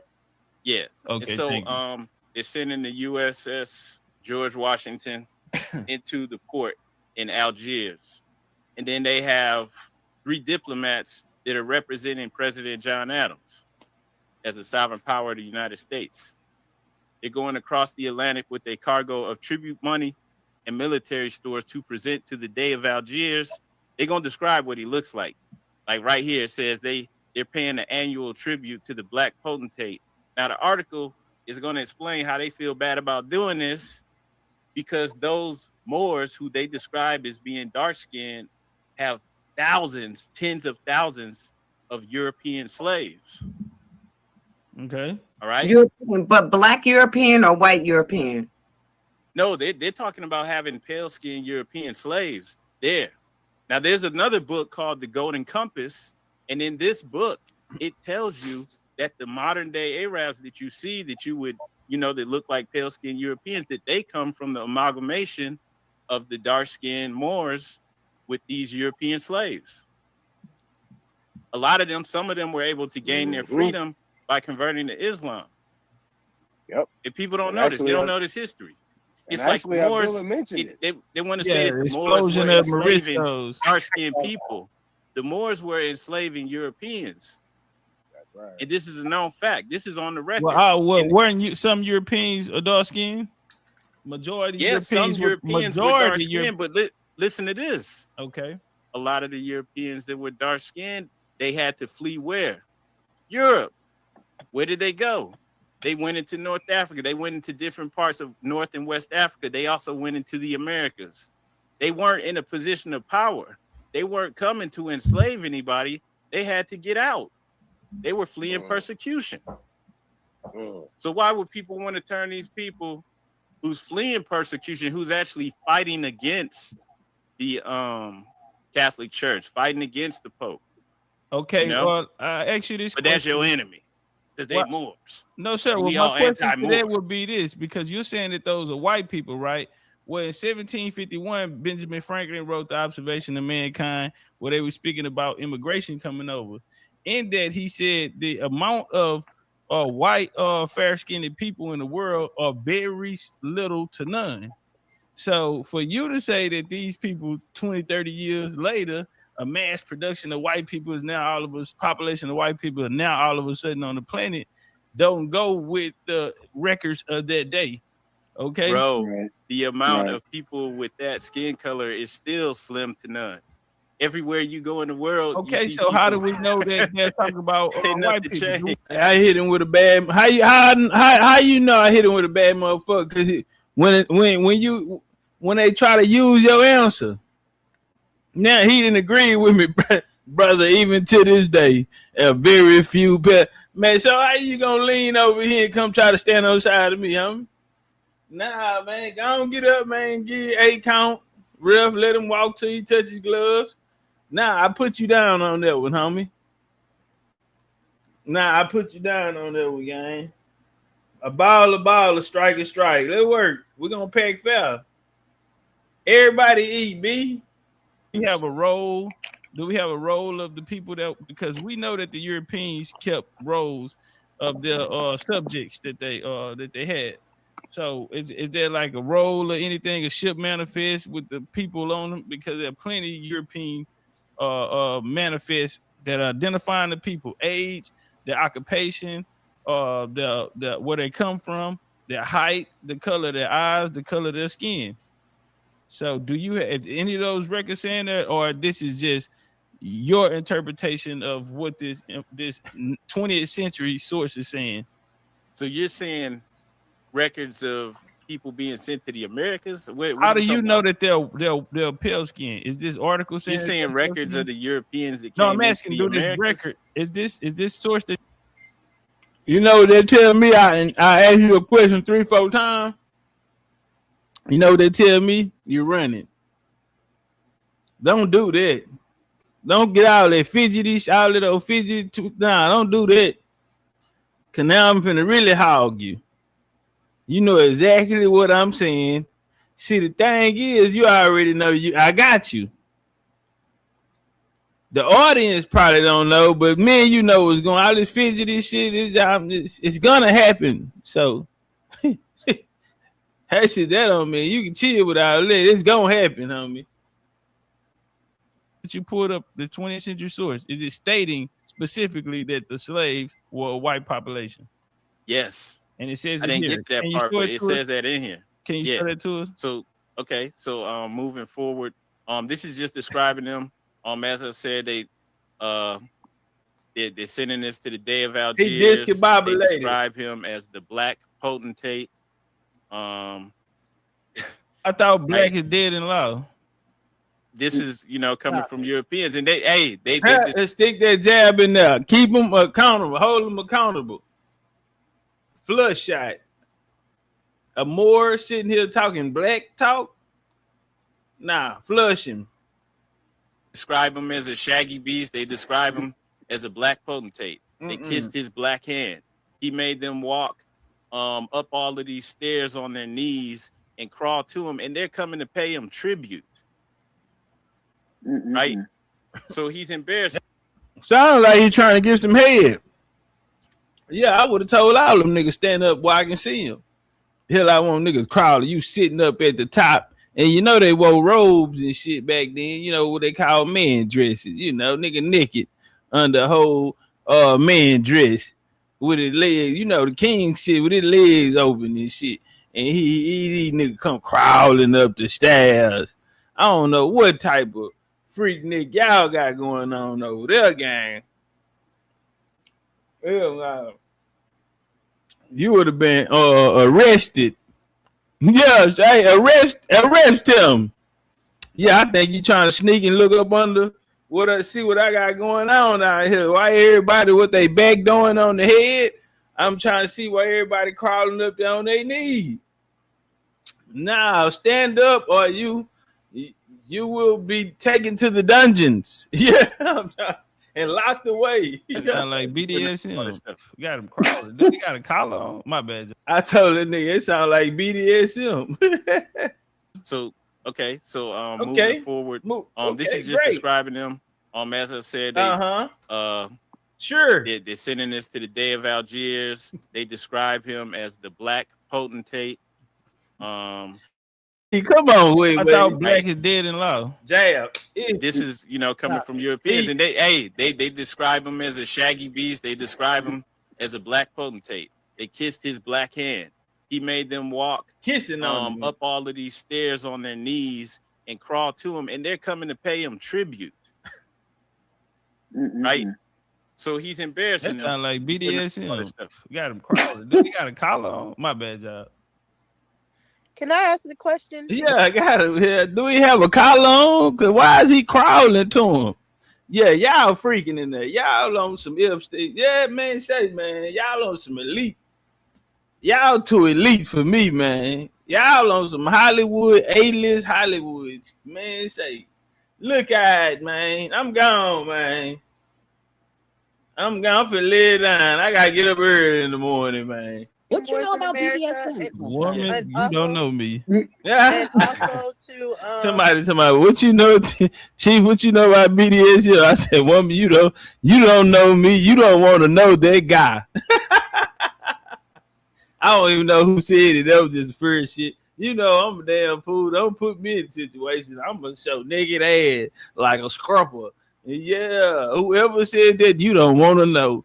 Yeah, hey, you're hanging upside down. This ain't what you want. Hey, man, I just look like this. This ain't what you want. Brother Abdullah Bey, because I have a question about this. I kind of alluded. Bless him, y'all. The ancestors ain't done with him, but I'm working on myself. I tell you one thing, I'm better today than I was yesterday. Amen. Blessed be thy name in the Heavenly Father. To it earlier, and it wasn't really answered.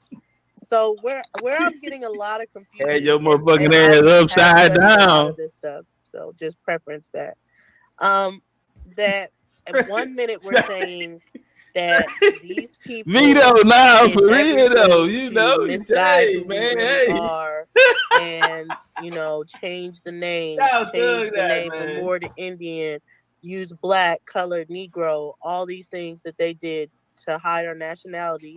And in the next moment we're saying that we're using these people to prove our nationality. Hey, superior, what they say, make it nasty. Isn't it important to have the actual people themselves to identify? Hey, what they say? And then how do we know if we know they've done so much of a paper trail to hide our identity? When we're using these sources, why wouldn't we include more in that hiding who we are? Hold on, that's a good question. What's up, Trees? To who you want to answer that question, Dulcie? Oh, I would say Moors in America and Abdullah Bey. Where's Abdullah at? Abdullah dropped off. But Abdullah gone for the night. He gone. He ain't coming. And I'm just letting all y'all know, yes, we are Indian. But if I find out that the Moors is about to get some big money, I'm sorry, y'all. We're gonna be Moors, huh? I need to sign up at that day. But after that day, I'll be white. Somebody want to go marry me a white woman. I'm somebody made to be white. Is the Moors want to give the Indian Aboriginals, Native Americans some money? Yeah, I'm gonna get my inheritance to go get a white woman. I'm going the whole Moorish route. You know, Moors love white women. I'm getting my inheritance and I'm sharing it with a white woman. Yeah, no. Because you said if the Moors are giving reparations to Moors, you going to be a Moor. Well, here, I think I get a little more if I show up with a white 304. I'm just saying. That because I want to be the most Moorish nigga in there. You gotta fit in the room. I'm going to go get me a YT. Listen to me. I'm coming at Trailer Park Trash, bitch. Make good coffee at the local Waffle House down the street. Yes. In Jesus' name. Yeah, I'm coming here with a white woman. I bet I get a bigger bag than you coming just on some nigga shit. Yeah, I think I'm gonna get more. I'm going the whole Moorish route. Fuck it. Yeah, I'm showing the white bitch on my arm, nigga. Little white babies around. Yeah. We finna be richer than say, man. On the biggest estate in the U.S., Drake and Kanye can invite every bitch that they met. Fucking bitches in the old, yeah. What do you mean? If the Moors, we gotta go on the Moors law, you better go get you a white bitch. You ain't no real Moor. I rebuke that in the name.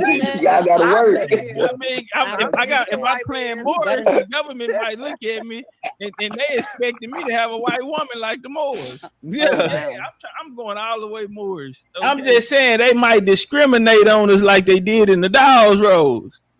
Man, come on, that's what I'm saying. So yeah, I can't come in there. They gon' man. Bringing my white bitch and my new little white kid, baby Topcatz Jr. Yeah, whole YT nigga. Yeah, we call him Andy at the house. Yeah, his name Andy when we at the house. I don't know, some nickname his mama and them side then gave him. Yeah, we call him Andy, but in public he known as BigChiefTopcatz Jr. Do you hear me? Yeah, little motherfucker got freckles and everything. Yeah, say little Andy. Yeah, we call him Andy at the house. I'm coming that bit full-blooded Moorish. I'm going to get that bag because I feel like they going to discriminate against, just how they did us with the Dawes Commission. Yeah, we want to play Moors. I'm signing up in a big suit with the shoulder pad, with the cushions in the shoulder pads, the off the rack suit with the cushions in the shoulder pads, nigga. Fez on and a white bitch on my side, and we finna go get it inherited. We finna take all of y'all motherfucking land. And on top of that, we can the Pocahontas. There you talking about. That's deep. You know, that's your opinion, bro. Okay, so Moors didn't have them white women in the castle. I mean, some of them okay, did. Go. I'm going all the way Moors. Okay, that's deep. You know, that's your opinion, bro. Okay, so Moors didn't have them white women in the castle. I mean, some of them okay, did. Go. Not everybody white women. So when we see those, look, wait, hold on. Let me say one thing. If one guy has like 20 of them, then it seems like everybody did, right? Everybody else athletes, when they get their contracts, they get a white wife. Those are the Moors. That is not. I mean, because Black European, that's how they so compatible. They always say that though. Yeah, they compatible. For real. The Moors say that about themselves, that they love white women. Man, they gonna tell you, bro. They love the snow bunny. Fetish for him. Yeah, they say they got a fetish for him. Hey, Chief on some BS today. Hey, but look, DD. Hey, y'all know we running through the BCU test, right? So when we meet a Moor, we always ask in the line of questioning. One of them top 5 questions is gonna be honest with me. You gotta do that one first. Put your hand on your Bible, on your Quran, or whatever it is you fucking with, right? Say, nigga, be honest with me. Have you ever had a YT woman? And man, I ain't met one yet. Y'all know we done seen that hundreds of times through the years. Y'all know it's one of my favorite questions. And boy, we ain't met. And I say, did you kiss her? Of course. We were into man, every time. So y'all know that's one of the rules over here. You ain't a Moor if you ain't hit a white bitch. I'm trying to tell you right now. You had a nigga named Root Word over there claiming he was a Mo. He was smoking Mo's, getting his hair braided by a trailer park YT woman. I said, that's a real Moor brother right there. That is 1,000%. He's 1,000% more. Yes, sir. Yeah. He's still living the culture. Moors I don't know where this is coming from. We got a source on this. Yeah, one second, because I want him to answer the question. How do we know which Europeans to use as sources and which ones are trying to hide our identity? How come the Moors always use the same Europeans to prove that they're Moors?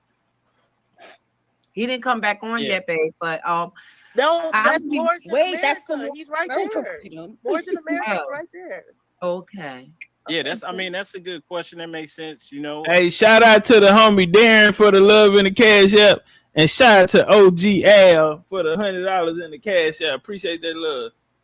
How can you even trust? You know, hey, y'all tap the like button, support the live. Like, what are you talking about? Like the treaties and stuff? Like what are you talking about? A white woman is a Moorish woman. Like 30 minutes ago. When you're talking about, hey, look, y'all, somebody in their chat, TM Bay says a YT woman is a Moorish woman. YT is legal status, pale hybrid Albions are not YT. the laws that you're talking about. But y'all y'all know who we talking about when we ask, yeah, cause we see y'all showing up, and Moors in America just admitted it.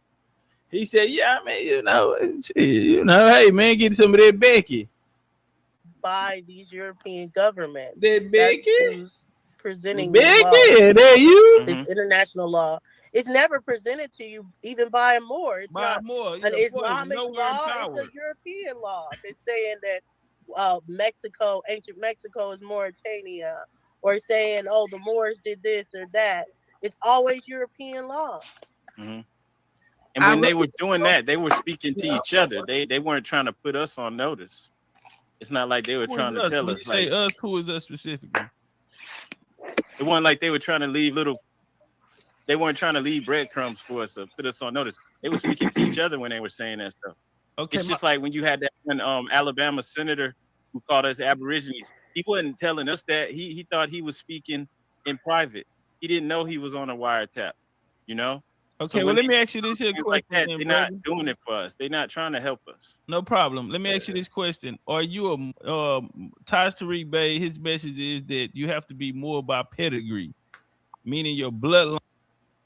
They're saying that Mexico, ancient Mexico is Mauritania, or saying, oh, the Moors did this. I don't know what happened. It's always European laws. Mm-hmm. And when they were doing that, they were speaking to each other. They weren't trying to put us on notice. It's not like they were trying to tell us. Say us, who is us specifically? Hey, make sure y'all tap that like button. They were trying to leave they weren't trying to leave breadcrumbs for us to put us on notice. They were speaking to each other when they were saying that stuff. Okay, it's just like when you had that one Alabama senator who called us Aborigines. He wasn't telling us that. He thought he was speaking in private. He didn't know he was on a wiretap, you know? Okay, so well, let me ask you this here question. Like that, they're not doing it for us. They're not trying to help us. No problem. Let me ask you this question. Are you a Taj Tariq Bey, his message is that you have to be more by pedigree, meaning your bloodline, in your genealogy, someone has to be found Moor. Do you have what Moorish tribe do you come from? Okay, so if you asking me this question, this might not be acceptable by everybody. Yes, sir. I'm asking you. No, I accept your honesty. I'm gonna just tell it from my point of view. Not all. Most of the indigenous tribes, the people that you would say is of African descent in the Americas, you know, North, South, Central America, even in different parts of the world. Man, I asked him one simple question. This nigga take me to North, South, Central America. He took me to Africa. Man, I asked you a simple question, gang. This is what I be talking about.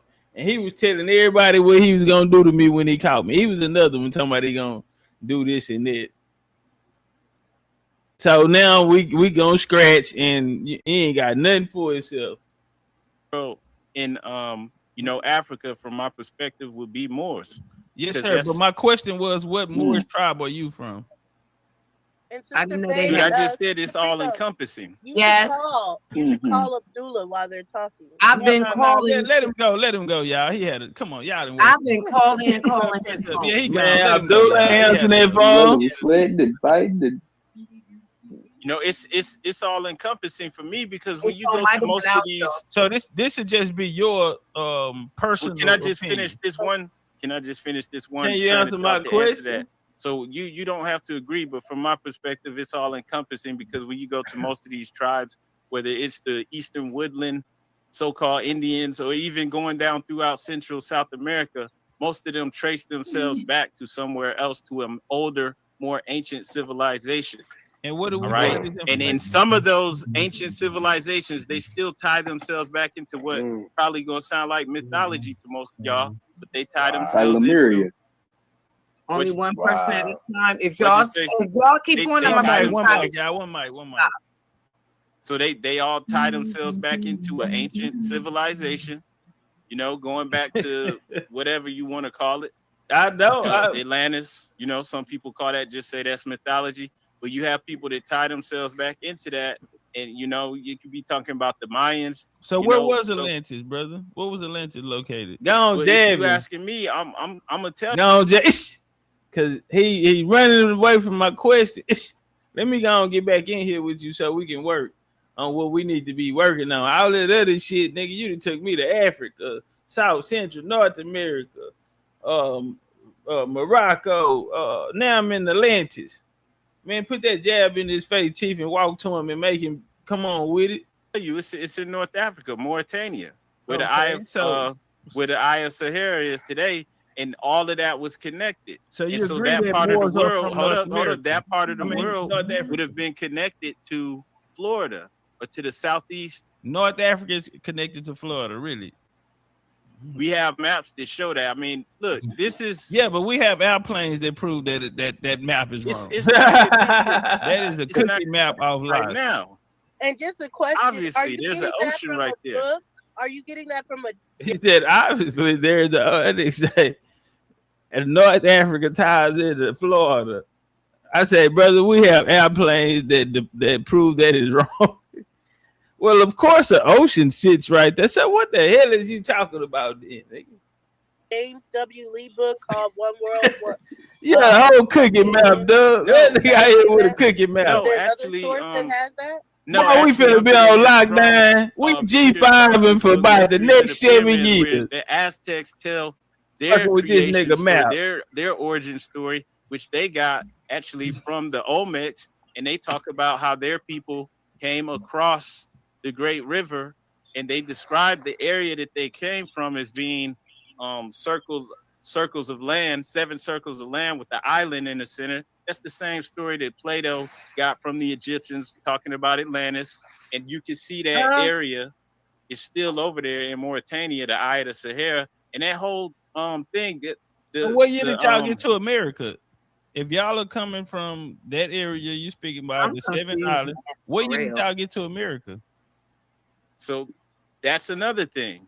Everybody didn't just leave at one time. You had some people. Well, what year was the first migration and what year was the last migration? Yeah, because I ain't gonna play with you, brother. Why you ask? Why, brother? So you should go keep putting your hands on me.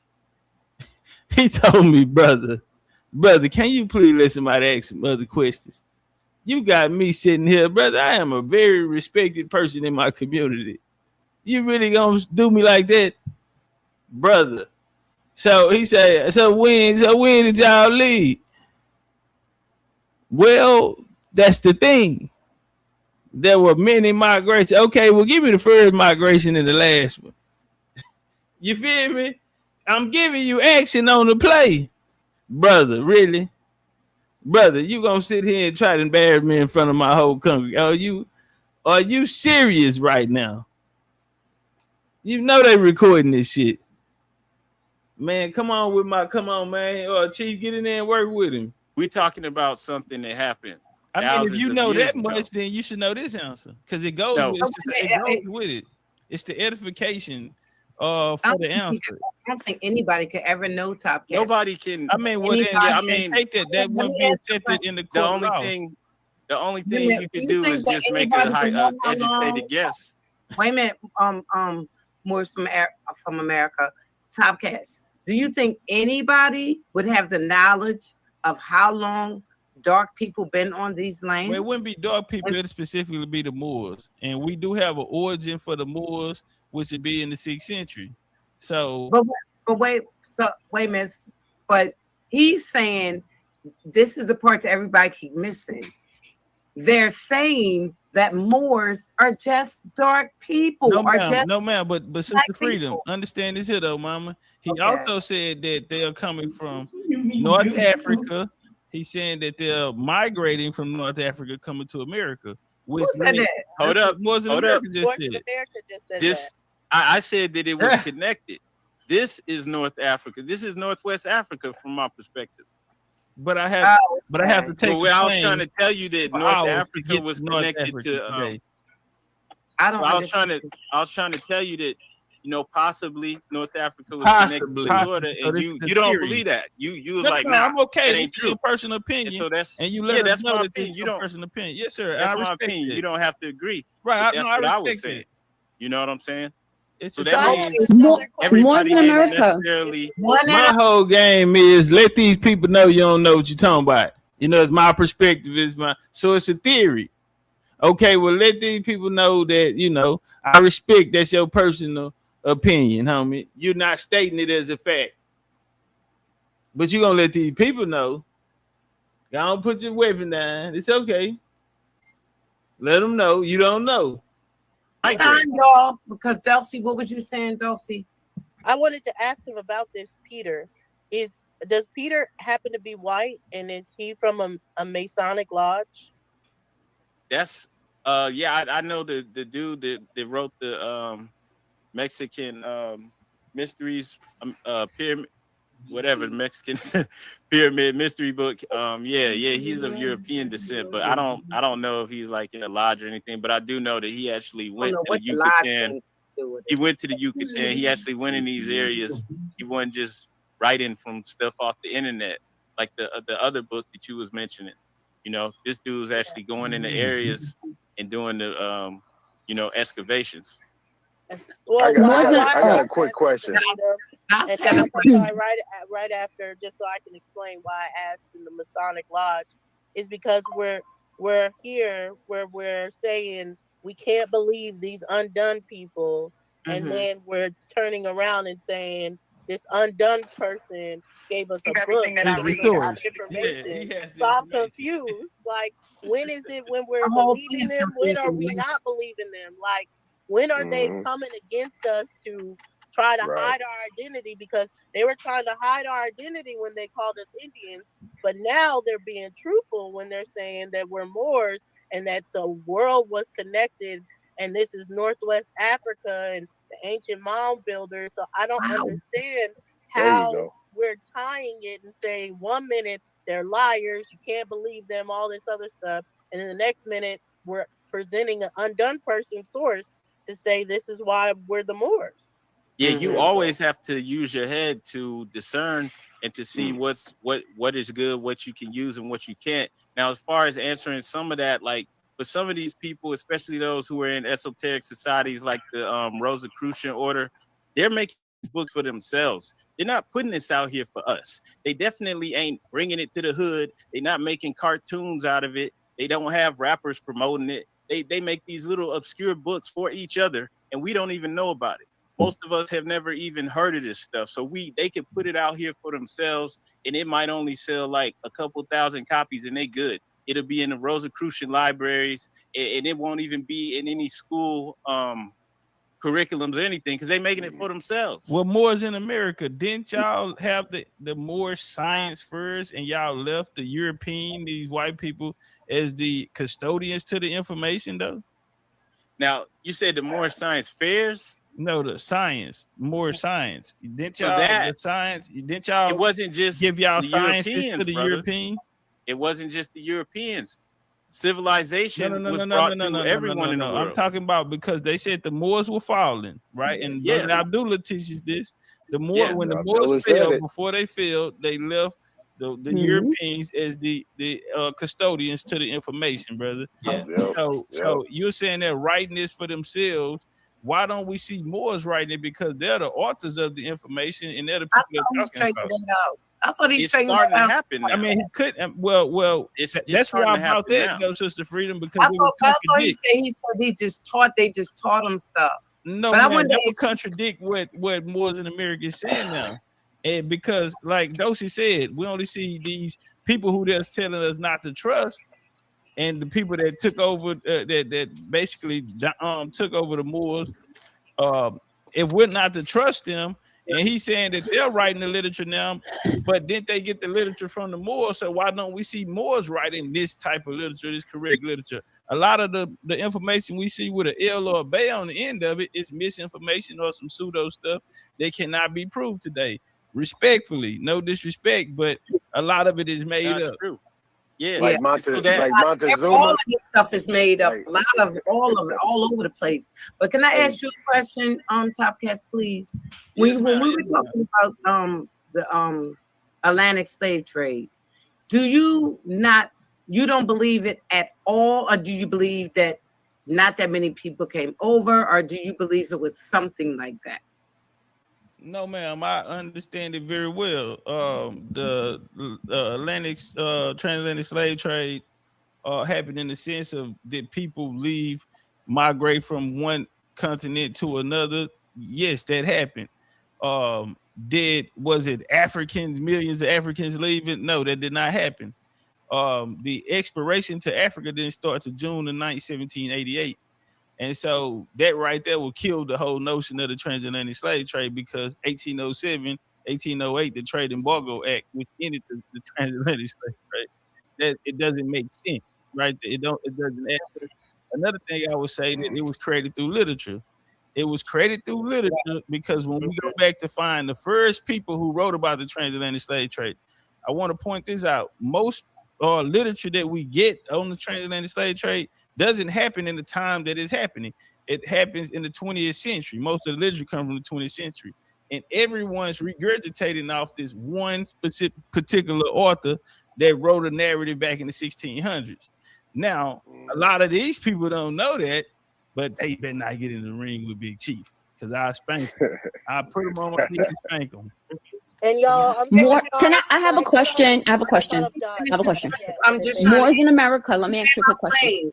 Can I land my plane? I was just saying it because most of the time when they're showing things on the different channels, it's movies. It's like being skits of movies, cartoons that them been drawn up. All over YouTube. Right.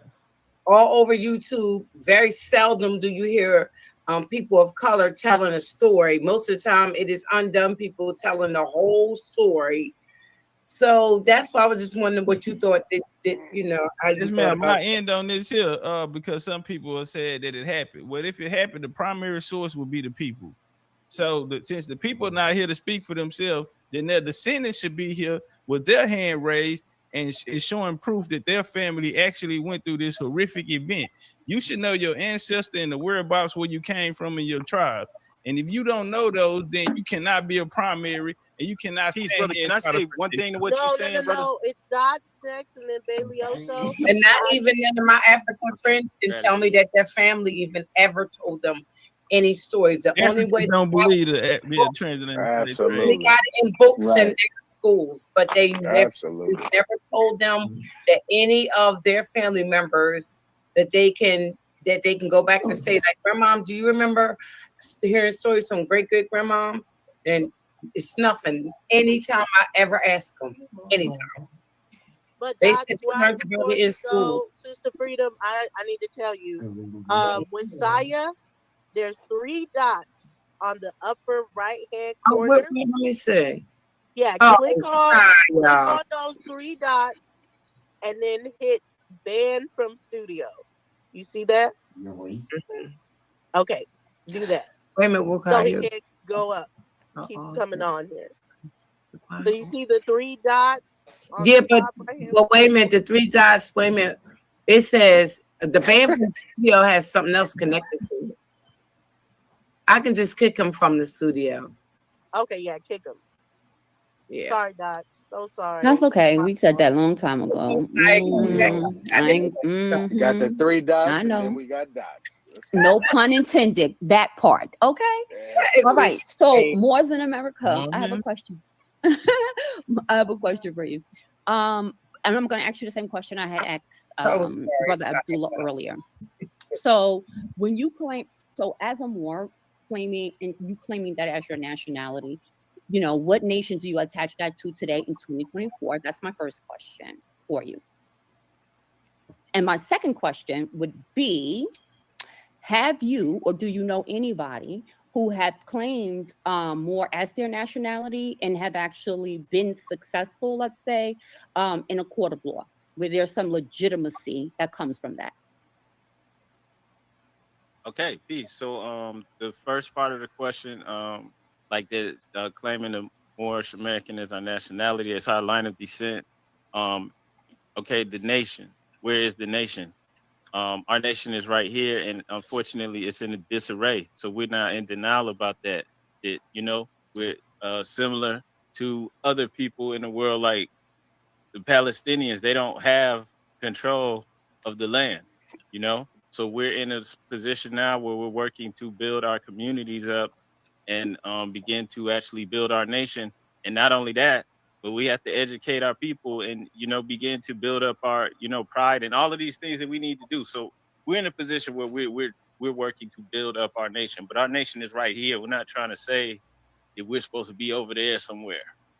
It's right here. And then as far as people being successful in court, like, I guess that depends on what you mean. Cause like, ain't nobody supposed to be out here, you know, breaking the law and doing illegal stuff. They doing stuff like that, you know. I don't know what they want, because like the people that's trying to go to court and argue jurisdiction, it's like, fool, we trying to build our nation. Where are you trying to go? You know what I'm saying? Like, that's what I'm saying. They're trying to go to Morocco. They're trying to go to Algiers, like Grenada, Tunisia. They're trying to go to these places where the Moors are from. They're trying to go to Senegal. Some people do like do a whole bunch of paperwork and stuff, and somehow they get over in court. It's because they confusing the courts, and the courts, you know, when they start to catch on to that stuff don't even work. So that stuff has nothing to do with building a nation, beginning to build up your economy, beginning to take control, you know, of your local governments and working from there, building up your own economic system. So, you know, anything else is just fantasy talk. Well, I got a question. I want to follow up behind what Dots was talking about. Wait, hold on, because Bailey also been trying to get into. Okay. Hey, peace, brother. Moors in America. So I heard you say something about the Rosicrucians, like they might put like some in the book like this to their people that I guess to you contains truth or whatever. Did you say something like that? I mean, they into the esoteric nature, like yeah, you can say that. So you say yeah. So I would tell you that secret orders, like they have echelons of truth, right? People of enlightenment, right, or whatever. And so to like the lower tier, they will put lies in a book until they reach those certain degrees and echelons of the society, right? So just because you get a hold of a certain book from a certain secret order doesn't mean you have the truth, or they put the truth in there just because it's for their people. You see what I'm saying? Yeah, and then sometimes it can be in there, but you know, the most people that read it aren't gonna see what they're actually saying because it's encoded terms. So you couldn't expect to have, you know, just because you have a from the Rosicrucian order or any order, you can't expect to have the whole truth, especially when they operate like that. But but you shouldn't. In this day and age, you shouldn't think that you could just go to any one place to get all the information. Well, brother, you didn't cross references. So it's not like you could just go to first grade and be good. But you only gave us one source instead. You got to go cross through different. You didn't one cross source reference. For what? So I think that was your mistake, brother. Can you cross references? What, do you have multiple sources on this? Do you have sources? Multiple sources. That's what I'm saying. Like multiple sources on what, brother? The information that y'all are dialoguing about right now.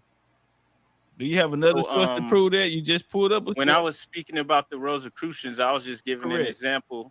You know, I don't think I dropped any info on that. The Rosicrucians? Are you saying that Moors formed the Rosicrucians, brother? I hope you're not saying that. That's your opinion. No, I'm asking. There was a question. I wouldn't do that to you, brother. That's why I asked. I didn't say that.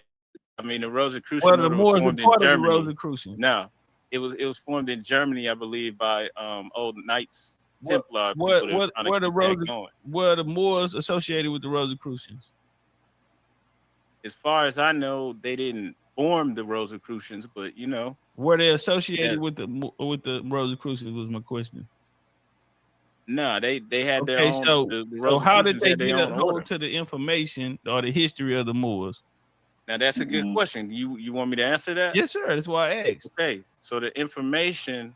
Nigga, that's why I All right, asked. so if we look at the I hit that nigga with a bad motherfucker. That's what in the so-called Holy Land over there, Listen. in where Jerusalem and all that stuff is now. This is where the whole Knights Templar was formed. You had brother, that is not true. Okay, this look. Knights Templars was formed at the Council of Troy, brother. That's where they were. Yeah, okay. I was thinking about the Shriners and things that actually came out of that. No problem. But yeah, that's later. Look, this is what was happening at this time when you had the Crusades. This is where the information was starting to be parted down to those people. Like you were speaking about the Europeans, Moors gave them the information. They were put through tests to see if they were worthy of getting some information. Obviously, they didn't get everything. That's why they're going all over the world, excavating and trying to figure out what secrets they weren't told. So with that logic, bro, they were given something. With that logic, what made you so confident in pulling that source that came from that guy? If you understand what you just told us, that they did not get the complete history. People, look at the state of our people right now, and how we've been for the last 100 or so years. Get off. Even before the Europeans came over here, we were already at war with each other and doing all types. Yes, sir, brother. But I just want to stay on the topic. So I'm trying to make a point. I'm not. Okay, no problem. You do it the way you do it. I apologize. You good, but so where our people was at, we already was in a fallen state. And so the information had to get passed to others. It got passed to not just the Europeans, but people all over the world. Like who, brother? Like who? Can you be specific? Like who? Like who? You could go throughout Asia and then go on across, throughout what they call Russia nowadays, on into different parts of Europe. What is Moorish culture? Had to be what is Moorish culture? Because I'm trying to see how do we identify them around the world. So cultural traits that are practices that the Moors had, we would see that in these communities that you're saying. So what did Moors eat? What is a Moorish dish? What is a Moorish recipe? What is the dish? I mean, whatever we how whatever we was eating. Food, all of the same stuff. Sweet potatoes. Oh, time out, man. Shout out to my bro Taj, Lil Taj Bay, man. For the love and the cash, yeah, we say appreciate you. Man, the book was on me, man. Man, listen, man. The book was on me. You ain't, man, that's on me. Nigga, we family. That was on me. Soon as you said, hey man, I'm gonna get the book. Man, you already got it. But yeah, I thought it was gonna come tomorrow, so it's cool. It came today. Man, but I hope he like it. You feel me? And let him know I sent it with love, man. And respect. Yeah. One of my OGs, Big Ties, Tariq Bay. Yeah, sweet potatoes, same thing. They wait to say that though, because so you're saying that Seville, you're saying that Grenada, Algiers, Morocco, they cooking soul food out there? I'm saying that it was a worldwide civilization. I'm saying that the Moors are the I mean, you probably already have an idea where I'm coming from. We've spoken before. I told you about, from my perspective, that the Phoenicians. Yeah, Floyd, you're late, Floyd. But I want to focus on Mauritania, Grenada, these places that you named, and that's not where I'm limited tonight. That's where you're limiting it. And that's where we're going to disagree no matter what. Not limited out, because if we go back to the Phoenicians, then that's even further back. So I want to, we can go up to the Ottoman Empire. Wait, hold up. The Phoenicians aren't even just limited to that area, brother, where most people limited. Brother, we have the Phoenician artifacts found in Brazil, found in New Hampshire, Connecticut, all of that. No, I don't have no problem with that. That's why at the time of the Phoenicians, no one was called a Moor. So let's start there. Now, the origins of the Moors we see in the 6th century. Let's start there. So they actually have a origin date or a date of birth. So within that, we have the last Moor dynasty would have been the Ottoman. So what food? How did we get the name? That's what you should be asking, Topcatz. Where did it originate from? Which one? Who started? I'm just. It sounds like you're saying, where did it come from? When and where did the they? Moors? Well, I know the Moors started with the rise of Islam. Islam, this whole movement of Islam starts with the Moors. I keep telling you that's I don't. No, okay, so that was the case. Pull it up. It's no, what I'm saying is, that's somebody saw a kind of people. Hold on 1 second, sweetheart. Mick KB, Mick Cutie Pie say religion, history, and the black agenda was dispelled from experience. My mom gave me nuggets about my Indian great grandmother. Even the native asked me what was my tribe. I had so many questions, and I found Topcatz. A wise man once told me, and I'm gonna keep him in my heart. I ain't never gonna forget him, because he told me something else. And to be honest, that was the first time somebody told me that. He said, there's a Buddhist saying, when the student is ready, the teacher will appear. And after, I had to do my little spiel, he said, I wasn't even supposed to work today. This is what he told all of us. He said, I was covering for somebody. My son, I called him to come to work. He just walked in the door. That means I was only here to meet y'all. Shout out to Professor Juneteenth at the Juneteenth Museum, Chairman, Juneteenth Museum, Galveston, Texas native.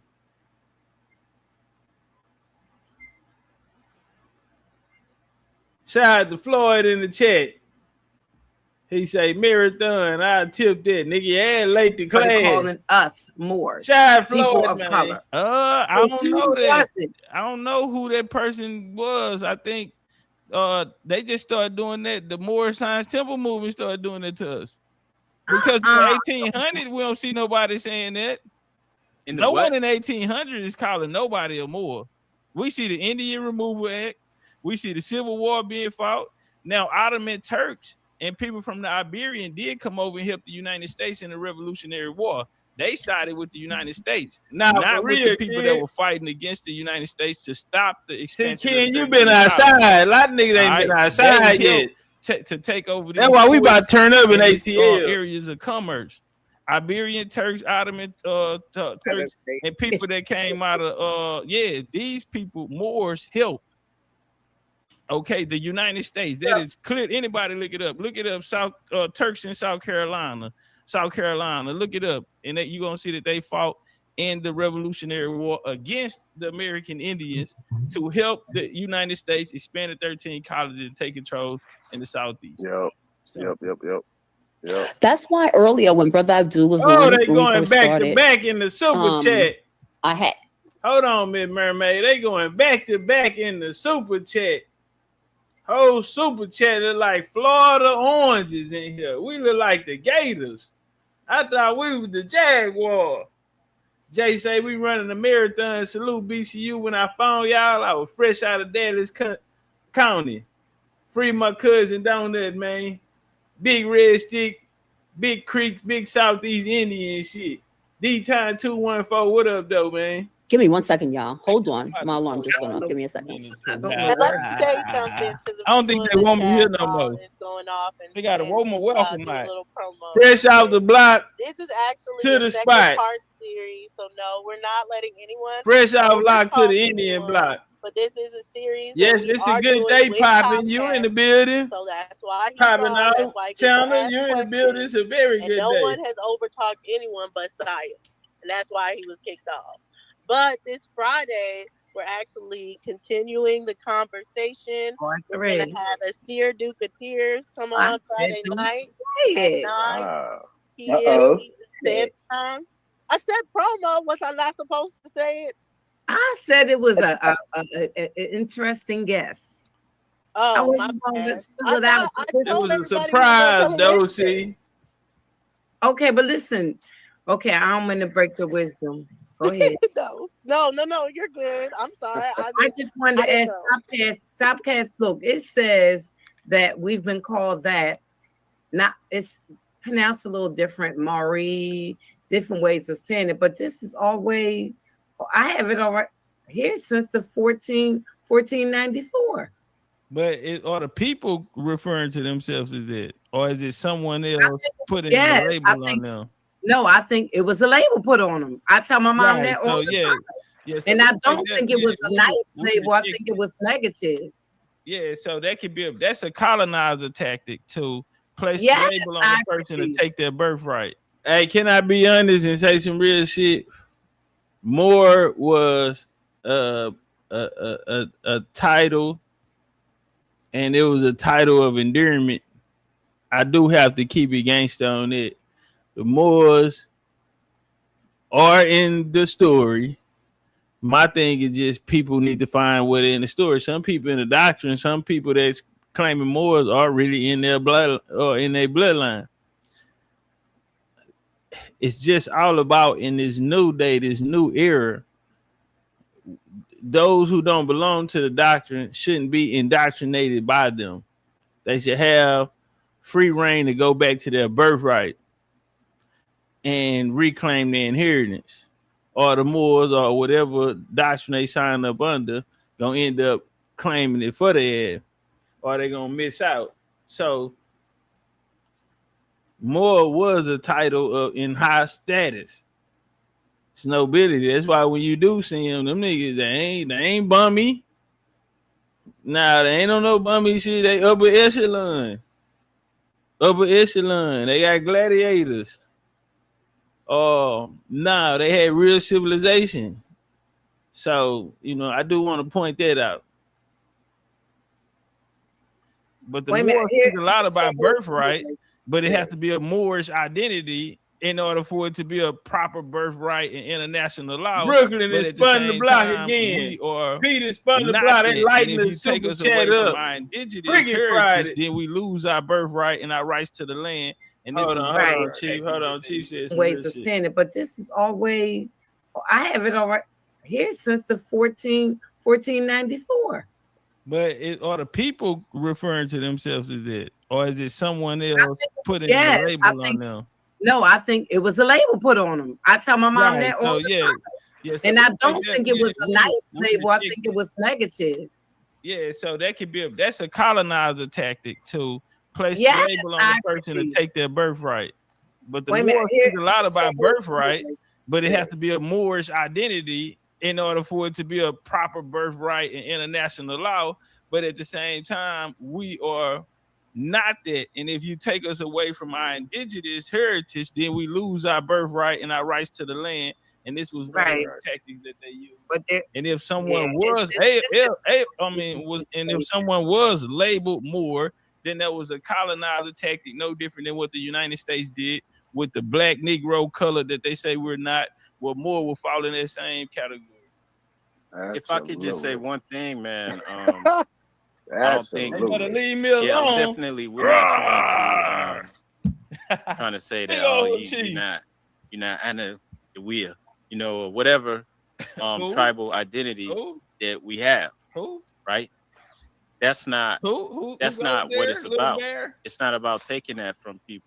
Oh, Justice, I ain't know. Just say he was born in 98. It ties us back into the creators of civilization. It ties us back into the people that created North Africa, brother.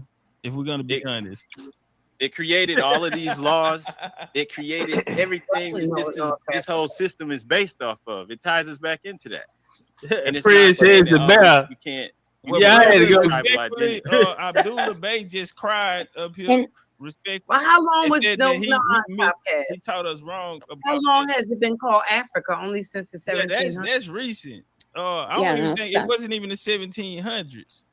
That was a little more like recent. The 18th. Now we had the Royal African Company. You had the Royal African Company in the 1600s. Something called the Royal African Company, which had its ports down in South Carolina, Port Royal, Jamaica, and west coast of Africa. Okay, don't get Port Royal in Canada. Their ports out there. Then they had the British East Indies Company after the 1660s, which did trade out there. So those names were companies. Those countries and some of those states were companies. No different than here in America. You had John Law with the Mississippian Company. You had the Ohio Company. You had things of this nation, Massachusetts, Virginia Company, so on and so forth. Nigeria Company, the Niger Company, which became Nigeria in the 20th century. Things of this nature. That's the reason why I'm saying things, because that's why it's so discombobulated and all over the place, because it wasn't no Africa. In the 1400s, it wasn't called Africa. And a lot of those places weren't even there, like Nigeria and all those places wasn't even there. They didn't have their colonization names yet. They didn't have them names yet. Somebody, so lady in the chat that she want to talk. Listen, the chat is chat. Yeah, I was just going to say the chat is chatting. Michaela, you're more than welcome to hit the link. Topcatz is not going to overtalk you. He's not disrespectful. He's a gentleman.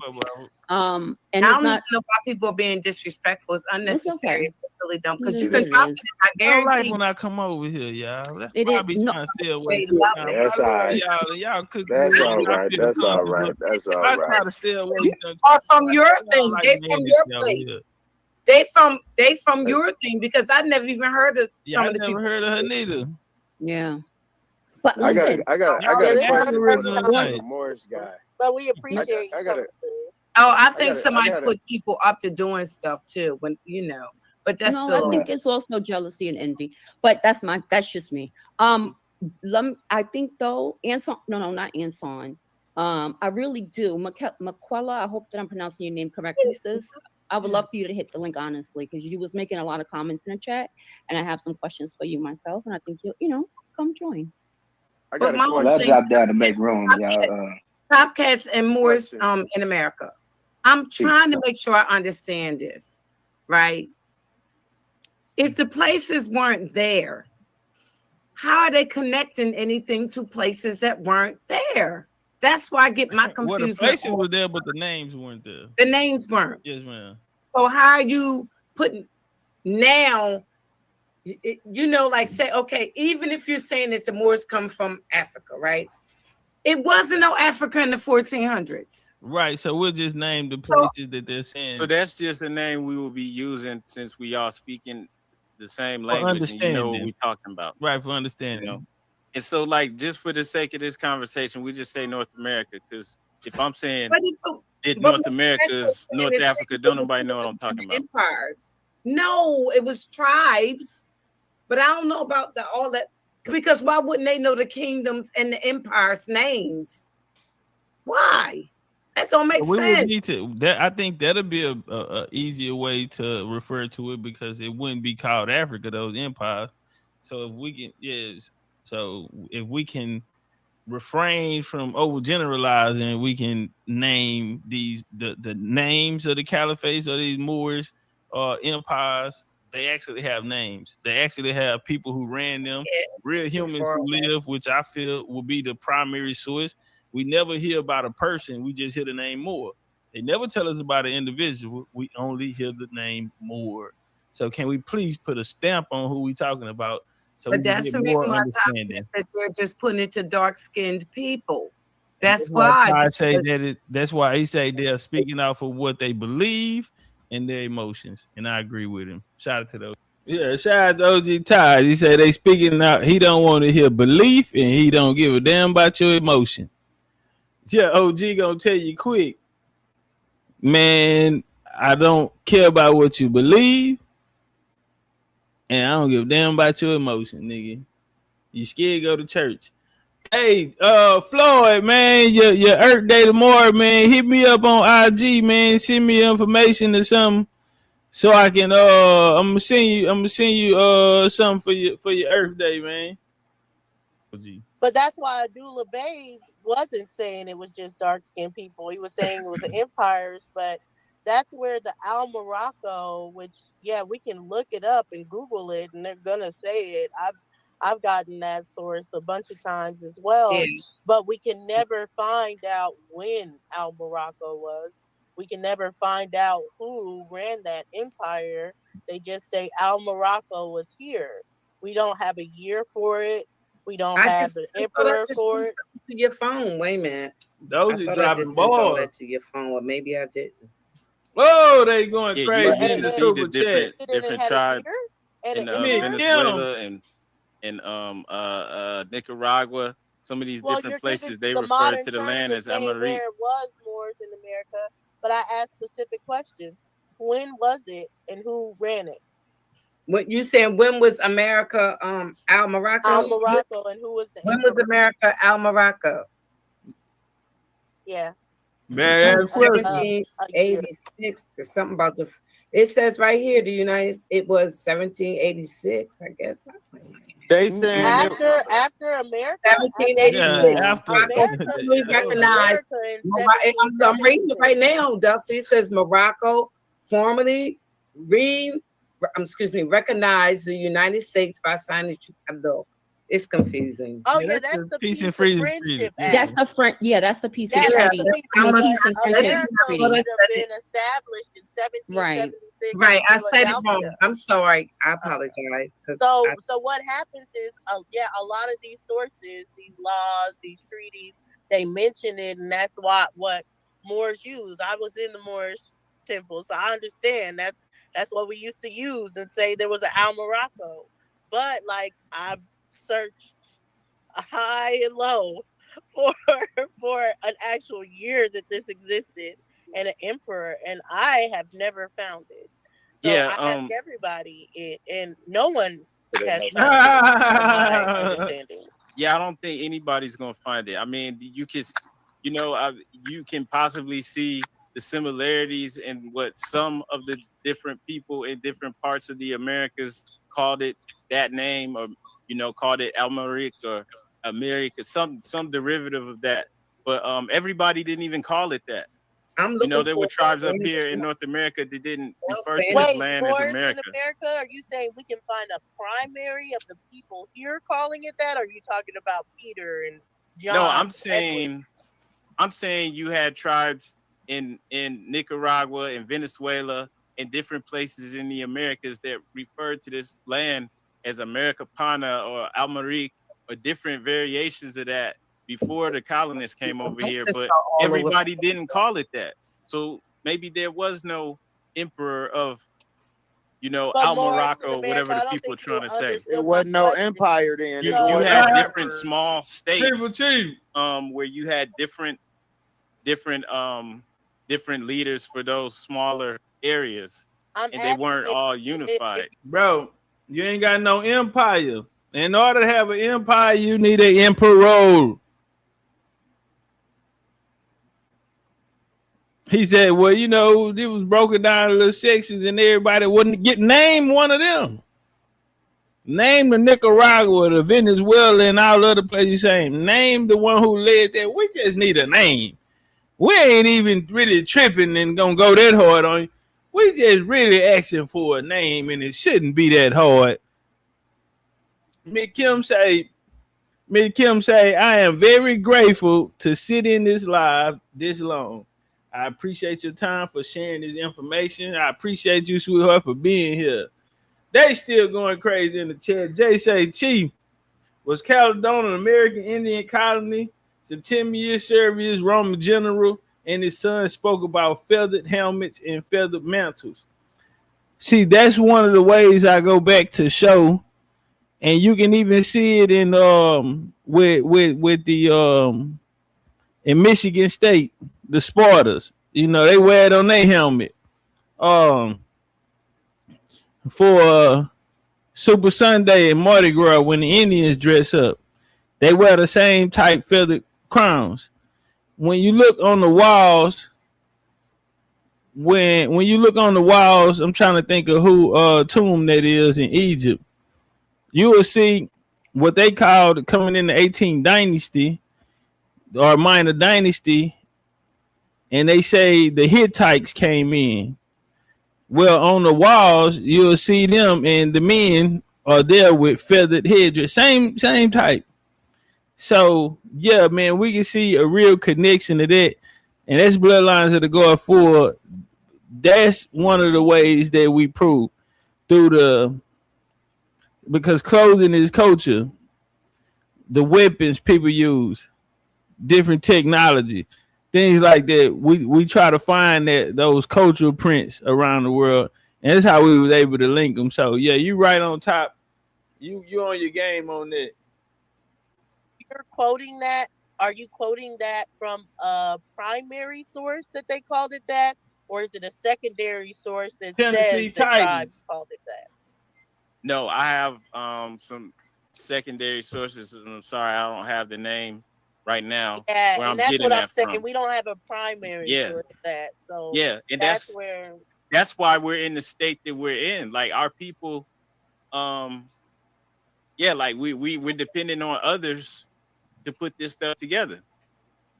We have to have our own research teams and go out and put it together ourselves to make this work. Because like you said earlier, we're looking at what Europeans and other people What's wrote. going to happen with the Moore situation? I don't. But peace, Maquela. Thank you so much for coming up. Maquela, if we're pronouncing your name right.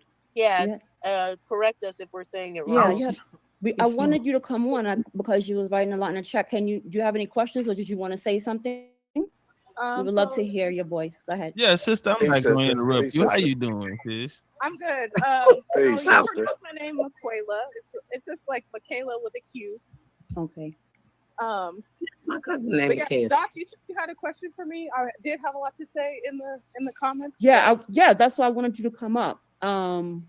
So what is your stance in regard? Like, how do you identify? How do you identify yourself?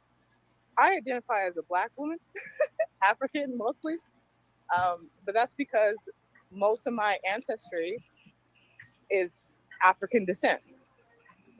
What you mean ancestral? On my dad's side. You saying that you took a DNA test and that's how you found out that? Oh, yeah. Can you tell us which DNA test you took, Maquela? I did Ancestry.com.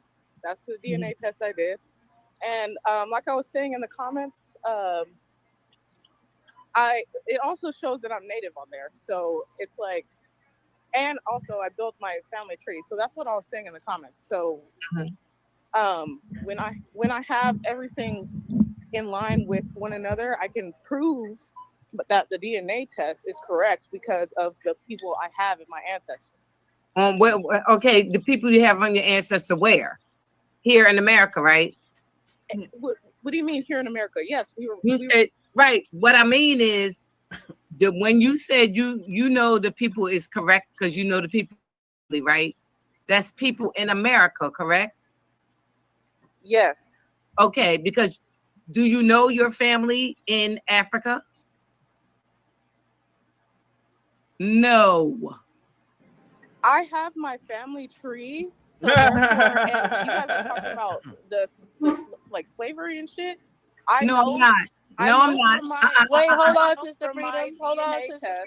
I know from my ancestry. I know from my family tree, from building my family tree for about 8 to 10 generations, that my people came from Africa, and they've been here since the 1800s. And I know that because I built my shit up to a point where I can go. Please look don't back. cuss on the panel. Okay, my apologies. But I built my family tree to a point where I can prove my DNA with the people that I come from. That's what I'm asking you. I'm trying to be specific.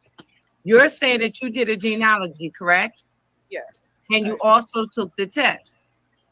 Yes. So the genealogy that you took, you know the people in your family on these lands, correct? Yes. Yeah. Okay, That's who that where is. it says you have African. They give you the tribe and the people from Africa? No, because that's not what the test does. I ain't think so. That's not what the test does. Thank you for being honest. The test makes it so that you know what you are genetically.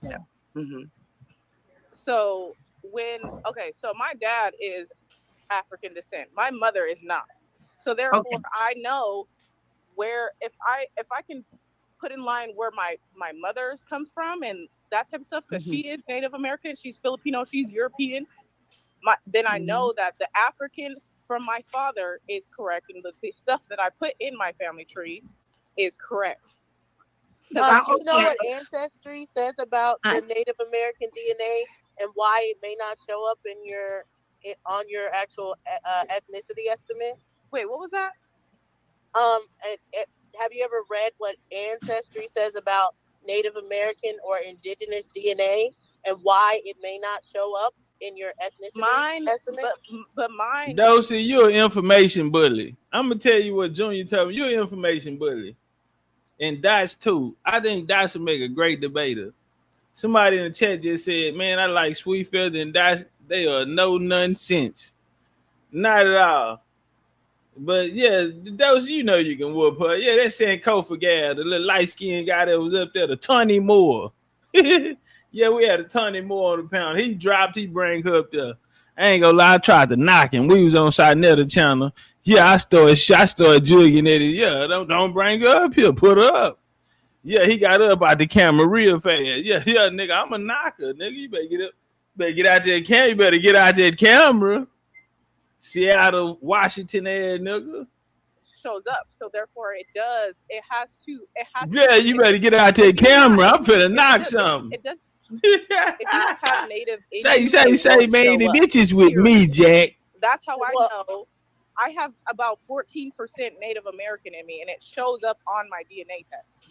Yeah, you know they didn't test. And you verified that through asking, like, your mom. Then you were able to verify that, right, through doing genealogy, right? Yes, exactly. Okay. Right, and so so by using my family tree, I can prove that my DNA is correct on the test. Mm-hmm. And it took your mom to what tribe? Since it came from your mom, Native American, what tribe? It doesn't give you tribes. It tells you what areas. What area? Okay, so Native American. What part is she Native American from? North America. No, what state, Mom? It's 50 states here. It's not funny. Okay, yeah. It's not funny. Okay. What state? Oklahoma, Choctaw Nation. That's what it. Okay, but the Choctaw not originally from Oklahoma though, Mama. That didn't happen until later. It doesn't matter where it's originally from. That's where my ancestors are from. That's where my mom's ancestry came from. That's where my mom's dad's ancestry came from. Mm-hmm. So it doesn't really matter if that's originally where it is. Hey, notice she just told us that her mama was Filipino and white. Right now, she coming out of Oklahoma. Now she said she know for sure her daddy's side they Africans, but her mama Filipino and European. Yeah, I hear everything, bro. I can be talking, but nigga, I'm listening at the same time. Yeah, man, that's some old East Texas game right there, man. I'm talking, but I'm really listening. Because that's where my ancestors. That's where y'all end up migrating to. Exactly. Yeah. Maquella, I don't think any. Yeah, no. So I'm sorry. So there was I was seeing some of your comments, and it was a lot of emotion in what you were saying, and that's fine because we're talking about some serious, heavy stuff, right? That actually deals with. I wish I was on a computer because then I would just show you instead of just saying it because I. We have seen it before. We believe you. It's when you see it physically rather than just hearing it word of mouth. So no, what tribe would this be in Africa? I believe that's the same question I got top showed up, but with what it will say in the ancestry is because indigenous DNA doesn't always show up because they don't have a lot of people participating that are indigenous tribes. I have a cousin actually that Yucatan comes up on theirs, but Yucatan doesn't come up on mine. And they say that is something that can happen in the ancestry test because they don't have enough representation for it to be accurate and appear.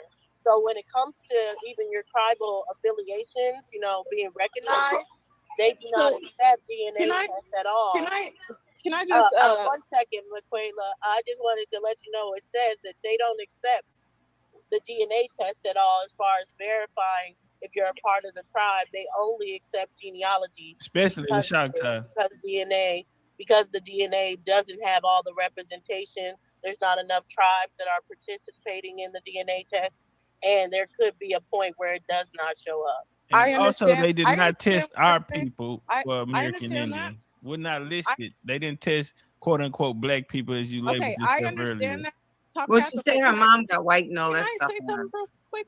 I understand that it may not show up for everyone.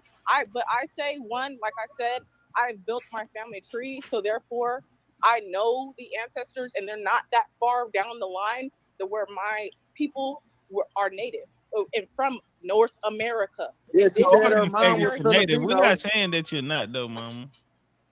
We're not. Yeah, we believe you definitely on that. I just wanted you to understand as far as why it might not come up for other people that are.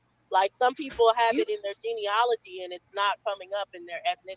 But that's okay. But what I'm saying is if it were anywhere in your DNA, it would pop up, even if it's 2%. Do you understand? So it wouldn't just not be on there. There is enough evidence for them to put it. Listen, little mama. They also say the smallest is the most recent. The larger percentage of it is later. So the smallest percentages, they say, are more recent. But it's all fake. Because they tell us one thing one day, come back tell us another thing. How we know that? Because if you take a DNA test this year, you check 6 months later, your percentages go up and down like the stock market. So stop playing in our face. On there. That's why I have it. See, you done went over there and got up under that light-skinned boy. He didn't put you in his doctrine Pan-African. And a lot of brothers out here putting these women and pimping them off doctrine. Yeah, they out here getting these women off doctrine, man. We gonna just be real about it. How many of these women lives been messed up because they encountered a pseudo and man, come on, man. My DNA test. Okay, let me ask you this, Mama. Do you know who they went Topcatz, 1 second, please. I just want to say that a lot of I think the trick bag usually comes in when people feel like, or when they're assuming or hearing that they have to choose one or the other. You know, I don't think anybody on the panel, especially not myself, is trying to, we believe you, you know what I mean? That, you know, that's your story, your history, your people. I don't think anybody's trying to convince you, but sometimes the respect is not necessarily reciprocated on the other side. So in the same way that I could acknowledge, right, everything that you just said or what have you, when it is spoken from another point of view, it's almost like, pseudo, you're not African, you're this, you're that. You know what I'm saying? That's where the emotion comes in. So I don't think anybody on the panel is trying to convince you otherwise, Maquela. You know what I mean? Yes, I understand that. Yeah. What I'm saying, okay, so in retrospect, what I was gonna say is that those two things are not the only things on my DNA test. And like I said, when you have a family tree that you can line up with your DNA, except the African part. Except the African part. No, I can line up my African ancestors. So you know your African ancestor name. So you know your African ancestor name. I literally tracked down my slavery ancestors. But all slaves went African, Mama. The American Indians were slaves here as well, Mama. So we have to keep that in context. Absolutely. There was people in their lifetime who they knew was from the Americas who got marked as a slave or a freeman from I understand. Ghana. I have slave even though they records. were born over here. I literally wish I was on a computer right now because I would show you guys the records I have from the ships that they brought on, except they sound like Europeans then. Okay. You're on mute, Mama. You want on mute? Something happened. Yeah, you're on mute. Okay. So you said you have the slave records? Yes, I have records showing. I have a record showing of the people, literally the slave ships that they came on. I have European grandparents that owned slaves, period. I have all those records. So let it, you know what I'm saying? Well, one day you got to come on and show us this. One day you have to take the time and you can ask Aunt Sanko for one of our numbers. Yep. You know, you guys, if you guys come on tomorrow, I can show you guys. You hear what I said? I said, just ask Sankofa for my number. He'll give it to you. All right. Oh, you know Sankofa. Of course, that's fine. Of course she do. I could tell that. The real Native American by DNA. Oh, they're gonna Sankofa. Oh, she in the white mean. Yeah, you out here dating white guys. Oh, she in the white men. I'm saying. She out here interracial dating. Question for you. You said that She you were interracial dating with a pen every ship corner. that they were on. Were you able to actually research that slave ship? And do you know what ports it came from? Yes. So what port That did would be your nice to see. I ancestors would come love to from? see that. Most of my ancestors came from Nigeria. Oh, all of our Wait, you said most of them, but well, I'm confused. Period. You have a She you have said a period. slave port that it came from, so it shouldn't say Nigeria. What There were slave port did it several slave ports on the coast of West Africa. hold So if you want to answer that question, just Google Stop the showing name of the that. slave Stop port showing in that. Nigeria. Why Stop showing that. Because you guys try to ask questions that go all around the world. And there's no need to do Hold that. on, It's not all around the world. Sister Freedom, tomorrow we will bring the real DNA evidence, not none of this fake stuff that y'all be on here doing. My grandmama said, my great-grandmama said. He got a banana in his hand. He holding a banana. DNA, or you ain't standing on nothing. Why y'all so afraid to take a DNA test to prove you have native DNA? Hey, nobody said we don't have Africa. That's what I don't get. Put that banana in your mouth. Why are you so afraid? Why are you holding that banana like so that? Why are you palming that banana like that? Why are you so afraid to take a DNA test to prove that you're Native American? Like that? Hey, no, y'all. Literally, he got a banana in his hand. He gripping on that motherfucker too. Yeah, he literally have a banana in his hand.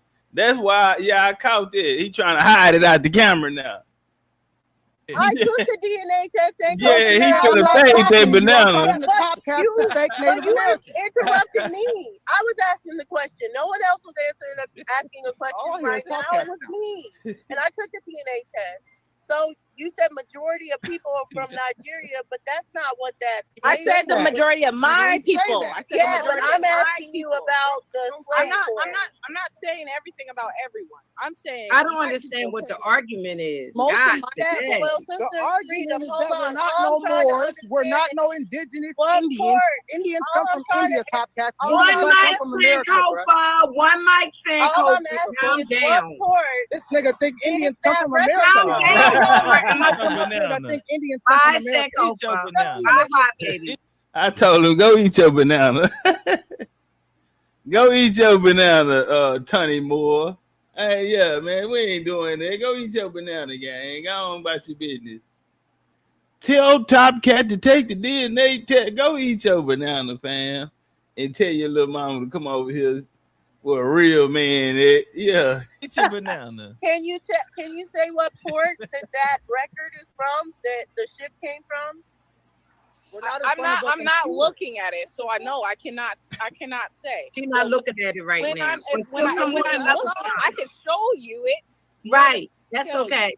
We're gonna make a time for Sankofa to come on, and you can come on, and show and stuff. Okay. Sankofa, go eat your banana. Let me ask you a question.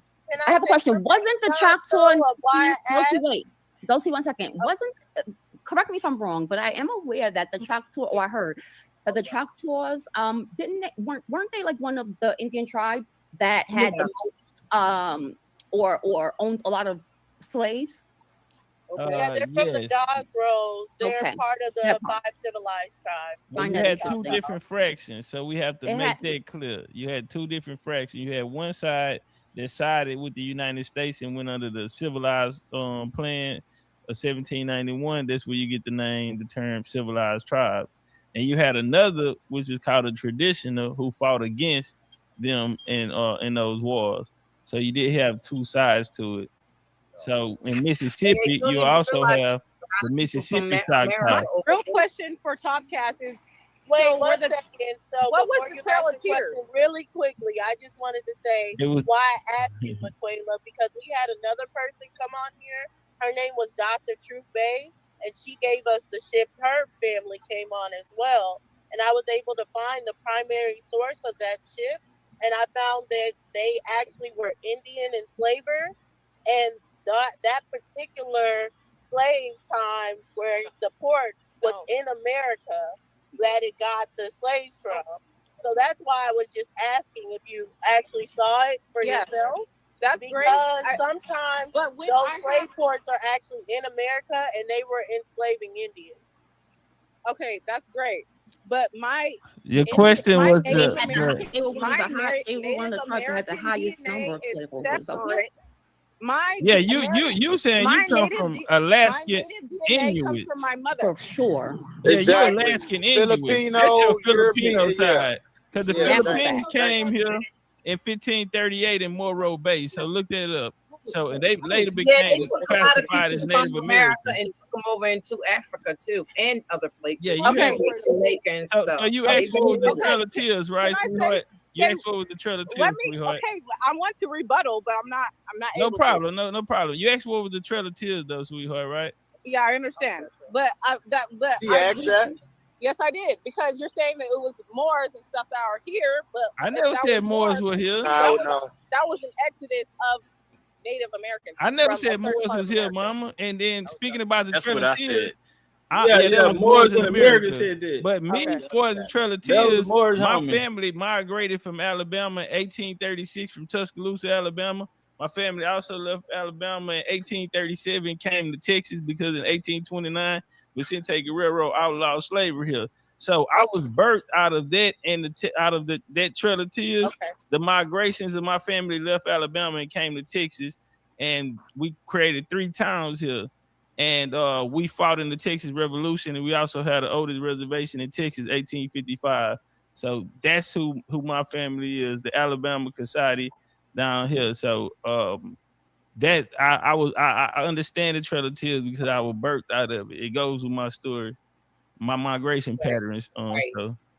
But we're gonna let you go, Maquila, because we're gonna let you go, baby, because we're gonna set up a time for you and Sankofa to come on and just give your whole DNA thing, okay? Okay, I just wanted to rebuttal one thing. My Native American is separate from my African.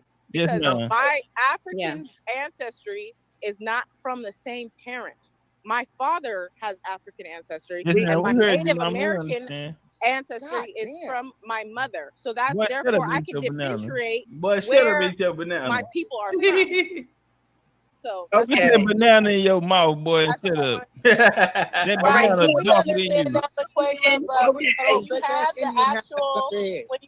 actual slave records and you can find the ship and everything, you'll be able to find the ship master, who owned the ship, and what ports they came from, the year that your ancestry was from. So there's a lot of things that you would be able to answer with that information. And sometimes what people do is they know portions of it, but they didn't actually go down to actually research who this slave master was, where the port they came from, or anything like that. And I'm not saying you did.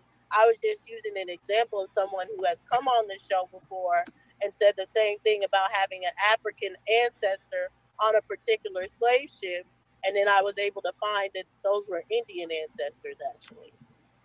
Well, anyway, we're gonna let her go, Dulcie. Okay, bye-bye, Miss Kayla. Ain't no telling what they And we're gonna set up a time that Sankofa can come on, okay? And then you can come on and show yourself. Okay. And Sankofa, we gonna get you some t-shirts, some 23andMe, some Ancestry. We gonna make sure that they are paying you your due, right?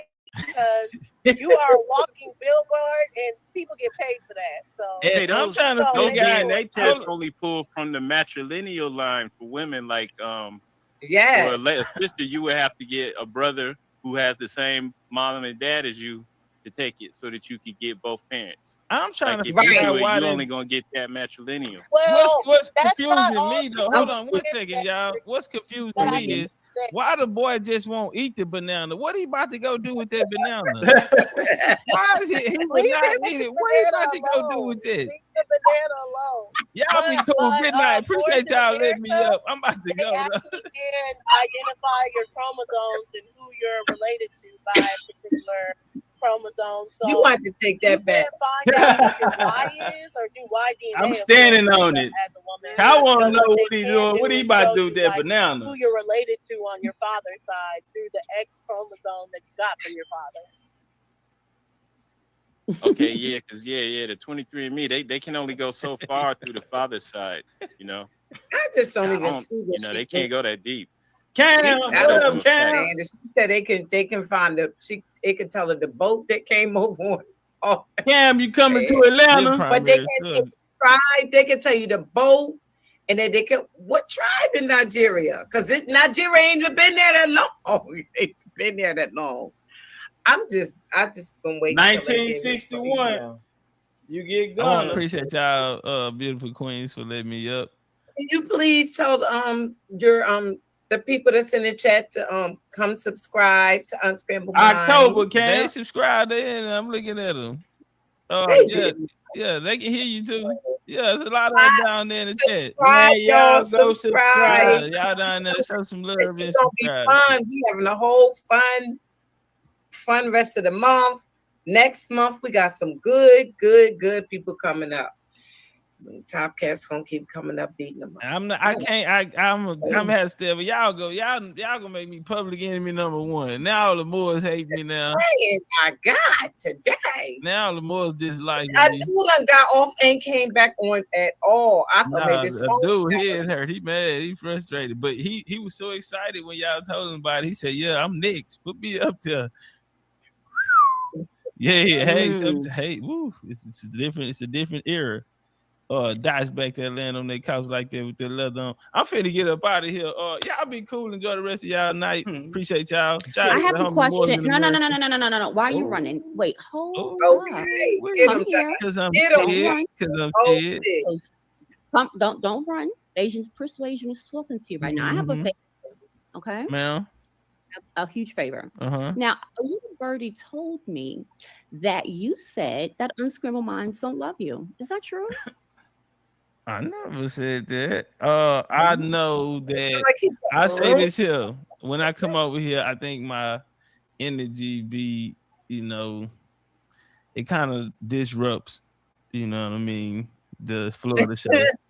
Yeah, so I try to stay away, like my energy. Don't a lot do of people don't, you know what I mean. So I just. Mm-hmm. Yeah. Nah, it's a man. This my thing, man. It's a lot of people out there blame me. As we see, we go back 5-10 years ago, man. The doctrines was popping, man. That BCU foundation, next generation, new era. We just birthed a new nation. We are the birth of a new nation. The whole game had to change. And a lot of people blame me for that. And so it's hard for me to come around. Like, I listen, but if I say something, oh man, they're gonna be rushing in there. I want to talk to him, want to talk to you, and it be nobody ass niggas or somebody not already put in the box. So it's like, y'all are here for whatever purpose or whatever title. And, Unscrambled Mind had the best guest. Sister Freedom, them, they plugged in with everybody. Everybody love them. That's my matriarch. That's a part of my matriarch. They can call me, hey, they get your act together, and I'm listening. Or whatever they need, I'm coming, I'm running. So I don't be wanting to throw off the energy. And then because it's all beautiful queens there. So the men gonna be in there. And Topcatz come in, now these niggas, light get dimmed and shit. So they dislike me for that. So to just keep everything moving and smooth. Sometimes I can't say nothing because it's past they don't like me. It's a whole nother word for it. You know what I'm saying? But yeah, they blame me. It's all good. I did it. Fuck you. Come catch Rick, nigga. Yeah, and I'm like I told him, put it on my tombstone. I did it. Yeah, put it on my tomb. I want my tombstone to read, best that ever did it and got away with it. And yes, I did it. Shout out to BCU. Hey, we keeping the wellness going right here. This our new product right here. It's gonna be a chlorophyll blend. What it's used for is to remove toxins from the body. toxins out of the bloodstream, heavy metal. We also got so we got chlorophyll, milk thistle, dandelion root, burdock root, nettle leaf, turmeric, and ginger. And so you're gonna get liver detoxing support, immune system boost, your digestive system, especially those who trying to lose that weight in the stomach. It's a blood purifier. So it helps cleanse the blood and it removes toxins and support clear and healthy skin. You feel me? A lot of times people be breaking out. It's not necessarily acne. You know, we'll put something on it from the outside, but it's a situation taking place on the inside. You might be on the inflammatory diet or something. Now, poke root, if you want to put something on the outside of it, put poke root on it. You know, and shout out to Soul Food. He was talking to me earlier, and he was telling me about the man, what's the name of the flower? Everybody, man, the flower that make you throw up everything. Man, I can't think of it. But he was talking about that, and he was basically saying you can actually put it on. So put it on the outside. It'll come to me what flower it is. Duck flower. So what else we got? Natural energy provides essential nutrients and help increase energy and reduce fatigue. Overall wellness, it promotes balance, vitality, and overall well-being from the inside out. You feel me? And so yeah, man, liver support, kidney support, circulation, blood purifier, boost up the energy. BCU wellness, man, we turning up. And so somebody say I bought 2 bottles today. Okay. Now you got the other joint. You got the parasite cleanse. So this right here, after you take a parasite cleanse, you need a binder. So once you kill the parasites and you know the what it's gonna do is the binder's gonna come push the toxins out, push the eggs out. So those ingredients there, they kill all forms of parasites, worms, or whatever. And the binder here is gonna help remove the toxins. Because a lot of times you can take it, like if you take oregano oil, it'll weaken the parasites or whatever, but it don't unalive them and it don't unalive the eggs that they lay. So even if you use now the joint that we have, the one that everyone supported on, once you take that, it'll unalive them, but you still need a binder to remove them, or you know it'll have you feeling sick. It'll add to the fatigue. So yeah, we got something to remove it. We also have, I gotta put it up there on the screen, but I don't have it. I'll show y'all next time. The sea moss gel. You feel me? So we gotta make sure we get them vitamins and minerals so the body can run on its high, you know what I'm saying, on the high performance. You feel me? Kill that fatigue, help with thyroids.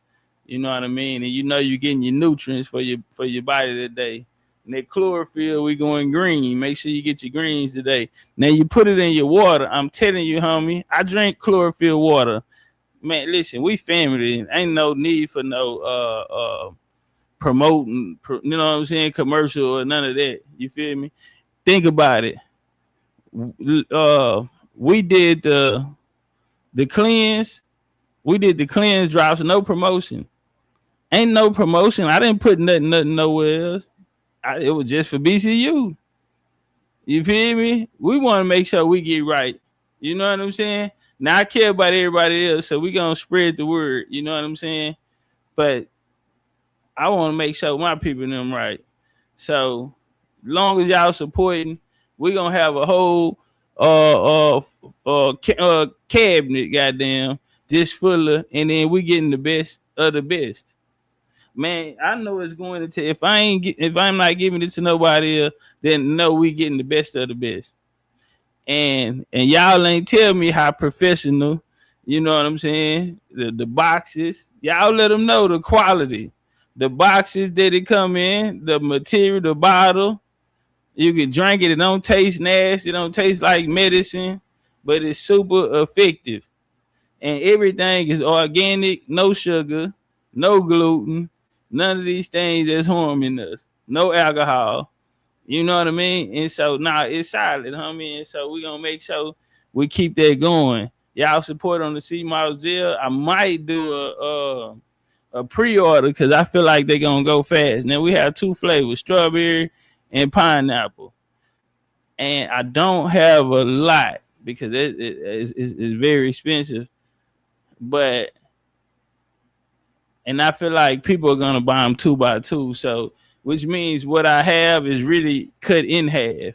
So I might have to do a pre-order so we can order some more just to make sure people get theirs. But I was in Farmers Market yesterday and I passed by this True Sea Mouse. If y'all see it all over TikTok, you know, they popping right now, True Sea Mouse. They $35 a jar. Man, listen, man, we're not doing 35. BCU at 1 set price.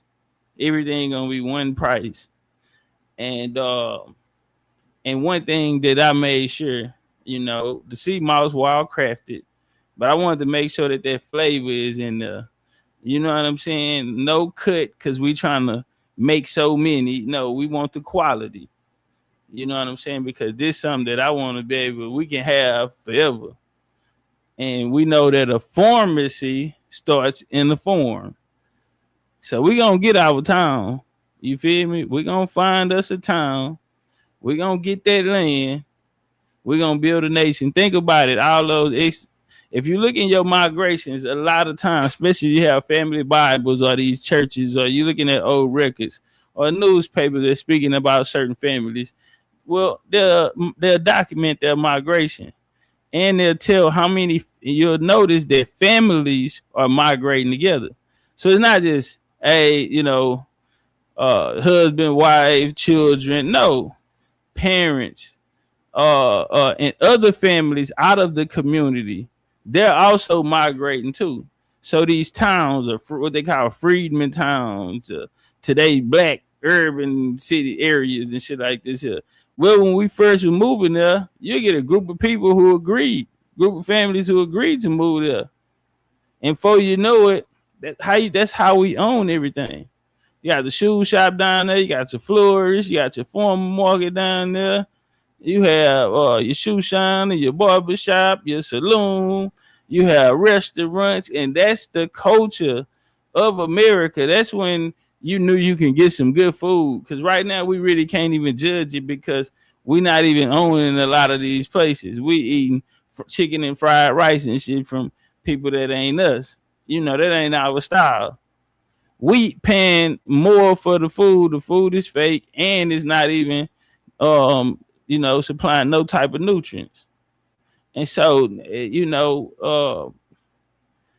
man, BCU, I'm glad we found each other, man, but we got a lot of responsibility. You know what I mean? But when you look up, it's worth it because we made the impact that we made, even though we don't have the highest numbers or anything of that nature. But when it comes down to influence and culture, it's nobody higher. It's nobody higher. And see, just like ZZ told us, BCU, ZZ, shout out to sis. Hopefully she coming down to Atlanta, bouncing night, she always check on me. Hey, I just think about the chief, make sure everything good. Just a sweetheart, man. Straight Jaguar. She gonna let you know, man. Virginia, Indian all day. Pop out. And anytime we got something going on, she wants the information. So love me some ZZ, man. Y'all shout out to her, man. Florist. Go subscribe to her over there. She was on the show before, her and Nunu out of North Cali, man. So not the biggest, but we the baddest. And we ain't looking for nothing or nothing because, like Z say, we got that spiritual protection around us, so it's not going to be too much. You know what I'm saying? It might not be everybody, but majority, are good people and here for the right reasons. And when it's time to make that next step, I think we'll have everything organized. I was always taught keep your head low. You feel me? Just keep your head down, man. and do what you know what I'm saying, set out to do. And once you complete the mission, you know what I'm saying, now we can welcome, that mass attention and all of that. But without the numbers and being the smallest and the shortest time of doing it, to be the most influential, to be the blueprint, to be one of the ones they look at, they say, hey, man, I like what y'all BCU. I was chilling with the TikTok homies, and one thing they cut for about our game, man, they like, damn, man, wish I would have met y'all. You know what I'm saying? Wish I would have met y'all 4 or 5 years ago, man. And man, it's a few people told me that, and it warmed my heart. You know what I'm saying? In one way, I probably didn't want them to see what was, actually taking place, because, we calmed down a lot more. But it is what it is. We was the military branch of this shit, period. We got assignments every day. This bitch rocking like Fallujah. You hear me? Nah, this bitch going up every day like Fallujah. But we got to that place when we dug in and said, hey man, we gonna do it our way. And the ancestors, we're gonna walk with the ancestors. Period. And man, a lot of people know this, man. They say, man, man, shout out to the homie, man. Oh man, good hearted to make a great Jaguar. She said, hell, at this time, I'm ready to sign up to BCU. I thought she said it as a joke, but she probably was serious. And this was probably 2-3 days ago. She said that, but no, they appreciate it. And when they see us, and it's not just because it's us, it's unity. A lot of people ain't seen it. Family. A lot of people have communities, but their community don't feel like us. You know what I'm saying? They don't feel like they're family. Some of them are, but as a majority, look how many people go in and out of these doors. Look how many people we don't see for a while, and then they just pop back up. Man, we seen Sister Runner the other day. Oh man, it warmed my heart, made my whole week. She don't even know I was going through stuff, picking out, doing funeral arrangements, everything. But I saw Sister Runner. Oh man, took me to a whole nother place, man. But it also showed me that long as we keep going and that door is open, no matter where we at in our life, sometimes we got to go and take care of things on the personal side, and but make sure they always got a home to come back to, man. And so that's why we work as hard as we work, and we make sure that foundation there, and what we built can never be broken. And guess what, homie? They ain't never gonna forget. They say remember the Titans. They're gonna remember the Jaguars. And I want y'all to remember why y'all here. You feel me? Because being purpose driven is what got us here to this point. Being resilient, you know what I mean, got us to this point. Unifying, trusting each other, loving each other as family. You know what I mean? And we had a lot of good days, and we ain't had too many bad days, man. So we want to give the grace and thanks to the ancestors for that. Because, man, we can't count too many bad days.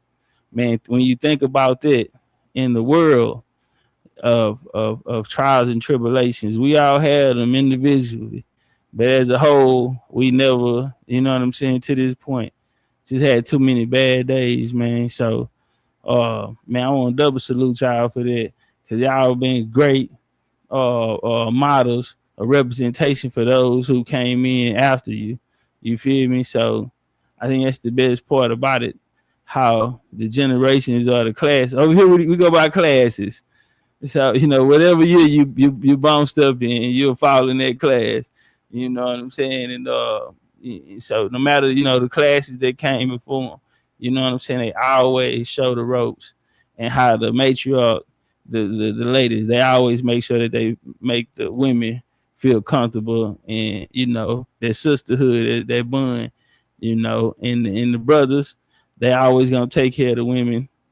You ain't gotta pull out your pocketbook. Y'all know Chief gonna make sure them Indian men take care of their business. You know what I'm saying? We're gonna take care of these sisters while they out here. So nah, man, it's a beautiful situation, man. I'm glad to be on this journey with y'all, man. Shout out to Prius.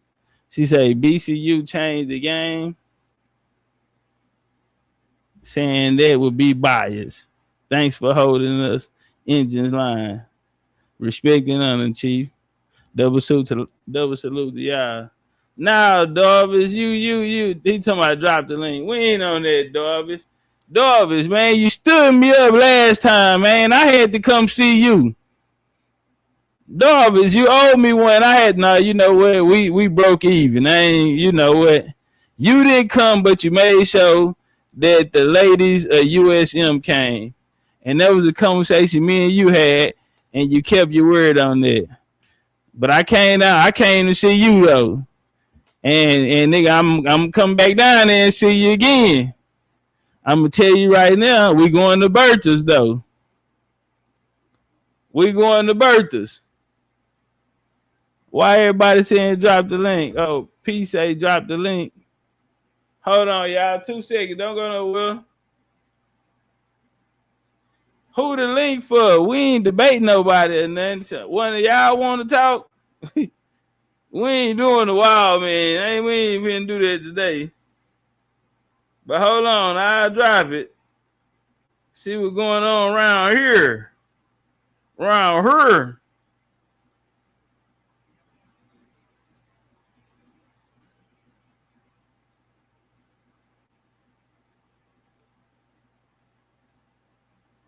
All right, link in the chat. The doors to the church they are open. This nigga called me a Tony Moore. Fuck you, Marcus Garvey. Oh, he say drop the link. All right. They weren't talking about that link. No. I don't have it yet. It's in production. So I'll let y'all know when we do that. I don't want to overwhelm y'all. But yeah. The cabinet is gonna be full of the BCU. Man, hold on, y'all. Marcus Garvey Jr. here, man. What's up, goddamn? What's up, Darvis? How you doing? It's been a while. Yeah, my nigga, how you been doing? Man, I've been going through hell. I ain't gonna lie, but I'm man, my sunshine is coming, and it rained almost. This cloud almost rained out. So yeah, I'm almost all the way back. Hey man, you still here though, my nigga. You still doing your thing. So piece of that right there, man. So what the hell you been at, though? What the hell you been at? Man, life. Why you don't come around here unless it's a Moore's goddamn content on? Cause man, the boy be telling me how y'all be dogging the Moors. Nah, we ain't even been on nothing like that. Man, the boy, I done got a tight flew to me the other day, man. The boy, you did a damn video the other day about it. Moors. It ain't come from me. I ain't doing no bid on the Moors the other day. I ain't been on that, man. Listen, man. At this point, it really don't even matter. I barely hear the word Moor. It's hard to run into Moors today. It's so many Indians, dog. It's hard to run into a Moor. How can you be an Indian without being a Moor? If you see an Indian, you see a post-Moor. Dog, you worse than Jabari. Did you see Jabari? Did you see Jabari and Wack 100? Oh, yeah. I seen the clip of that shit, man.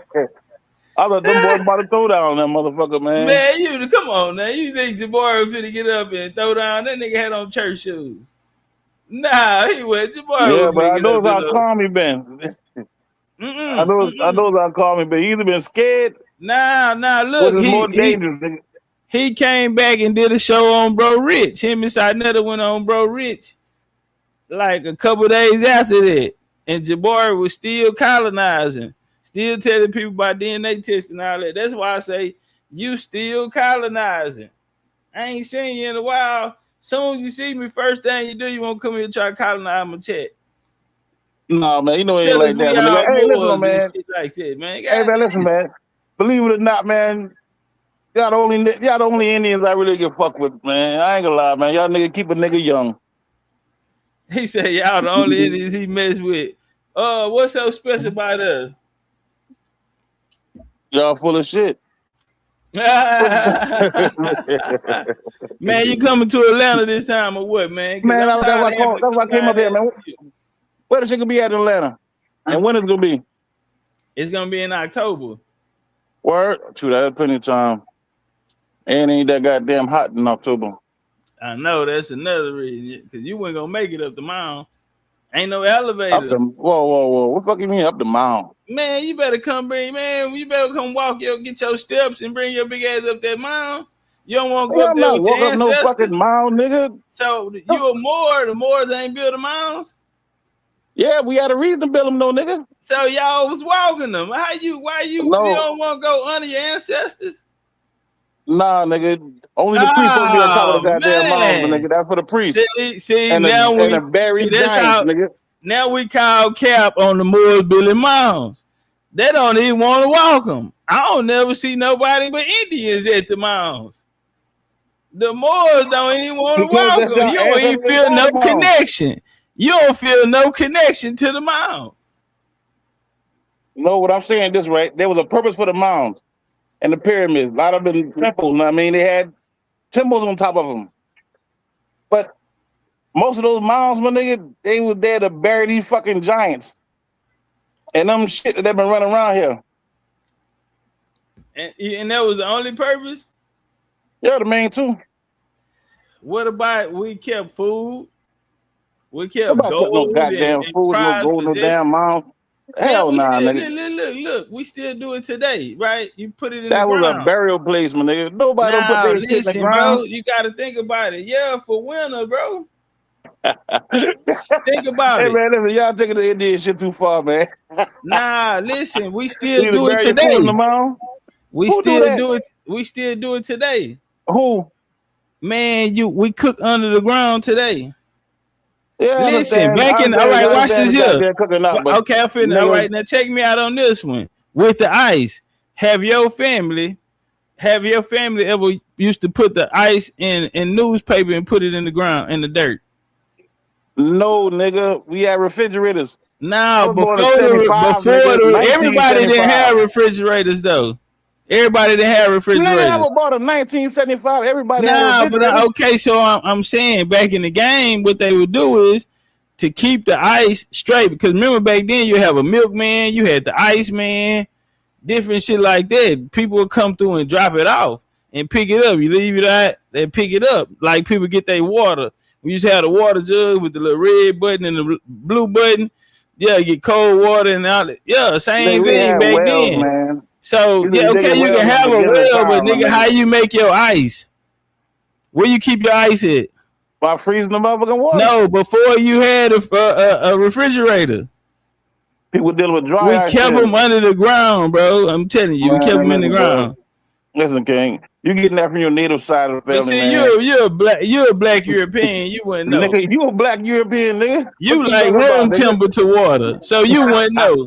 Yeah, use a room temperature water drinking that nigga. Yeah, hey man, just like niggas, dog. Y'all, listen, hey, man. just like y'all wasn't even outside doing none of that shit. Hey, by your complexion, you ain't been doing no shit like that. Hey, nigga. Look, I was in Europe and I was in there walking the store. And I'm trying to, what they call it, the shop. I go in the shop and I'm trying to get a water. All of the water's hot. And I'm like, man, I forgot I'm in European culture. They don't like cold water. It's room temperature for them. That's us with the cold really water. Ain't good for you. Well, I heard that too. You know what I'm saying? I don't know about truth, but I heard that. No. I think it do have some type of truth to it because you got to think about it. Your organs, you can freeze them up, meaning they can go into a state where they not intaking. But that's why when you drink tea, you can feel it. And when you drink tea, we drink the tea hot. You can feel it when it's going through you. Drinking cold water, the motherfuckers just have everything numb. Now, the best holistic terminology for it, I don't know, but I have heard that. But all our life, all we like is cold. We eat cool cups, what freezer pops. Chili bears, man. Y'all call it who? Chili bears. Chili bears. That's y'all cool cups. Yeah. Okay. But see, so it's kind of hard to say if it was, because that's our culture. When we get the ice, you drink beer, y'all drink beer over there.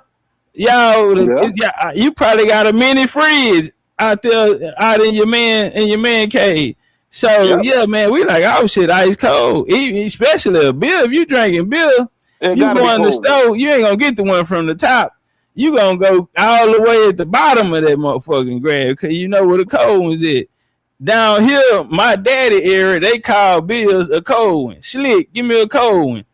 Cold one mean the cold beer. So I heard the other part on the holistic level with cold water not good for you, but I just feel like it's cultural to us. There's only one way we know it. Yeah. I'm glad of one thing, my nigga. You know, you did me a favor just now when you said before. You was about to go off, my nigga. Before you drop appreciate the link, that VA 804 about that goddamn last trip to Atlanta. Nigga, all through YouTube, nigga, I be getting all kind of goddamn pushback behind that goddamn trip, boy. You ain't even come. I know. Nigga called me all kind of trick master and all kind of shit behind that bullshit. I said, man. Nah, they better call you a boss. Cause watch this here. Dog, you think they could have paid that ticket? Whoever told you that, can they pay that ticket? They was supposed to. We were all supposed to go down on the ticket. The rest of the niggas, they ain't show up. But you the only one kept your word, though. Yeah. You manipulated me to do that. Nah, man, you said that. You're a grown man. You got to make a decision, live by your decision. You put me on the spotlight, nigga. No, I had you no offered. choice. You threw it in my lap. Man, Doshi sitting right there. You offered. So no. You volunteered me. And I volunteered you. Man, bring your ass down here this time, man. You ain't got to pay. Hey, I was going to come, man, but I ain't going no goddamn mountain. I ain't walking up no goddamn... Where y'all going? Up a mountain? Nigga, I'm not doing no shit like that, nigga. You ain't going. I ain't telling you. So you come out there with them feds niggas, them niggas with feds on and shit.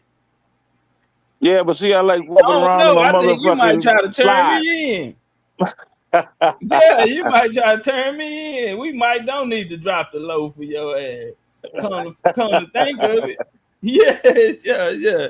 You probably show up with a whole bunch of more. I know where they at. Yeah. So hey man, you know what? Why you bullshit, man? There's more scientific out there. And nigga, then you shouldn't have run one out there. Matter of fact, yeah, I'm gonna bring my boy. You shouldn't have with me, man. Let them boy bring the whole temple. Yeah. Bring them. Tell them pop out. I doubt if they come, but the more the merrier. So I'm doing the lecture that night. So we turning up Friday, meet and greet. Saturday, we got activities. We hitting the mounds.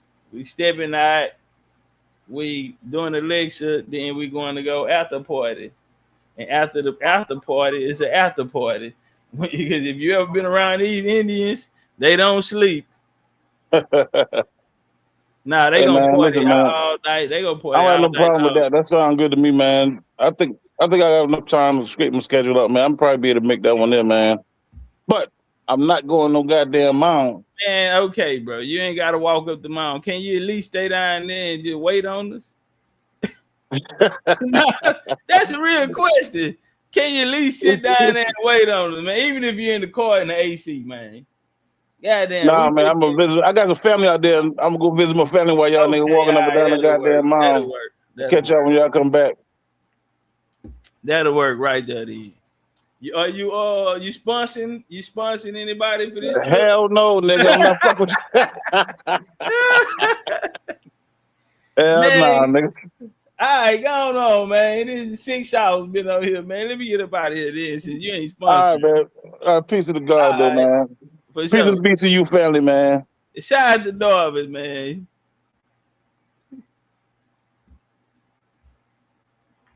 Yeah, he talking about they comments. Darvis say he ain't going up no more. Yeah, no, might not make it down. We're gonna have to call a helicopter. They're gonna have to light him out for there. Somebody, hey man, bring the guards of life. It's a big old something. Yeah, big old motherfucker right here, man. It's a big one. Yeah, killer whale. Hey, man, I love y'all. As long as you got each other, we don't need nobody else. Appreciate that love. Y'all enjoy y'all Friday, man. Somebody say that man is the true Moor. Hey, he gonna go down on his shield on that Moor shit. But that's my nigga though, man. Hey, that's my time. I love y'all. We gone.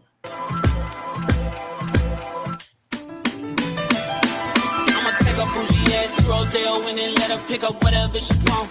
CC Gucci, he gon' take her whatever she want. She piss me off somehow, she still get whatever she want. Talking about a nigga from the Nella as a home. Yeah, Pat, we on the way out the door, Pat. Like I'm singing Miss, I made it tell me what she want. On my high. Let work. She on a pie trip again. Yeah. I know power got me buying again. Friends ain't jacking me, you must be lying to your friends. Okay. They know I'm a piece, I'll wait the Giants up again. Hey. Shining once again. Yeah. Ran it up, I told her mama, shot in my DMs. Let's go. Right back in. Locked in. Shawty got that dress on, so the block is hot again. Think so when I hit it, sound like fuck a ad-lib. Yeah. Got her ass again. Then she got the tripping off another yet again. Got a nigga feeling like a sucker yet again. Cause on my emotions, then I rush and let her in. Hurry up and let her in. I'ma take a bougie ass to Rodeo and then let her pick up whatever she want. CC Gucci, he gon' take her whatever she want. She piss me off somehow, she still get whatever she want. Talking about a nigga from the Nella as a home. Hit it in the shot, made her tell me what she want. Like I'm singing Miss, I made her tell me what she want. Hey.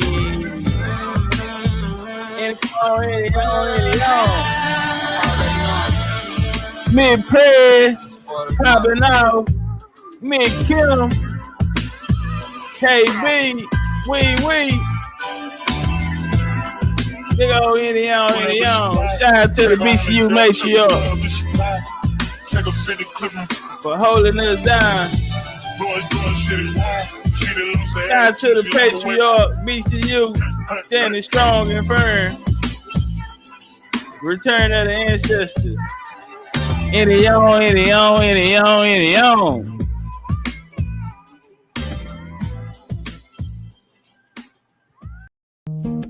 I like that Honduran cigar, the spirits rise. Smoke curling like ancestors whispering in the skies. Dr. Sebi in my left ear saying heal from inside. This ain't no new land, we the ones they try to deny.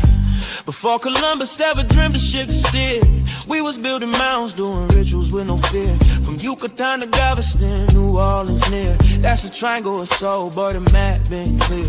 Second lines ain't parades, that's ancestral rights. Tambourines and feathers under full moonlight. We ain't immigrants now, we the original might. Built pyramids and bone flutes before Rome took flight. Topcatz said it loud, stop begging for permission. Our culture ain't missing, it's just deep in tradition. We ain't African cause they told us we remember the mission. The land speaks Creole, soul food and intuition, yo. We been here through the blood and the drum, through the elders, the chants and the kiss of the sun. Smoke rise from the leaf, yeah, we talk to the sky. And the ancestors' rhythm, we never die. We been here, oh yeah, we been here. Way before they wrote their lives, we still live.